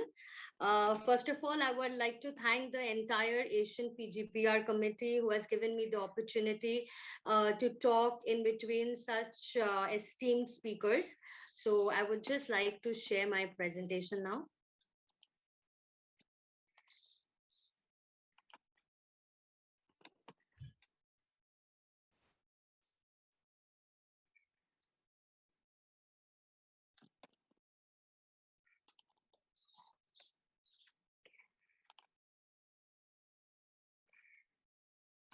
It comes full screen? Yes, it's full screen. Thank you.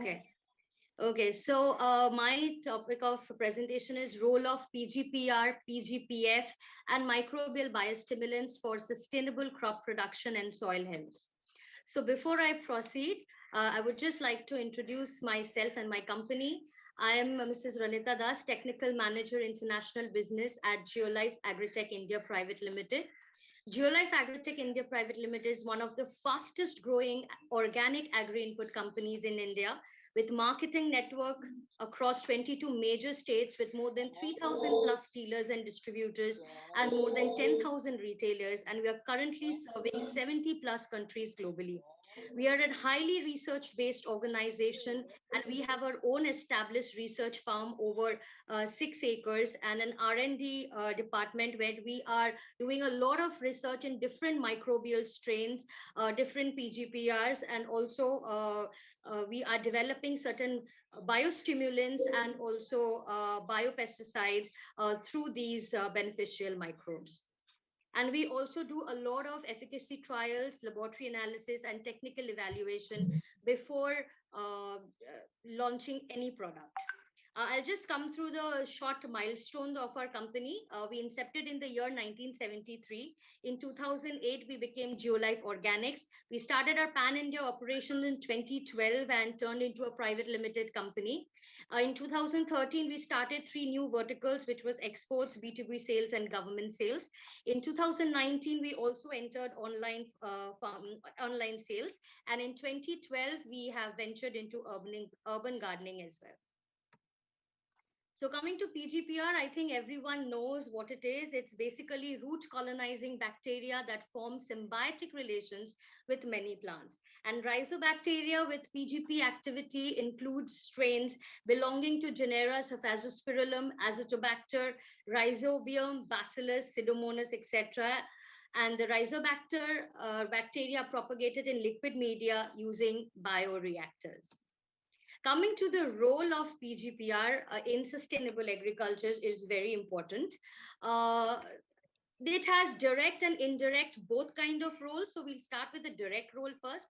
The microbes introduced to the soil either as a single inoculant or as a consortium can interact with the host plant, and they initiate a cascade of reactions which result in plant growth, which is the direct role of PGPR, and defense responses, which is the indirect role of PGPR.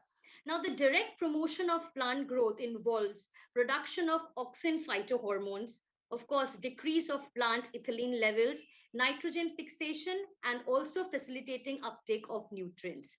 The indirect promotion is when the PGPR produce extensive varieties of secondary metabolites, antagonistics, or by inducing resistance to pathogens and eventually control the crop diseases. So if you can see this picture where the crop production improvement, facilitating resource acquisition, modulating phytohormones levels, and promoting healthy soils are all part of direct role of PGPR, while biocontrol of phytopathogens and triggering induced systemic resistance are all is the role of indirect role of PGPR. Now coming to soil remediation, this is very, very important for soil health. What can PGPR do to improve the health of the soil? Well, heavy metal contamination of agriculture soil is a significant problem, in a significant environmental problem, and it has several disadvantages to crop and also human health. Now, rhizobacteria are known to affect heavy metal mobility through the release of chelating agents, acidification, phosphate solubilization, and also redox reaction changes. Therefore, PGPR also has the potential to enhance bioremediation process. Certain PGPRs are capable of growing in the presence of a variety of heavy metals. Now, this is an advantage. And what do? They offer a sustainable and eco-friendly solution as a multifaceted. It is a bioinoculant, it is a disease protectant, it is a bioabsorbent of all the heavy metals from the contaminated agriculture soil, and then thereby enhancing soil health. So a lot of chemical fertilizers and a lot of chemical pesticides that are being used during farming these days can be solved by PGPR.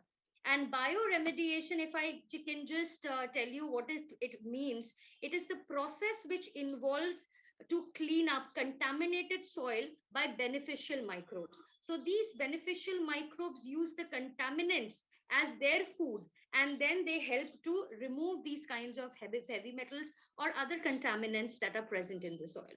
So this picture clearly makes you understand that there is heavy metal immobilization when there is PGPR applied in the soil, and there is low content of heavy metal in the crops. So when the crops contain less residue, you get a better value for the crops. Coming to the role of PGPF, that is plant growth promoting fungus, I think this is a small article where it is shown that the co-inoculation of glomus species and trichoderma species, they act as a biostimulant to promote growth, yield, and nutrient effects in vegetable crops.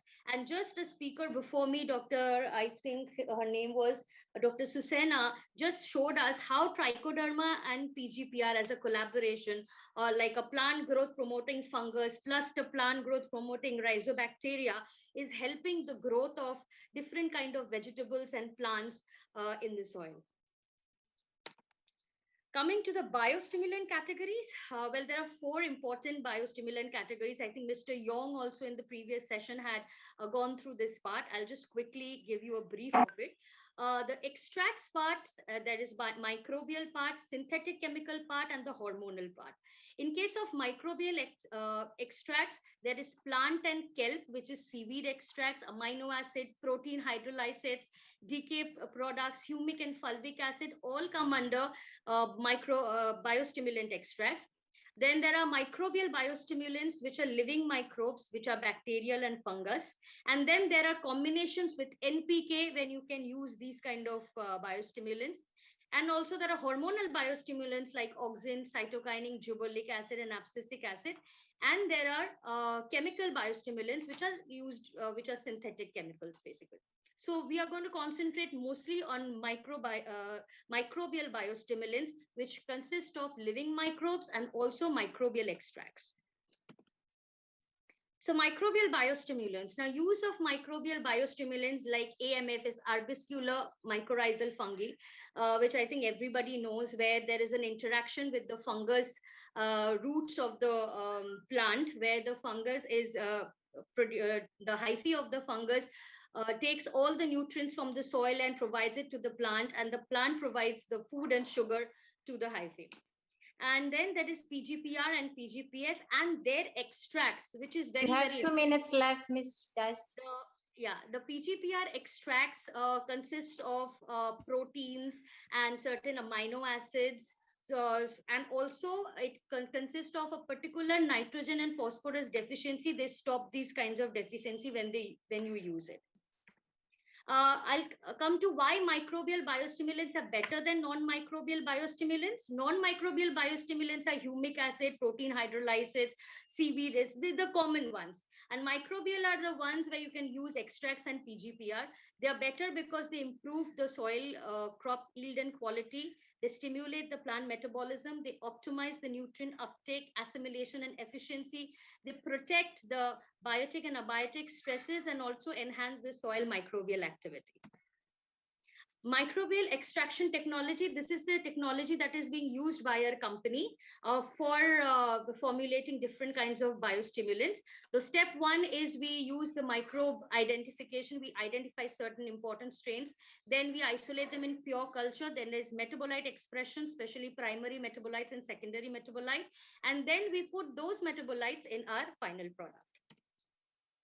So there is one extract which is very important, which is Neurospora crassa. This is the study that I'm going to talk about of a new plant growth promoting fungus. This is a beneficial fungus used in the laboratory for gene silencing, cell polarity, and cell fusion.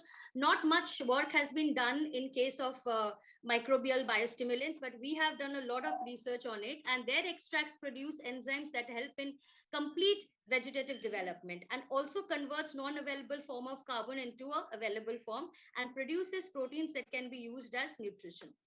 With that, we have developed this product called Vigor. It is the world's #1 yield enhancer. It is an organic certified by IFOAM Biocert.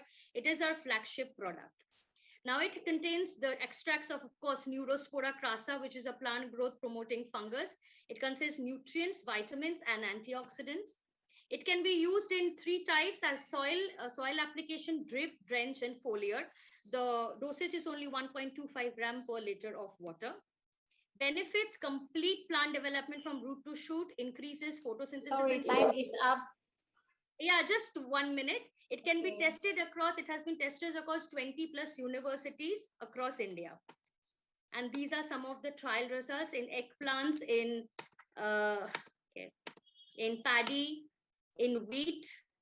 And conclusion, I would like to say that new advances to PGPR, PGPF, and microbial biostimulants as a stepping stone towards sustainable agriculture. We should stop the dependency of chemical fertilizer and pesticide and seek more natural, better advances, especially Asian countries, because we are the most populated continent in the world.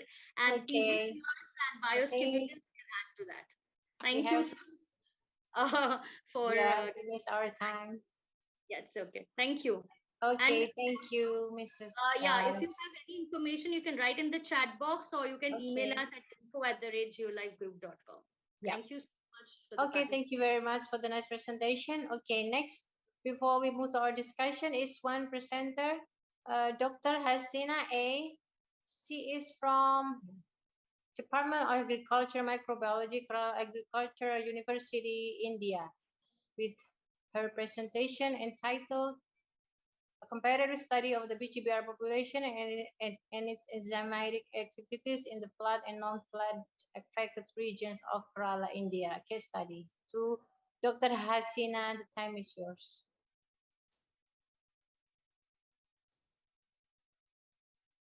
Dr. Hasina, are you there? Yes. Good afternoon, everyone. Yes. Am I audible? Yes, I can hear you, but Mrs. Das, could you stop share your screen, please? Okay. Mrs. Ranita Das, could you please stop your share screen? Yeah, thank you. Okay, now you can start your presentation.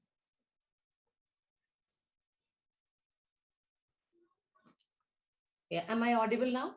Yes, yes. Okay. Yes, you are. Thank you. So myself, Dr. Hasina. First of all, I would like to thank the entire members of the Asian PGPR Society for giving me an opportunity to present my research work. So myself, Dr. Hasina, I'm here to present our research work on a comparative study on the PGPR population and enzymatic activities in the flood and non-flood affected regions. I am a postdoctoral fellow under the Back to Lab program of Kerala State Council for Science, Technology and Environment, working under Dr. K. Surendra Gopal in the Department of Agricultural Microbiology, Kerala Agricultural University, India. Coming to the introduction. Kerala is prone to climatic disasters, mainly due to its landscape. One of the severe climatic disaster which we have faced recently is the flood in 2018 August. Many of the districts in the state was under flood and landslides. This has disturbed many of the agriculture sector. And in 2019, again, the state was attacked by the disaster, which intensified the damage. The agricultural sector was attacked very much and the productivity was reduced. The reason is the change in the microorganisms in the soil, which in turn has resulted in the depletion of organic matter and thus in turn the soil fertility. There are many enzymes which are microbial enzymes, especially which are involved in converting the waste materials onto a utilizable form to plants. The major roles are by the microbial enzymes dehydrogenase, lactase, and cellulase. The study aimed to identify potential microorganisms with multifunctional enzyme-producing ability, which can be further utilized for the restoration or rejuvenation of the depleted soils. We have selected Palakkad district, 2 hill stations, which is mainly used for agriculture, Attapadi and Nelliyambadi. In Attapadi, the major crops are pepper, cardamom, tea, coffee, coconut, arecanut, rubber, banana, and paddy. And in Nelliyambadi, it is famous for orange, apart from that, tea, coffee, and cardamom. Coming to the methodology. In Attapadi, we have selected 5 different locations: Puliyara, Chemmannur, Thare Sambarkot, Pothumbadi, Kuchimedu, and Muchikadavu. And in Nelliyambadi, Chandramala, Padagiri, Lilly, Poothundu, orange, and vegetable farm. From all the 10 locations, we have collected the affected samples as well as the unaffected samples. The unaffected samples usually we selected from the very closest site of the affected samples, which remained unaffected with slides or landslides or flood. All the samples were collected by using quadrant sampling method. Nitrogen fixers were isolated in the Jensen's agar media and phosphate solubilizers in Picovascaya's agar. The isolates which was purified was tested for the using plate assay for the enzymatic activity, dehydrogenase by using TTC method, and lactase by using guaiacol as a substrate, and cellulase by using Congo red method. Coming to the results.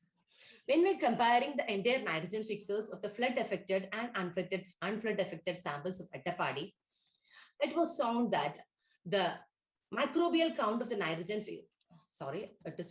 microbial count of the nitrogen fixers was found reduced in two locations. That is, in the non-flooded samples, in 2 locations, we got reduced microbial count.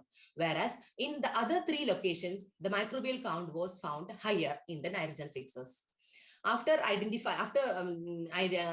the populations, we have performed the statistical analysis, that is the one-way ANOVA, and we could find out that significant variations was observed in 3 locations, whereas in 2 locations, the data was not sufficient to confirm the significant difference. When we compare the entire nitrogen fixers of Attapadi, the flood affected as well as non-flood affected samples, we got significant difference. Coming to the phosphate solubilizers of Attapadi, again, the phosphate solubilizers also we got variations, that is, in non-flood affected samples, in 2 locations, the population count was reduced, whereas in 3 locations, population count was high in the unaffected samples. And again, in the ANOVA, we got 4 locations, significant variations, whereas in 1 location, the data was not sufficient to confirm the significance.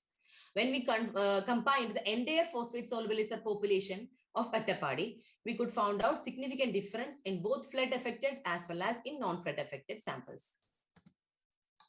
In the nitrogen fixer population of Nelliyambadi, the second field station which we have compared in Palakkad district, 1 location, that is an orange and vegetable farm alone, we got a higher microbial count in the flood affected samples. Whereas in all the other 4 locations, microbial count was higher in the non-flood affected samples. Significant difference was observed in 3 locations. 2 locations, we couldn't get conclusive results with our data. And when we compared the entire nitrogen fixers of Nilliyampati, we got significant difference in both flood affected as well as non-flood affected samples. Again, with phosphate solubilizers of Nilliyampati second hill station, the same location, that is an orange and vegetable farm alone, we got a higher microbial count in the flood affected samples. Rest of the 4 locations, high microbial count was observed in the unflooded samples. And significant variation was observed in 4 locations, and there could not confirm the significance in 1 location. And when we compared the entire location, we got significant difference for both flood affected as well as non-flood affected phosphate solubilizer population in Nilliyampati. And after isolating the organisms in master plate, morphologically variant isolates were selected for further enzymatic studies. So we got 74 isolates totally from Attapadi and 70 isolates from Nilliyampati. In Attapadi, there were 41 nitrogen fixers and 46 nitrogen fixers from Nilliyampati and 33 phosphate solubilizers and 24 from Nilliyampati. After getting the isolates, we have performed the enzymatic activities were analyzed in all the isolates, and we got the dehydrogenase, lacase, and cellulase analysis was performed, and it was classified into maximum producers, medium producers, and negative producers based on their zone of production as well as the intensity of color. Now, here we got maximum number of isolates, that is 18 number of isolates from nitrogen fixers in the non-flooded area was having the maximum dehydrogenase activity. In case of lacase, majority of the isolates was having negative, that is not producing lacase enzyme. Whereas in case of nitrogen fixers from non-flooded, we got a 4 number of isolates with maximum lacase production. In case of cellulase, maximum number was in the medium cellulase production range. Again, we got around 18 isolates totally, which is having maximum enzyme production for cellulase. In case of Nilliyampati isolates, again, here also we got nitrogen fixers from non-flooded area with maximum number of dehydrogenase production. In case of lacase, also we have negative producers were higher number, but we got enough number of maximum producers of lacase, that too from nitrogen fixers from the non-flooded area. In case of cellulase also, nitrogen fixers from non-flooded as well as flooded area were having a high number of maximum number of maximum cellulase production in high numbers. You have 10 minutes left. Okay, about multifunctional nitrogen fixers and phosphate solubilizers was compared. So here we got for maximum number, that is in Attapadi unaffected area, Nilliyampati unaffected area, and Attapadi unaffected area. We got nitrogen fixers is having higher number of multifunctional ability, whereas in case of Nilliyampati affected area, the number of phosphate solubilizers was high in multifunctional ability. And multifunctional maximum enzyme producers were selected. From this, we got totally 20 isolates, which is having multifunctional maximum ability. Out of that, 9 was from flood affected area and 11 was from the non-flooded affected area. At Attapadi flood affected area, we have 5, non-flooded 4, and from the Nilliyampati flood affected area, we have 4, and Nilliyampati flood non-flooded area, 7 isolates. Totally 20 isolates were selected. Coming to the conclusions. Significant variations was found in the PGPR population of the flooded and non-flooded regions. Nitrogen fixers and phosphate solubilizers were found higher in numbers in the non-flooded soils of 7 locations, where the flooded soils have a reduced number of microbial count. Enzyme producers were high in flooded soils, and maximum multifunctional enzyme producers were slightly higher in the non-flooded soils. We got 20 isolates with multifunctional enzyme activity, which can be further exploited for the rejuvenation of the depleted or degraded soils due to flood or the depletion of soil organic matter soil samples. Thank you. I would like to thank every members for giving me such an opportunity for presenting my research work over here. Thank you very much. Thank you, Dr. Hasina. It's quite on time. Okay, now we have discussion for 10 minutes. There are some questions already in the chat box. Could you please stop share your screen, Dr. Hasina? Okay. Okay, thank you. So, okay, a question from Dr. Antonius to Mr. Jagadish ready. I think how long take time to convert conventional farming to become completely natural farming? How about the productivity comparing conventional to nature farming? To Mr. Jagadish, have you answered this question or not? Are you there? Okay, I think he's not there. So next question, also from Dr. Antonius to Dr. Prawantisari. What is specific PGPR did you use in your work? Do you know the species of the bacteria? What are the specific activities of PGPR in Trichoderma? So then both can complement each other. So Dr. Prawantisari, are you there? Can you answer the question now? Hello? Yeah, I answered the question. Okay. Person asked about me. Okay, you already answered the question? Okay. Okay, Can I now speak next. anything? Yes, continue, please proceed. See, one person asked me, within how many years we can convert the land into nature farming, better land? See, by doing green manure mulching and by doing the soil healthy preparation by using this Gana Jivamrita, which was made from desi cow dung, we can enrich the soil as soon as early as possible, and do the crop rotation. Also, we can enrich the soil, and within 2 years, we can completely make land enriched by these natural farming methods. And also, the person raised me a question: how about the yields? He says, see, in my terms of farming activity, we work on the quality of yield, how quality the yield has come, how the yield is free of chemical residues, how the produce is nutrition added with nutritional values. This we prefer, because by consuming these kind of nutrition value foods, these kind of chemical residue free foods, we can be healthy. And the food grain also, it weighs more, it gives more weight. In terms of the perishable items, the fruit which comes from natural farming, it remains many days. We take tomato, it remains longer days. We take mango, it remains longer days. It won't get spoiled. Such many characters are there in natural farming of way. And one more thing I have to tell you, in chemical practices farming, lot of chemical residues enter into the body. Chemical farmers spray pesticides, fungicides, weedicides, such many things. These chemical residues are entering into the body, so we are more prone to diseases. In this way of farming, we make soil healthy by doing all the natural practices, natural way of farming.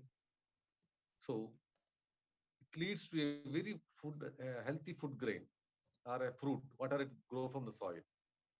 So it's a chance, it's an opportunity to everyone to consume nutrition value foods free of chemical residues. Thank you. Okay, thank you. Now, next question for Dr. Prawantisari. Are you there? Could you answer the question from Dr. Antonius? Thank you. I'm sorry. I answer this question with Indonesian language, maybe. Yeah, I think it's fine. If it's difficult for you to explain it in English, I think it's fine. Yes.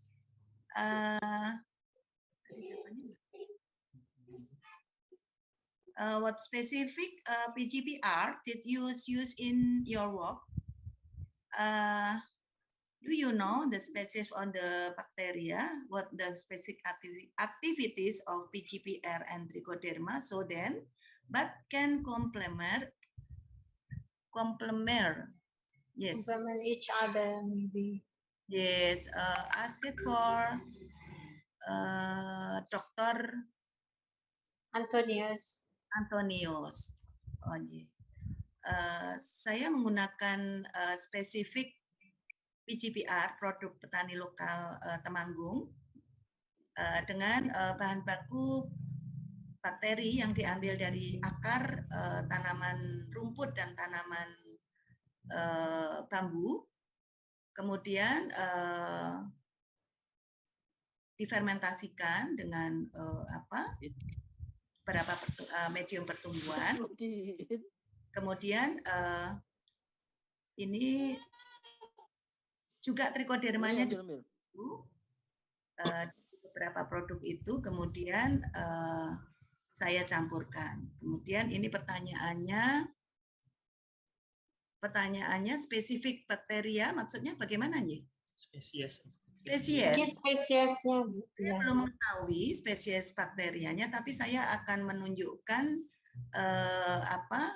sampai pada isolasi identifikasi gram positif dan negatif ya, pengujian secara gram itu ada gambarnya, ini sudah ada gambarnya. Ini saya share dulu. Nah, ini adalah pengujian gram positif. Excuse me, Dr. Susiana. Yes. Are you speaking in a regional language or English? Yeah, in Indonesian, because it's having difficulties in explaining it in English. So. Okay, yeah. she'll be speaking in Indonesian language only. Yes, she's speaking in Indonesian. Oh, I see. Yes. Ya, oke, no problem. Gambar-gambar ketika Bu, mohon maaf tidak terlalu lama karena waktu kita juga terbatas. Mohon maaf. Terima kasih. Kemudian jawaban yang lain adalah aktivitas spesifik dari PGPR dan trichoderma yaitu sama-sama menghasilkan hormon pertumbuhan. Sehingga hasil yang diperoleh tanaman kentang menjadi lebih banyak daripada perlakuan tunggal baik oleh trichoderma saja ataupun PGPR. Kemudian aktivitas spesifik dari PGPR dan trichoderma, keduanya itu akan memproduksi lebih banyak hormon pertumbuhan tentu saja ya, sehingga produk itu lebih bagus digunakan karena akumulasi hormon pertumbuhan di tanaman itu lebih banyak. Ya, saya kira itu jawabannya. Terima kasih. Okay, thank you. Now, I think there's time for one more question. Okay, maybe I will choose a question from Hendry Bustaman to Dr. Nagaraja. You focus only on the antibiotics produced by streptomyces. Is the mechanism classified as bacteriostatic or bactericidal? Does streptomyces develop in the rhizosphere? To Dr. Nagaraja, could you please answer the question? Yes, thank you for the question. Actually, it is acted as a antifungal because we mainly worked on the fungus to eradicate where it is an antagonistic activity on the fungus, especially the Fusarium. So it acts as a fungicide.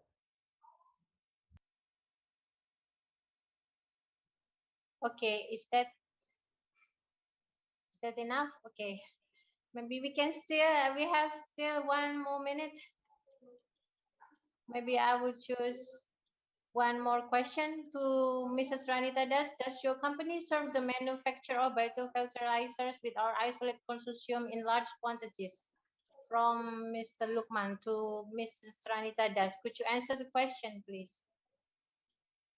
Yes, actually, we are manufacturing a lot of biofertilizers.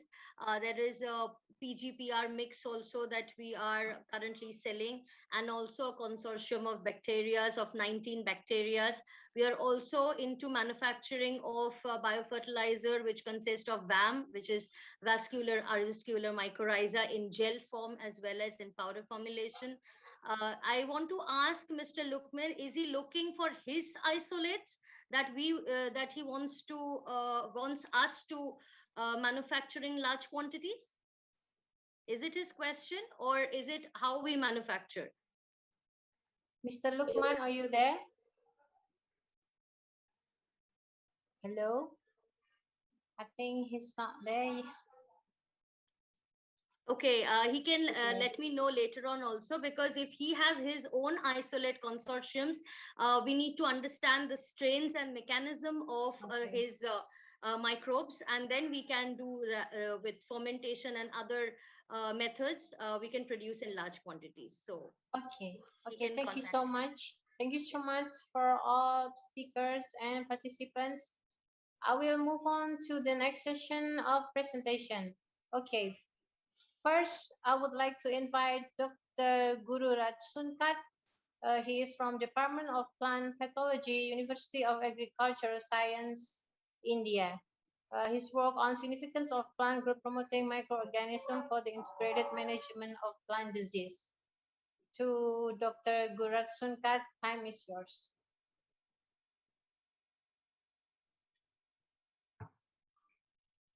To Dr. Guru Ratsunkat, are you there? Are you there? If not, I will continue to the next speaker, okay? I would like to call Dr. Jafar Nabati from Department of Legume Research Center for Plant Sciences, Iran, with his work on fertilizer containing plant growth promoting rhizobacteria on chickpea plant growth and yield. To Dr. Jafar Nabati, time is yours, please. Hello, are you there, Dr. Jafar Nabati?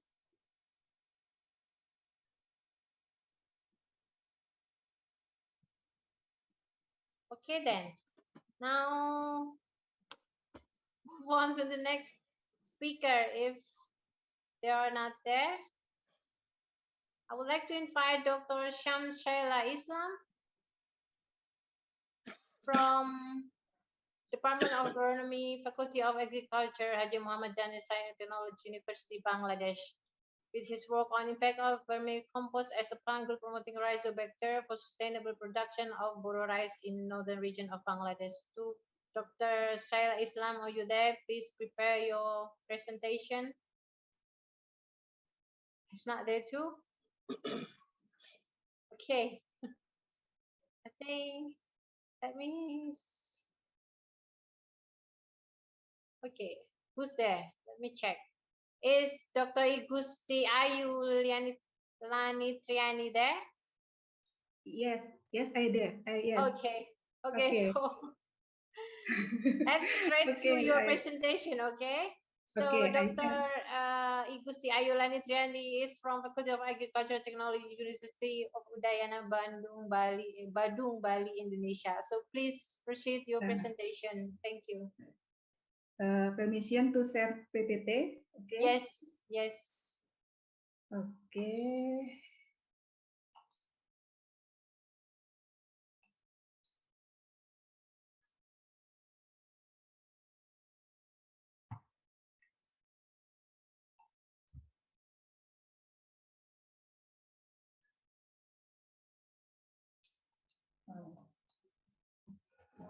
Any problem?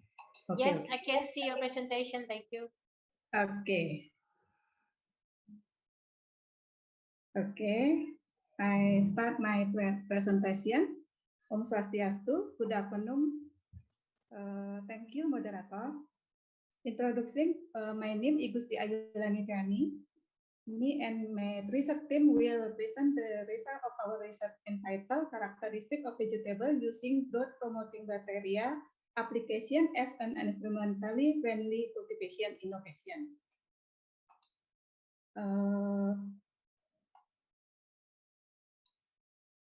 Yes. Okay. The background of this research was cultivation technology is now more advanced. Farmer practice cultivation not only using chemical, but in combination with natural material to get better result. Currently, farmers are starting to reduce the use of chemical in cultivation and are starting to try to use environmentally friendly cultivation technology. In this study, the cultivation technology innovation use is the application of the use of PGPR to sit on plant in the field. The physical characteristic of vegetable with PGPR application were compared with the yield of conventional farmer. This cultivation innovation is expected to be increasingly used in the future for the application of environmentally friendly cultivation by starting to reduce the use of chemical to get vegetables that are free of chemical residue, healthy and safe for consumption. This research was conducted in Mayungan Village, Tabanan, Bali, where farmers have never used the PGPR application before during the renting period on their land. The vegetables select for this study represent vegetable derived from leaf, fruit, and tuber. The vegetables are Chinese cabbage, tomato, and carrot. The farmer are something in situation where they face severe loss due to disease, stress, and wet. Pesticides have always been an important and usually available tool in vegetable and fruit cultivation. To overcome the use of chemical in vegetable cultivation, an environmentally friendly technology known as organic farming is applied. One way to apply organic farming is utilize microorganisms in the soil for natural cultivation application. One of the bacteria used is Rhizobacteria, a group of bacteria that colonize plant root and increase plant growth and reduce disease or damage caused by insect attack, known as plant growth promoting Rhizobacteria or PGPR. PGPR application are steadily increasing in agriculture and offer an attractive way to replace chemical fertilizer, pesticide, and supplement. The application of environmentally friendly technology with the use of growth promoting bacteria is something that needs to be done for farmers in Bali, especially for farmers in Mayungan Village, Tabanan. The application, the purpose of study was to determine the effect of PGPR application on soil condition and physical characteristic of Chinese cabbage, tomato, and carrot produced and compared with vegetable yield from conventional farmers. The research method was conducted on land in Mayungan Village, Tabanan, while result from conventional farmers or obtained from land in Batunya Village, Tabanan, Regency, Bali. The research material were soil, Chinese cabbage, tomato, and carrot from land in Mayungan and Batunya Village, menu from chicken.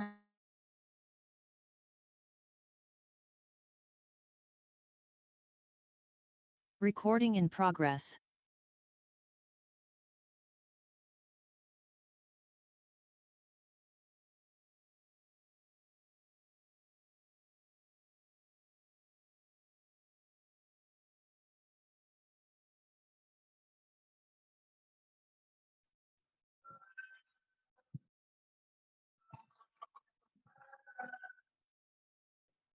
Hello? Hello? Yeah, please continue. Sorry for a little technical error. We are here back. We are back again. Yeah. Recording stopped. Thank you.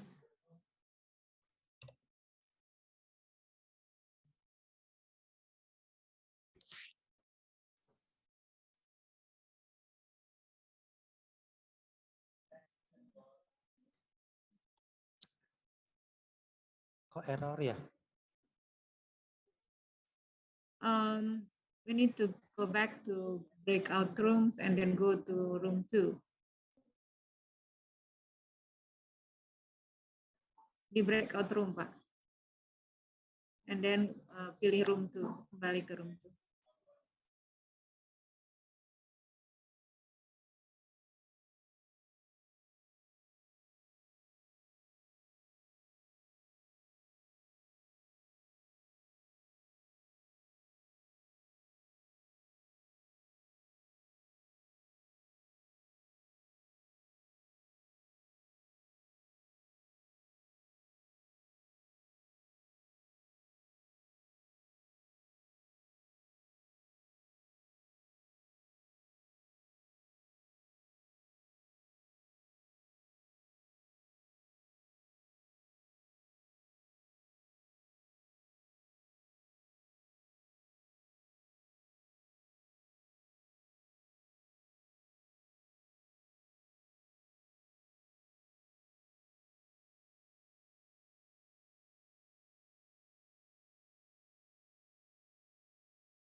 Recording in progress. Yes, you're audible. Thank you. Thank you. The indirect promotion of plant growth is by producing the antagonistic substances or by inducing the resistance to pathogens. So my next point on PGPR is on microbial antagonism. So it is the bacteria antagonism means that to define the antagonism, it is like the PGPR which exhibit the antagonistic activity towards a pathogen. They are defined as the antagonists.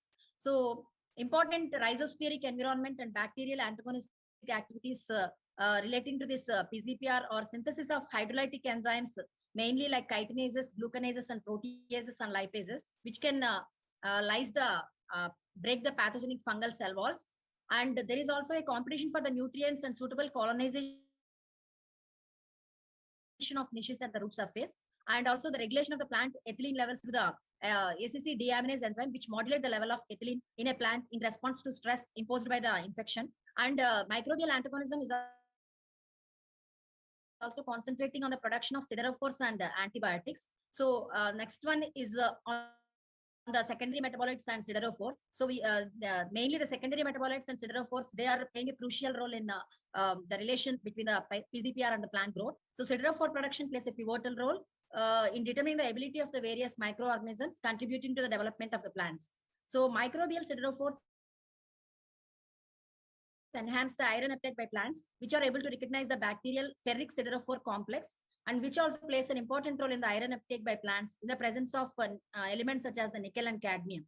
So bacteria produce a wide variety of antimicrobial compounds as a defense systems, like broad spectrum antibiotic, lactic acid, for example, produced by the lactobacilli. So lytic agents such as the lysozymes and all those. And main point is like siderophores, bacteriocins, and antibiotics. These three are the most effective ways to minimize or prevent the phytopathogenic proliferation.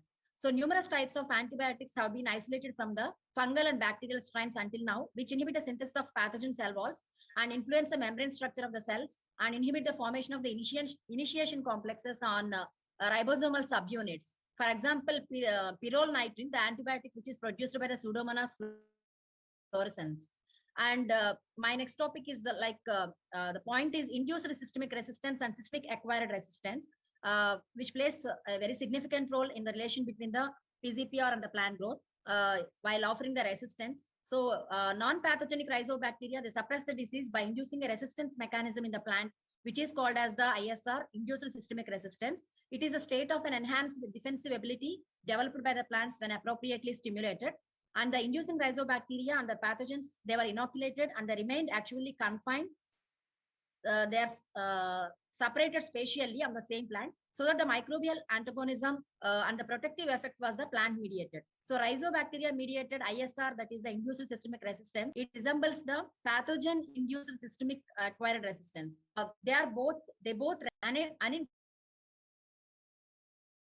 plant parts resistant to the plant pathogens. They offer the resistance, and they actually the protection mediated by the ISR is significantly less than which is obtained by the when ISR and the systemic acquired resistance, they work actually very effectively than biostimulants. So numerous microorganisms such as the Trichoderma species, they are classified as the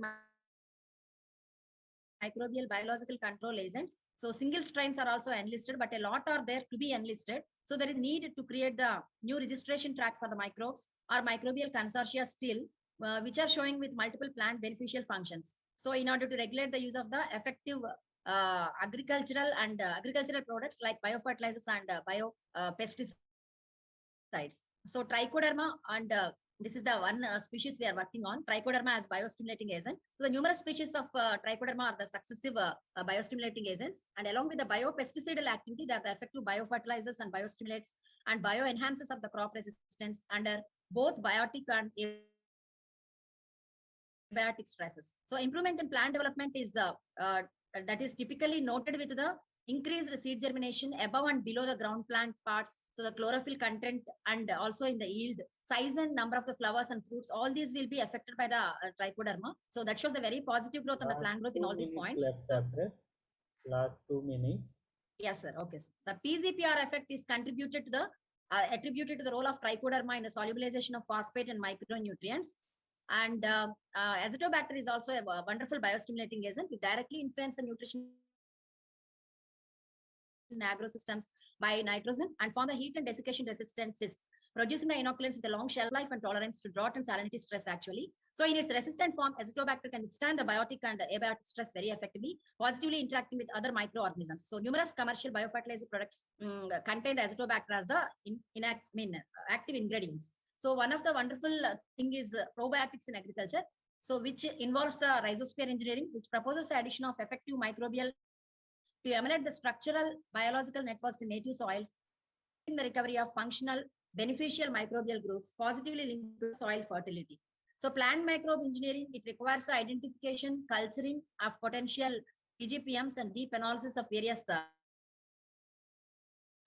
components, and studies on trichoderma and Azotobacter that these fungi and bacteria, they could be functionally PGP consortium, trichoderma and Azotobacter consortia, actually they could be integrated with the botanical and inorganic compounds, seaweeds, polymers, and animal-derived products also to develop the truly effective and the reliable beneficial plant products. So omics also plays an important role here. So with the omic studies, we can go forward with the works on these pathogens, PGPRs. And I want to conclude this session with the ability of the microbial consortia in production of biostimulants, that is the primary metabolites, secondary metabolites, to suppress the phytopathogens could be of the significant agronomic importance. So resistance inducing and antagonistic rhizobacteria, they might be useful in formulating the new inoculants, offering an eco-friendly biological control of the plant disease, improving the cropping systems. So these new PGPR require a systematic strategy designed to completely utilize all beneficial factors, applying the combinations of different mechanisms of action, allowing the crop yields to increase the while we can reduce the chemical treatments. So thank you so much for giving me a wonderful opportunity on this amazing international PGPR e-conference platform. Thank you so much for the team for the excellent coordination. And I want to thank Dr. Amrupalli Garu for the support. Thank you. Thank you so much, everyone.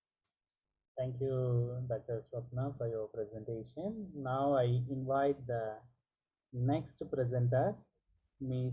Lilia Pramudiani. I hope you are here. Yes, I'm here. Yeah. The Miss Lilia going to be present the title Influence of Plant Growth Promoting Rhizobacteria on Growth and Yield of Chili in Various Growing Media. She belongs to the Assessment Institute for Agriculture Technology in South Kalimantan, Panglima Batur Street, Banjar Baru, South Kalimantan. I believe it's from Indonesia.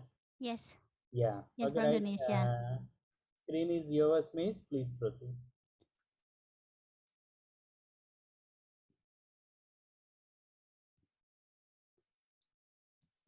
It's okay. Maybe my PPT not clear. Yeah, please proceed to the slideshow mode. Oh yeah. Yes. Ready. Thank you, Dr. Nagaraja. Good afternoon. I am Lilia Pramudiani from Assessment Institute for Agricultural Technology, South Kalimantan, Indonesia.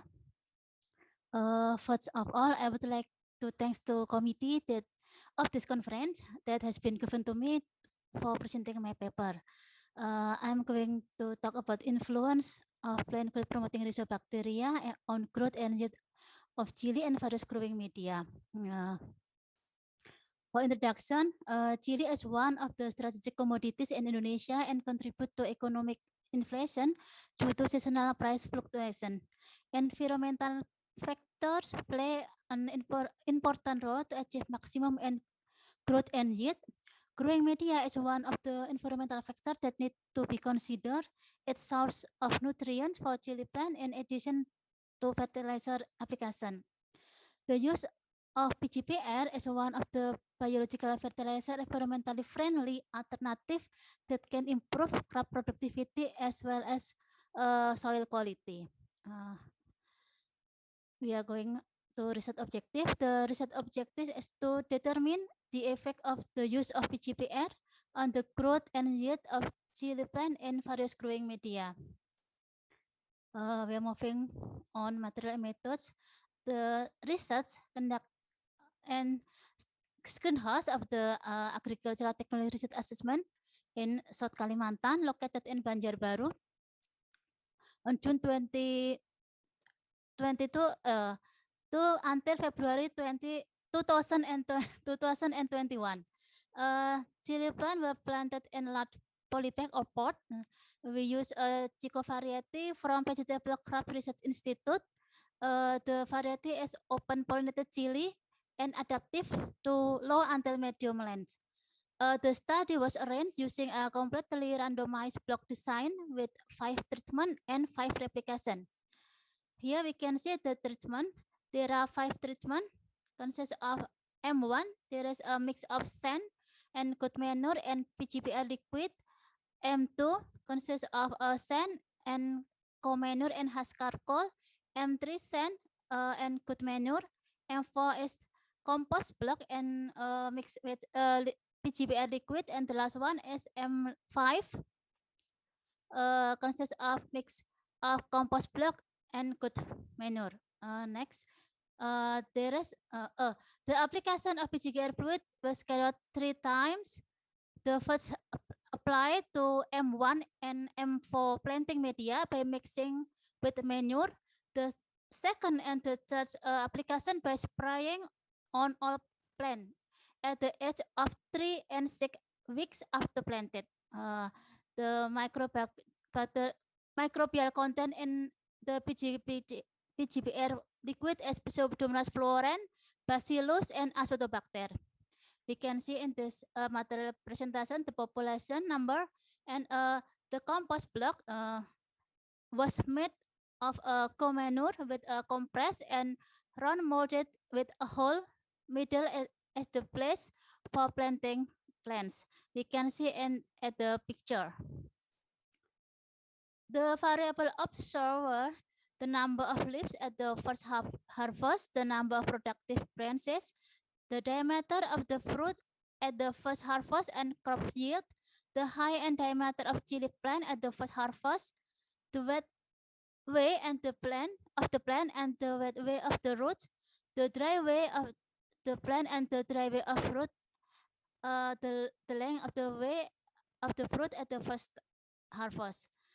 The data obtained were analyzed statically by analysis of variance, and if there was a significant difference followed by the MRT test. We go to soil characteristic. We can see in the screen. Table 2, there is a soil characteristic result of analysis of physical and chemical property of the media. The laboratory of soil belong to Soil Laboratory of Indonesian Swampland Agricultural Research Institute. Okay, we move on research and discussion. In table 3, we can see the data of plant height, number of leaves, number of productive branches. The column 1 and plant height, we can see that the treatment there have no significantly effect for plant height, but the variable of number of leaf, the treatment M1 and M4 is a compost block and PGPR liquid, has a highest number of leaf than others, and the variable of number of productive branch, the treatment M5, M3, compost block and good manure, and sand of good manure has a higher number of productive branch. The next table is data of wet weight, I mean fresh weight average, fresh weight average of plant, fresh weight average of fruit, and dry weight of fruit. And the plant fresh weight, the treatment have Last no 2 significant. minutes, please. Oh yes. Last 2 minutes. Oh yes, there is no significant effect, but and for plant fresh way, plant dry way, fresh way, and fresh way of root and dry way of root. And the data of for flowering age average and harvesting age average, there is no the treatment have no significant effect for harvesting average, but the treatment of M5 and M4 have a highest the following average letter, and the number of fruit at the first harvesting, the treatment of 4 M4 and 5 have a highest number of fruit of the first harvesting. The next data, fruit length and fruit weight. The treatment have no significant effect for fruit length and fruit weight, but for fruit diameter, the treatment M1 have the lowest fruit diameter, and the last variable production, the treatment M5 and M4 liquid PGPR and compost block, and compost block and good manure have highest production. We move. Okay, will conclude this paper. Application of PGPR on planting media had a significant effect on the number of leaves at the first harvest, the number of productive branches, the number of the fruit at the first harvest, and crop yield. But this PGPR treatment did not significantly affect to the height of diameter of chili plant at the first harvest, the fresh weight of the plant and the fresh weight of the root, the dry weight of the plant and dry weight of the root, fruit length, and fruit weight at the first harvest. It's all. Thank you, Dr. Nagaraja. Thank you, Lily, for your presentation. Now, I would like to invite Dr. Yerni. Dear doctor, are you there? Yes. Dr. Yerni Yuniati is going to present effect of heavy metal tolerant microorganism on growth Nara seedlings. She is from Soil Research Institute, Indonesian Agency of Agriculture Research and Development, Indonesia. Dear doctors, floor is yours. Please proceed.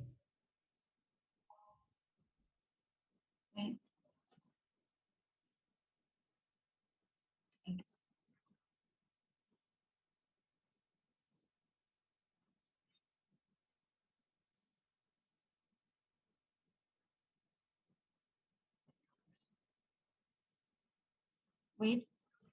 Oh, I have problem. I cannot to make full screen. Oh yes. Sorry. Thank you, Dr. Surya Depara as moderator. Good afternoon, everyone. I would like to present my paper with title "The Effect of Heavy Metal Tolerant Microorganism on Growth Nara." The introduction. Sorry. Mining activity has a broad about environmental issues such as physical damage, pollution, and heavy metal contamination, air marginalized land in terms of the essential nutrient element, organic carbon, and biodiversity. This problem have raised great interest in coming up with environmental friendly and sustainable agriculture, since these are linked with food security. Synergic about approach among microorganisms, organic matter, and plant is an effective strategy and environment friendly to remediate mine degraded soil to improve the soil quality and productivity. Our isolated copper-resistant rhizobacteria from breast rhizosphere. I'm sorry. I'm sorry. In copper in copper mine site outside, show plant growth promotion in vitro. Nara or Angsana or Ptecarpus indicus is a recommended tree in tropical agroforestry for shading coffee or other plant, has potency of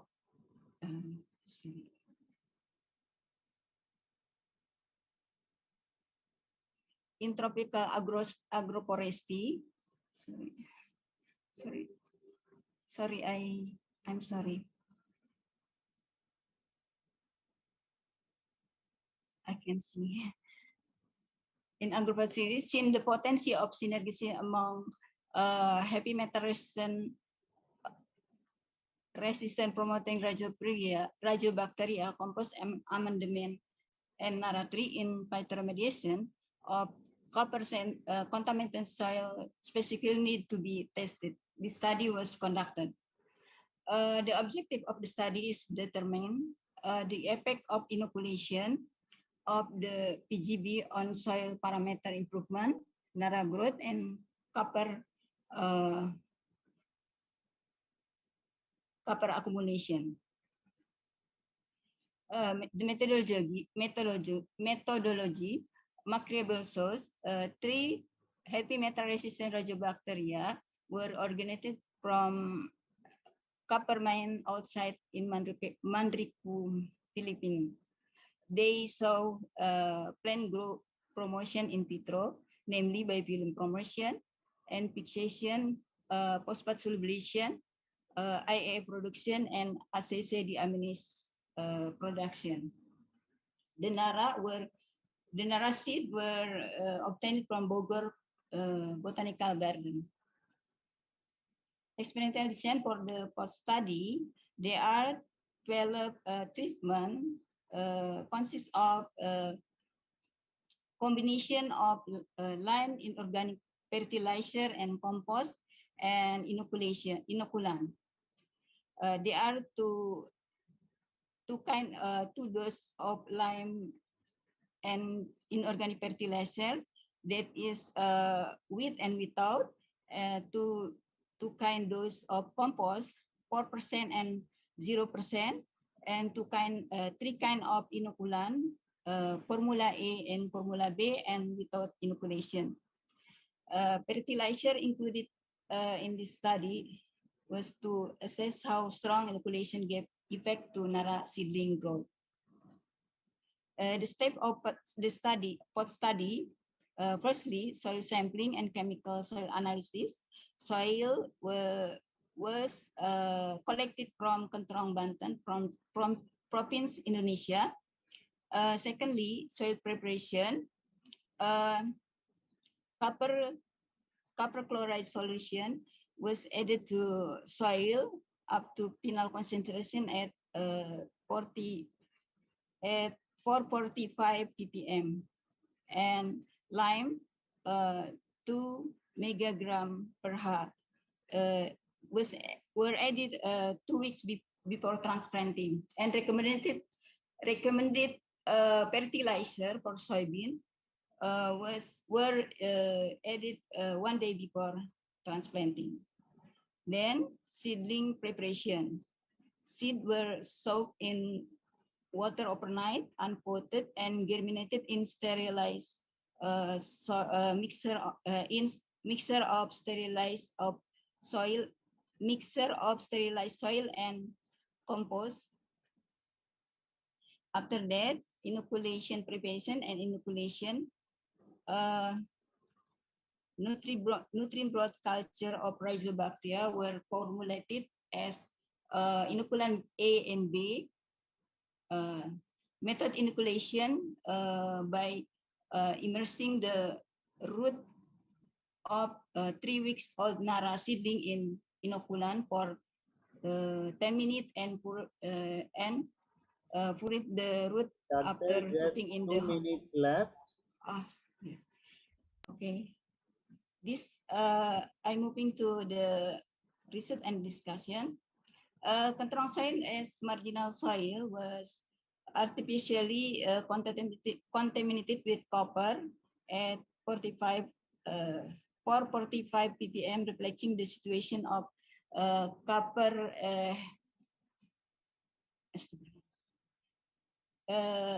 situation of sorry.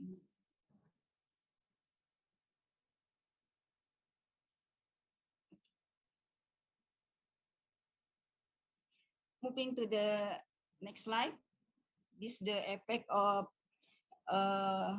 table 2 is effect of the treatment on soil chemical characteristic and soil copper content. Here we can see that treatment of lime and fertilizer and combination of lime fertilizer and compost had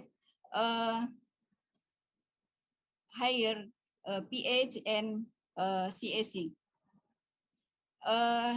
All treatment show the soil copper. This value is expected.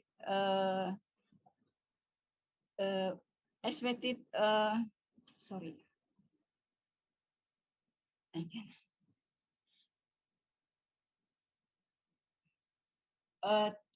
Soil total J content is so expected value throughout the experiment. All soil were in situation of copper contamination.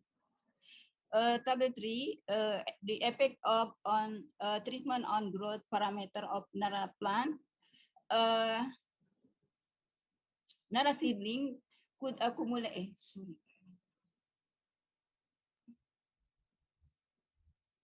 4% compost with or without lime and fertilizer gave better improvement of growth parameter than other treatment.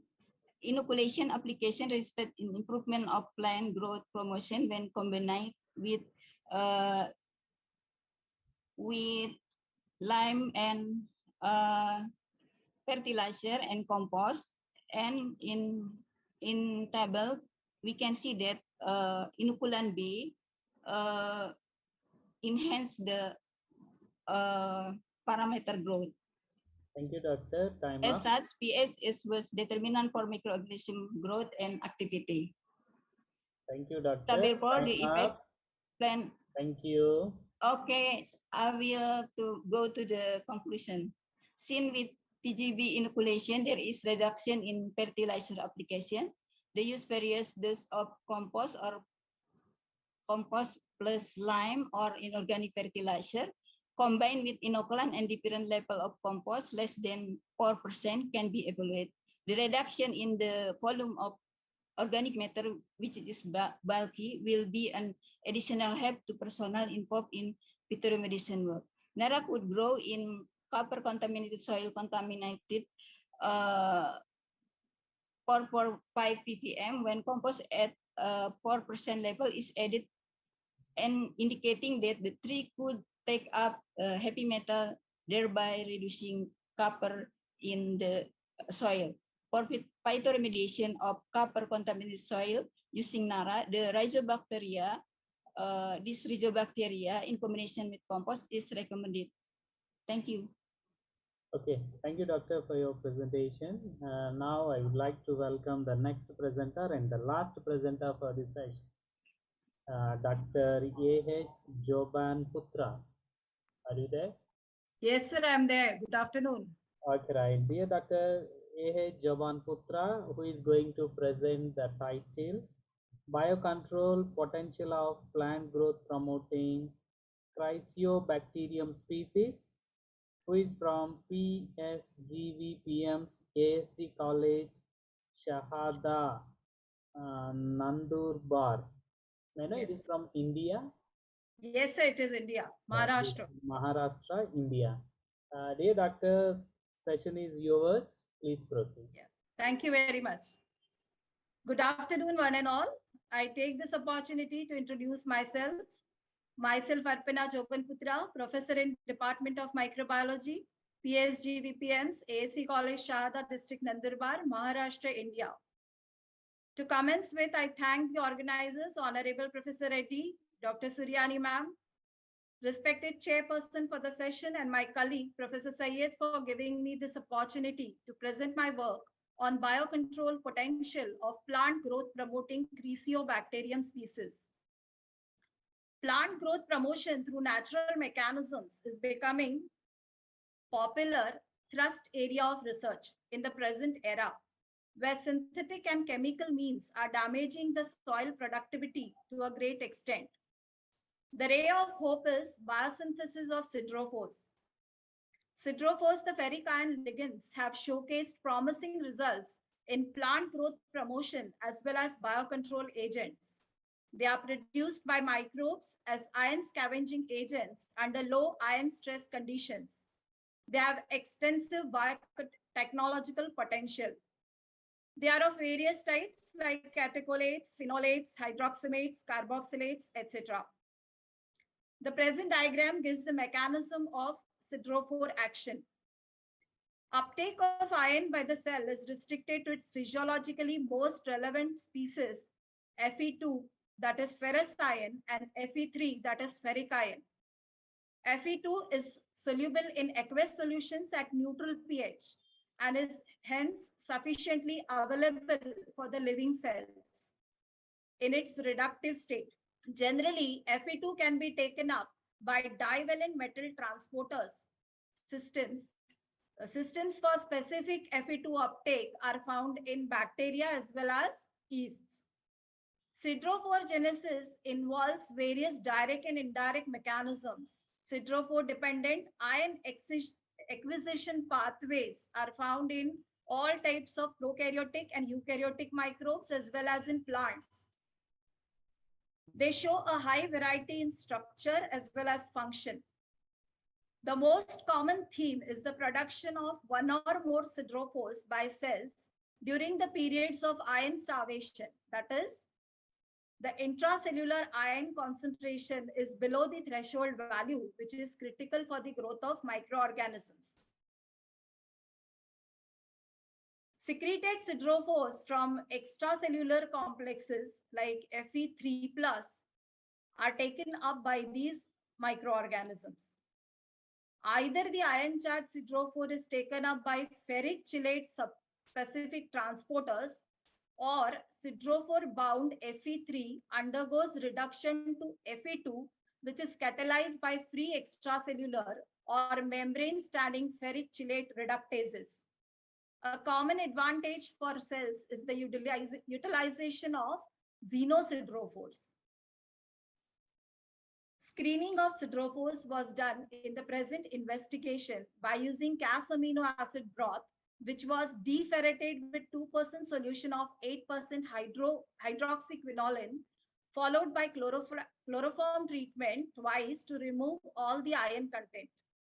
The broth was inoculated with 24 hours old culture of the organism and incubated. After incubation, the broth was centrifuged. The cell-free broth was tested for siderophore production using the Cas reagent. Formation of an orange, yellow, red color was taken as a positive test for detection of siderophore. The test was also conducted on the solid medium, and it's visible from this figure, from this photo plate. So the change in color from orange to yellow-red indicates the presence of siderophores. The siderophores produce the change in color of Cas agar also, which is visible in the photo plate. The detection of siderophores was done by Arno and Saki tests for detection of catecholate and hydroxymate type of siderophores respectively. The Saki test was negative, indicating that siderophores produced by Chrysobacterium species were of catechol type. Time factor is of vital importance as maximum secretion of siderophores takes place at a definite time period, after which the peptides which are released cannot be recovered from the fermented broth very easily. Growth as well as percent siderophore units secreted by the Chrysobacterium species were studied at regular intervals of time in order to determine the exact time period at which the siderophore secretion occurred. It is clearly evident from this graph that siderophore production was maximum at 24 hours when the organism was in its stationary phase of growth, indicating that siderophores act as secondary metabolites. Thereafter, the concentration of siderophores in the broth decreased considerably. Siderophores of Chrysobacterium were purified by using SEPAC C18 cartridges. The purified siderophores were subjected to analysis by HPLC, mass, and IR spectroscopy to confirm the presence of catechol type of siderophores. The percent determination of siderophores was done by the CAS shuttle assay, indicating that Chrysobacterium species could produce 77% of siderophores under unoptimized conditions at 24 hours. These bottles, they show the purified siderophores obtained by SEPAC C18 cartridges. The next investigation which was carried out was ion uptake studies. Influence of various physicochemical factors on growth and siderophore production was studied for optimization purpose. The influence of ion on growth and siderophore production was most significant of these. Concentration of siderophore decreased with increase in ion concentration. Production of siderophore continued till 20 micromole ion concentration, above which it was repressed. This indicated that siderophores continued the production till 20 micromoles. This indicated that the siderophore production occurred in the range of 0 to 20 micromoles ion concentration. Secretion of siderophores was maximum at 1 micromole ion concentration and was least at 20 micromole ion concentration, which is visible from the absorbance values at 320 nanometers and the percent siderophore units estimated. On the contrary, exactly reverse situation was observed for growth. Further growth stimulation studies were carried out. The ability of the organism to produce heterologous siderophores produced by different organisms was also studied. The aim was to investigate the ability of the organism to survive and tolerate adverse conditions and evaluate how competitive the organism would be in the field in presence of other organisms. 2 minutes left. Yes, sir. Cross-feeding studies were also carried out for this purpose, and it was found that the organism produced a zone of growth around the disc, which was impregnated with XAD fraction of siderophores of Enterobacter cloacae. Crude siderophore from the cell-free broth of Chrysobacterium were accepted by themselves. Thus, it accepted self and heterologous siderophores. The applicability of siderophores of Chrysobacterium species in phytopathogen suppression and thereby plant growth promotion was also studied. Deferrated PDA was used for the studies. The common fungal plant pathogens were selected for the investigation. The usual Kirby-Baugh method was used for this experimentation. The culture broth of siderophores was added in the wells on a plate inoculated with the fungal pathogens Aspergillus niger, Alternaria alternata, and Fusarium oxysporum. All the three pathogens were inhibited with the culture broth of the Chrysobacterium species. The ability of the organism to promote the growth and act as a biocontrol agent was thus proved. The present investigation was a stepping stone towards the use of siderophores for the plant growth promotion and act as a good biocontrol agent. Further investigation and field trials shall lead novel applications of the organism as plant growth promoter. I acknowledge and thank the management and principal of our college as well as the university to which the college is affiliated, that is KBC North Maharashtra University, Jalgaon, for providing the facility for carrying out this work. These were the references which were used, and thank you very much. Thank you, Doctor, for your presentation. Now the overall 7 presentations we completed. Now we are at the question and answer session.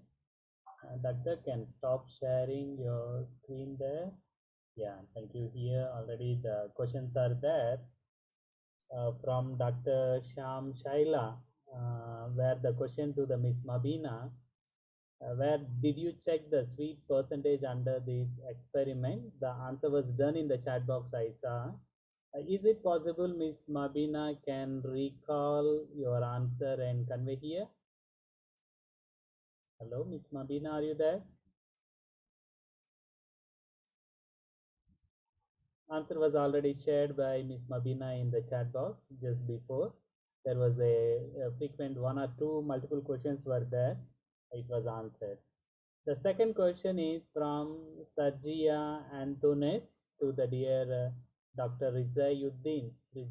Riyazuddin, sorry, can trace elements induced ACCD synthesis. Did you check the ACCD genes? Dr. Riyazuddin, are you there? No. Okay, again there is a question to Mabina. What are your comments that the number siderophore spore producing bacteria are so high compared to the phosphate solubilizing bacteria? Are there any correlation with the soil chemical properties? Again, Mabina. Mabina, are you there? If no, then you can contact the one who asked the question, maybe Sergia Antonius, maybe contact them through the WhatsApp. Somehow they are in our group. Okay. The last question, V. Agustiani, to again Mabina. Since Mabina is not here, we cannot get answer from Mabina. Okay, now I am come to conclude the session 3. The session 3 started by 3:43. Exactly it's going to finish now by 4:53. Where it is total 7 participants. All the 7 participants for this session was presented their sessions an average of 10 minutes. I'm once again, I'm very thankful to the Prof. Suryani, who is the organizing chairman for this, and Prof. MS Reddy for giving me this opportunity, where I joined in the first PGPR conference as a student, presented my poster. Today I'm here as a featured speaker and a moderator, and upcoming PGPR, I'm the one of the key member in the Malaysia PGPR chapter. Thank you to the organizers for giving me this opportunity. I am handing over the session to Chairman. Thank you, Chairman. Okay, thank you very much, Dr. Nagaraja, for as a moderator. So, done for today from 8 p.m. till now in Bali is about 5 p.m. So this is a very long presentation today. So I'm happy, all the committee is happy because now the presentation can run nicely for today. No Wi-Fi connection drop on, something like that. So thank you very much, Dr. Nagaraja. And for all participants, please join again at 8 o'clock Bali time for tomorrow. We have 25 presenter, 36 presenter for day 2. Start at 8 p.m. Bali time. Thank you very much. Bye-bye.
Recording stopped.